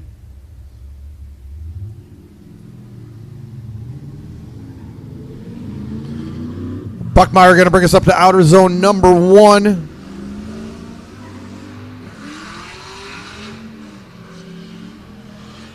Oh, and Hume's going to drop back about halfway through. Hume's having some issues. Buckmeyer on a nice line.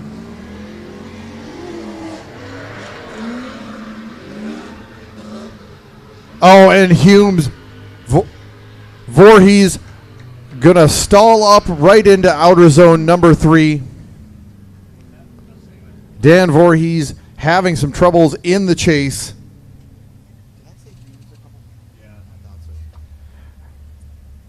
I think I said Humes a couple times. I meant Voorhees. Voorhees stalling up, going into outer zone number 3. He is going to get his chance to lead.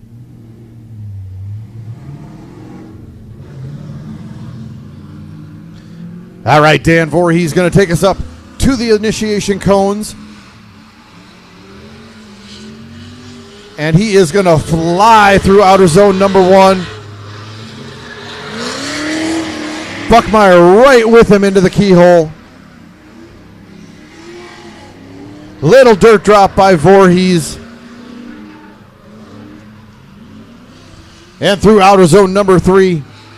Voorhees going to open up just a little bit of gap, but Buckmeyer right there with him. Outstanding lead running. Buckmeyer right with him. Voorhees chase lap. Going to play a big part in the judging.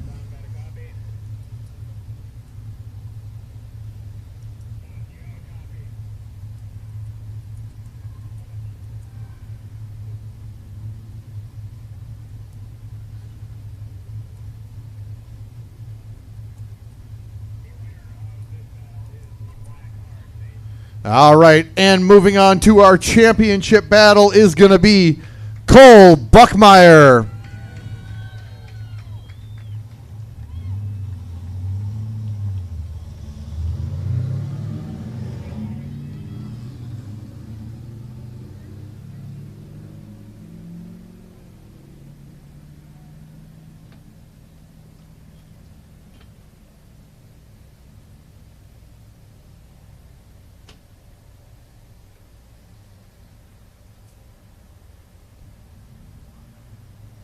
We got a little bit of track cleanup to do. We'll get to our second semifinal.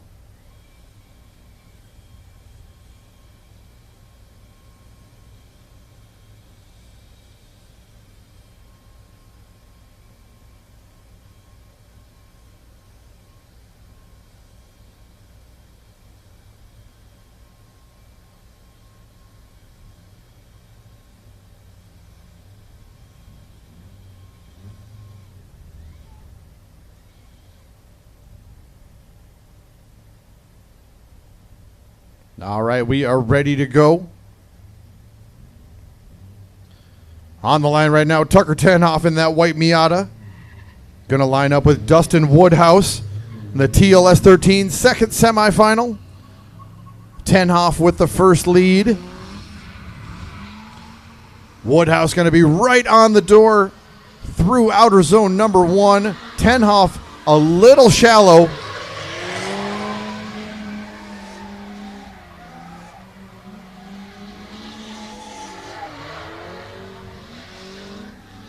And Woodhouse has that Miata covered, heading through outer zone number 3. Good line by Tenhoff, and Woodhouse is right there with him.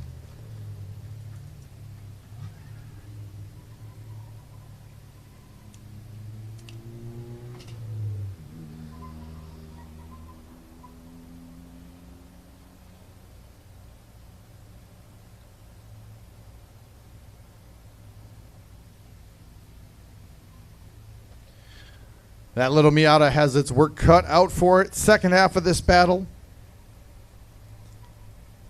Dustin Woodhouse will lead. Tucker Tenhoff will chase.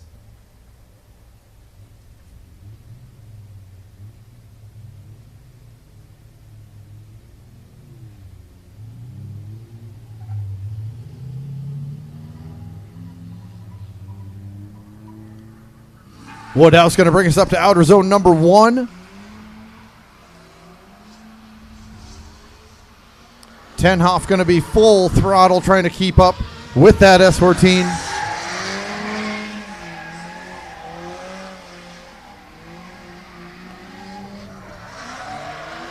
Woodhouse nice and smooth through the keyhole, through our rear clip and into outer zone number 3.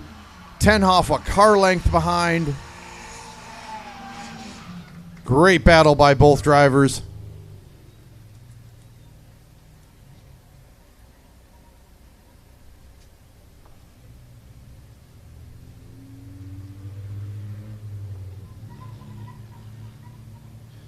Tenhoff going to get that cool down lap in.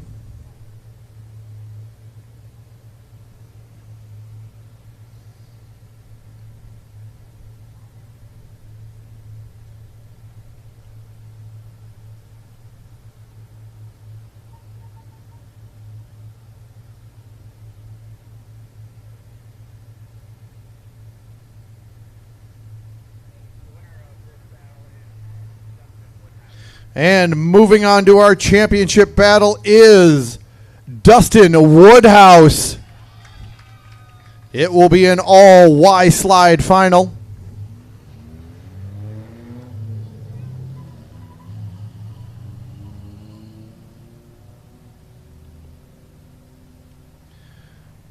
We are going to get these cars turned around as soon as we can. We are not putting a brake in here.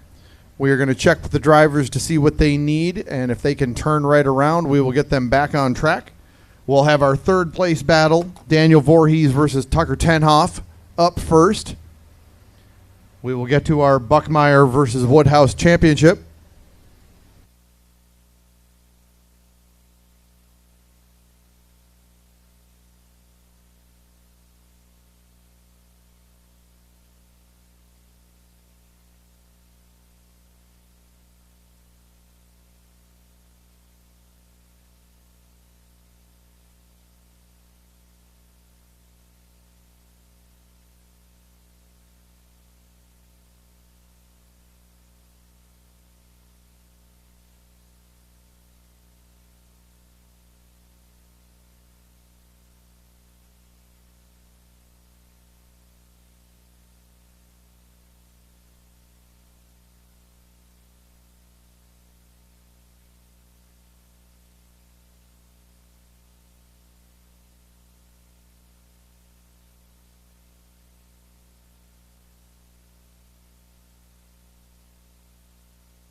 All right, we should be back on track in just a couple minutes here.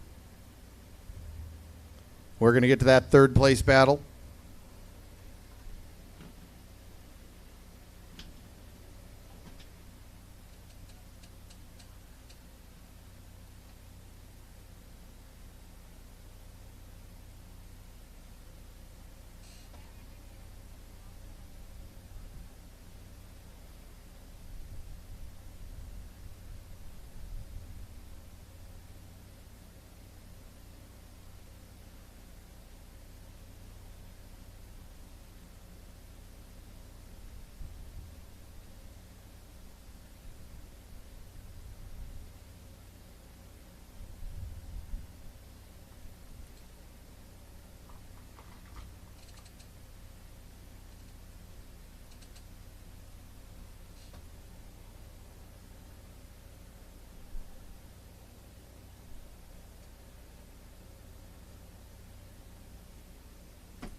All right, we got cars headed toward track for our third place battle.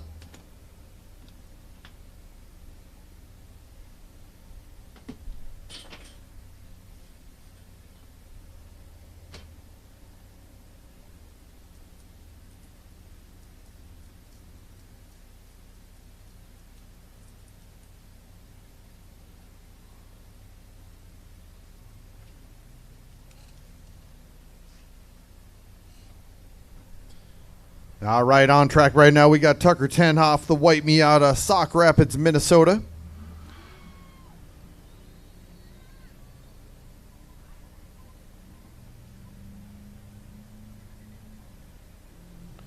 And just behind him, we've got Dan Voorhees out of Maple, Wisconsin, in that dark blue S14.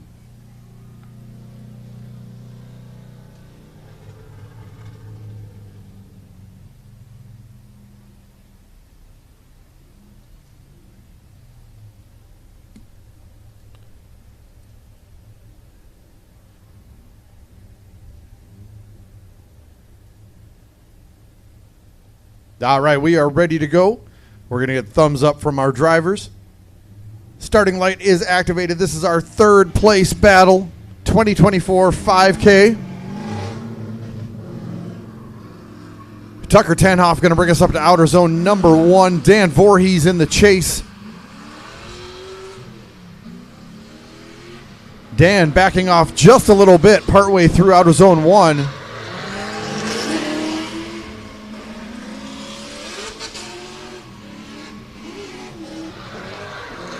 Voorhees definitely having to work behind that slower Miata. Oh, and Tucker going to go off course right at the beginning of outer zone 3. That will zero out that lead run.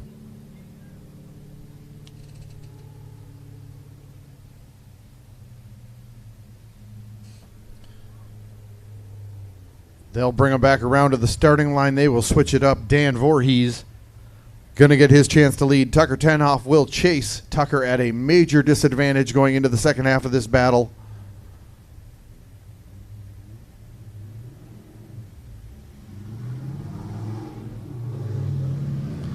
Voorhees going to bring us up to the initiation cones.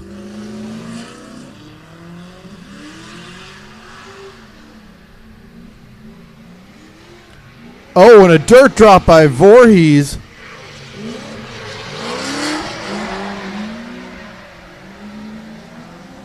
Tenhoff keeping good proximity throughout the run. And Voorhees going to go through outer zone 3. Couple feet off that front clip.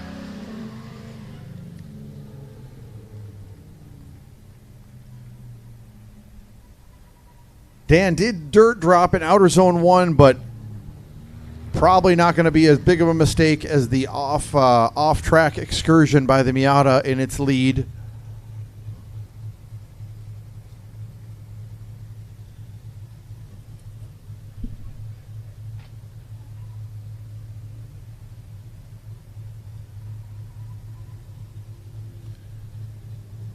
We will wait for our judge's decision.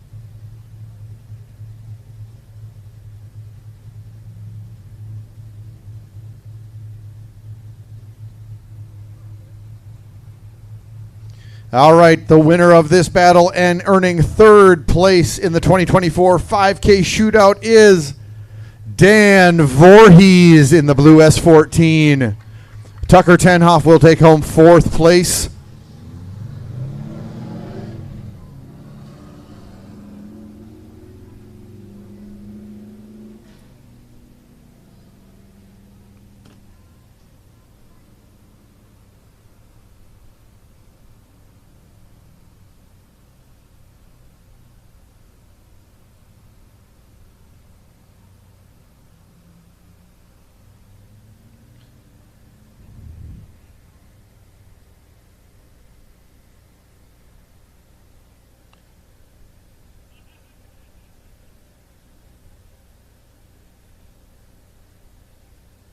All right, and then there were two. We're going to send them into the burnout box.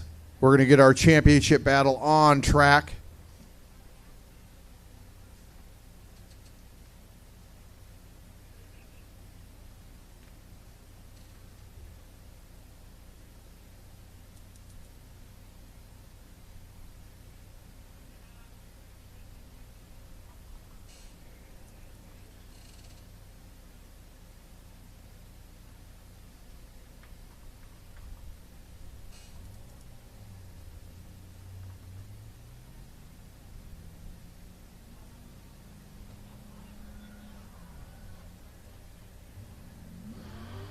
All right, they are in the burnout box. They are going to be headed on course.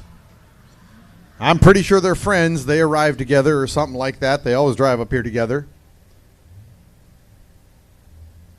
We were trying to recall, and I don't think any of the Y-Slide fellas have podiumed at a 5 or 10K. I know they have at DTPs.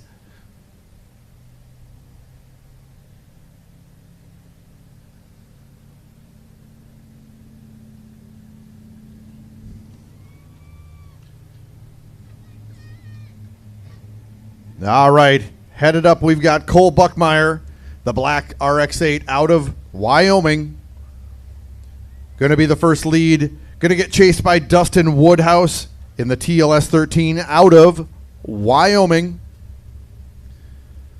Starting light is activated. Championship Battle 2024 5K Shootout presented by Achieve Recovery Homes. Cole Buckmeyer going to bring us up to outer zone number 1. Woodhouse going to get right on that rear bumper. Buckmeyer nice and deep in outer zone 1.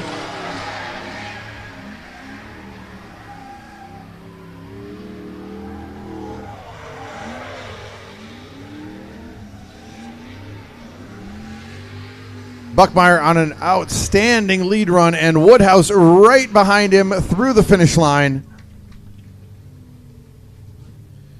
Who is going to blink first? Where is the mistake going to come from?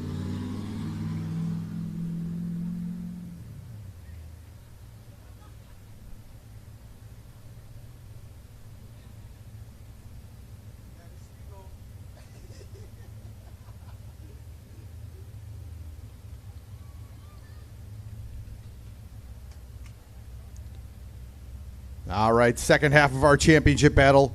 Dustin Woodhouse with the lead. Cole Buckmeyer with the chase.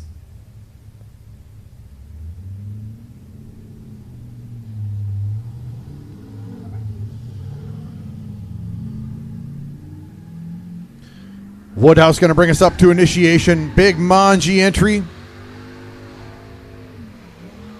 And Buckmeyer right on the door through outer zone number 1.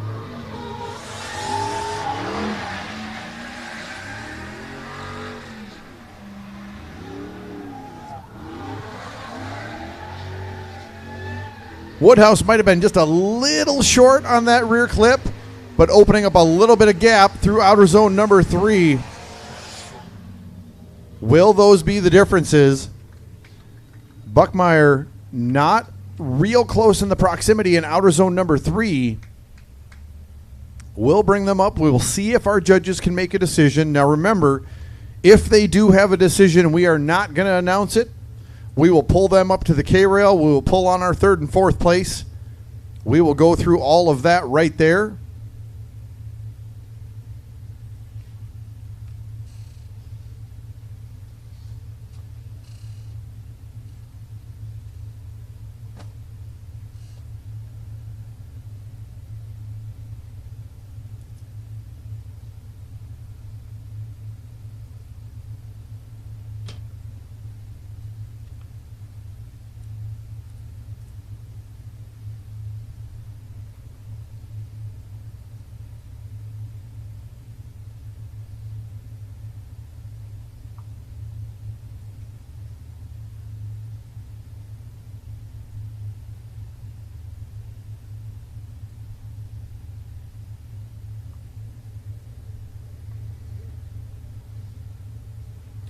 Judges are really going to look this one over.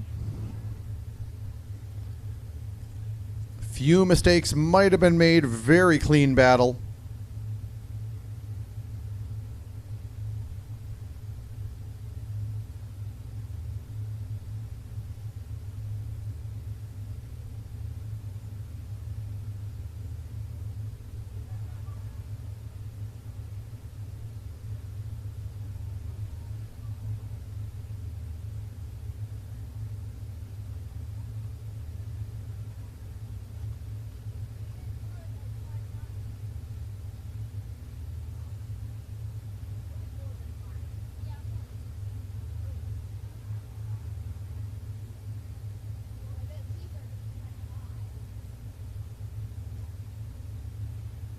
Also, remember, after the podium ceremony, once all the congratulations and fun is had, we will invite our competition drivers back out onto the course for some fun runs.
All right, I see the judges' platform coming down. I haven't heard anything, but that typically means they have a decision.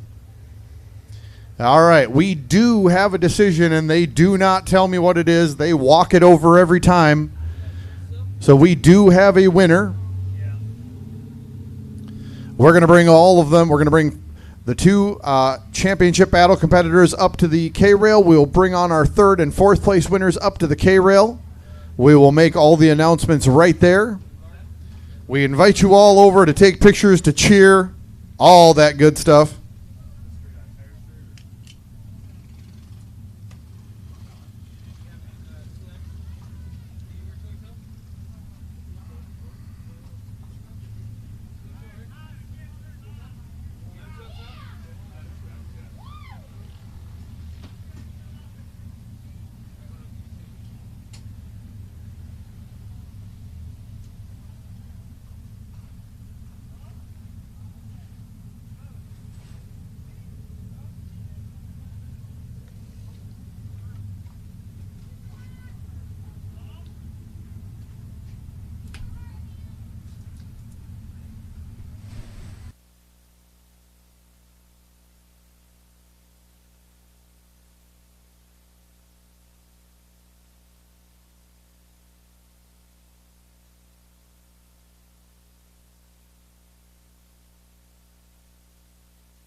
We're almost there. We're almost there. Although everybody who has the decision has stopped walking towards me for some reason. I'm not sure why.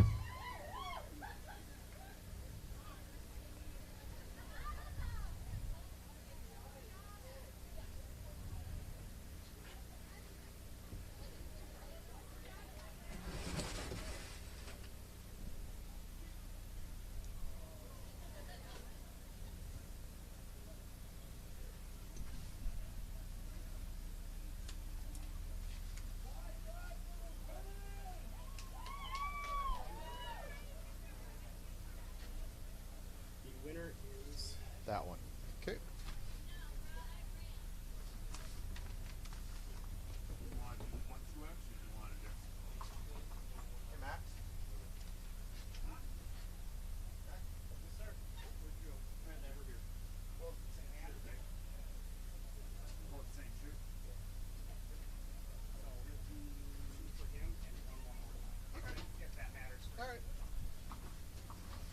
Okay, we are ready to go. I actually do have the decision in my hand.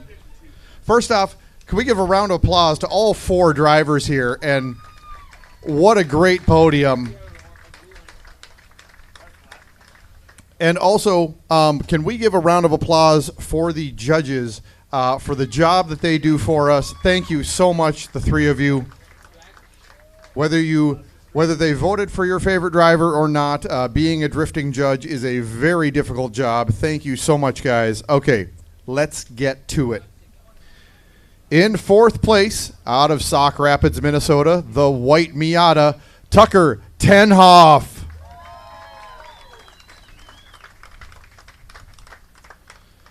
In third place, out of Maple, Wisconsin, in the blue S14, I am so sorry I called you Humes. You're going to see it on the replay. Dan Voorhees. All right. And in first place, the winner of the 2024 5K Shootout presented by Achieve Recovery Homes is Dustin Woodhouse. Second place goes to Cole Buckmeyer. Congratulations to our entire podium. You guys are now allowed to do that little spinny thing that you do with your cars if you'd like to, and then we will pull you right over the podium and we will hand out all the hardware.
Checks.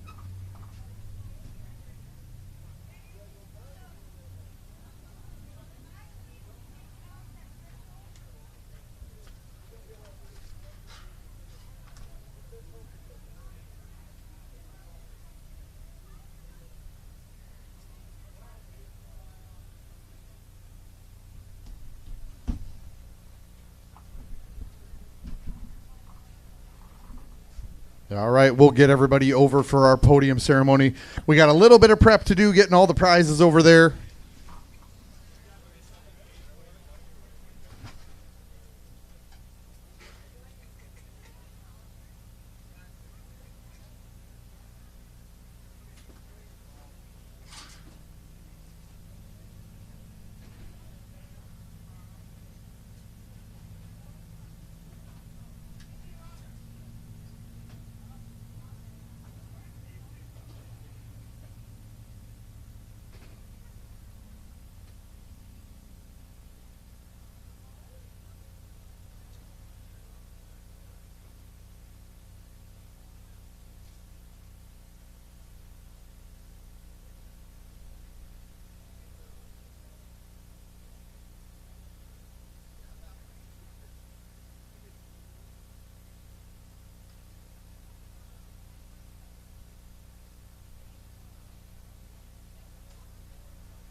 Britt Simonitz, we are looking for you. Britt Simonitz, we are looking for you up by the podium. Simonitz. Hey, there she is.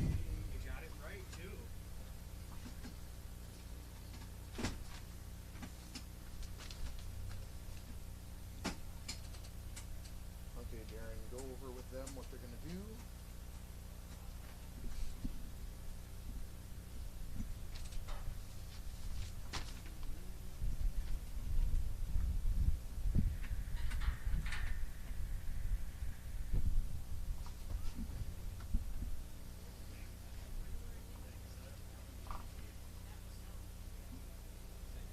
All right, we're just getting everything all lined up. Would like to take time to thank everybody for coming out to our 2024 5K presented by Achieve Recovery Homes. Thank you very much to Achieve Recovery Homes for sponsoring our 5K again. Thank you very much to FM Pool and Spa for their extra cash prizes.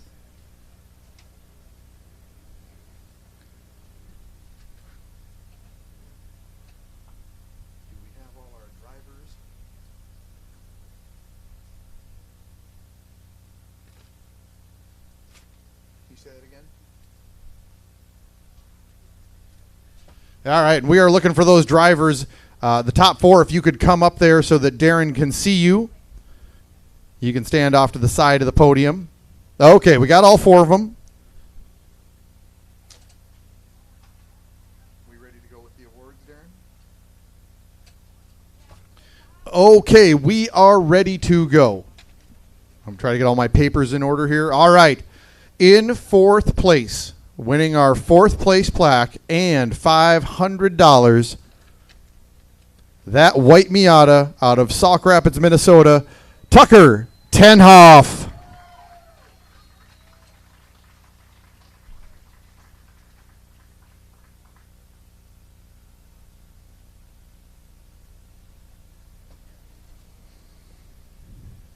In third place, winning our third place plaque, a Grip Royal custom steering wheel, $250 to KBD, and $1,000 out of Maple, Wisconsin, that blue S14, Dan Voorhees.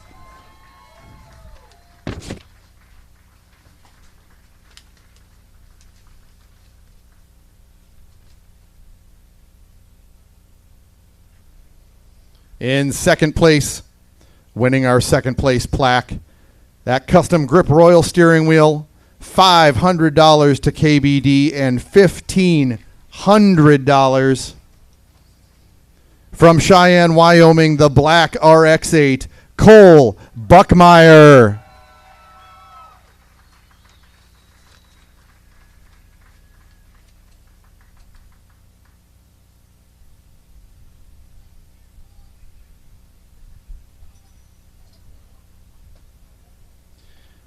And in first place, winning our first place plaque, that custom Grip Royal steering wheel, $1,000 to KBD, $5,000, and the championship belt from Cheyenne, Wyoming, in the S13, Dustin Woodhouse.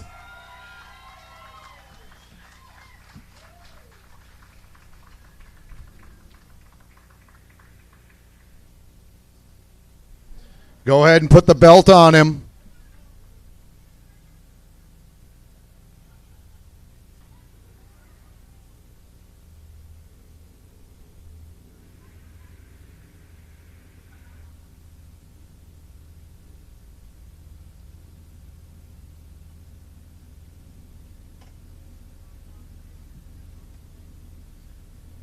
Go ahead, climb up on that podium. Did he fall? No. All right, go ahead and take all those pictures.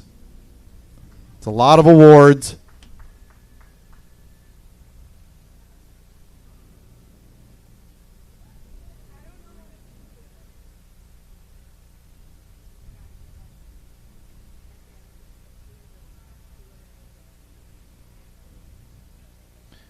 Okay.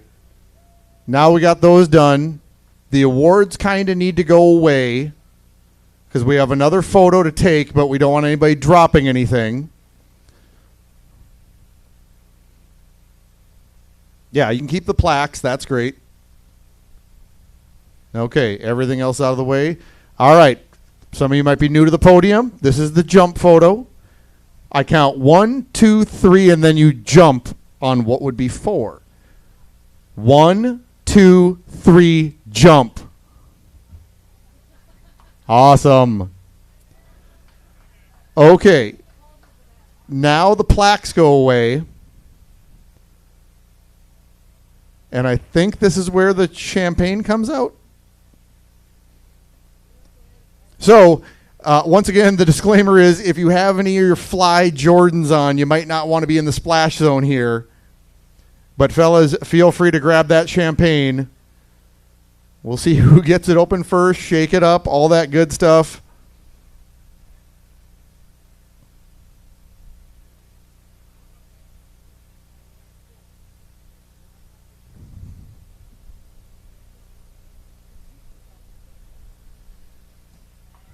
Oh, here we go.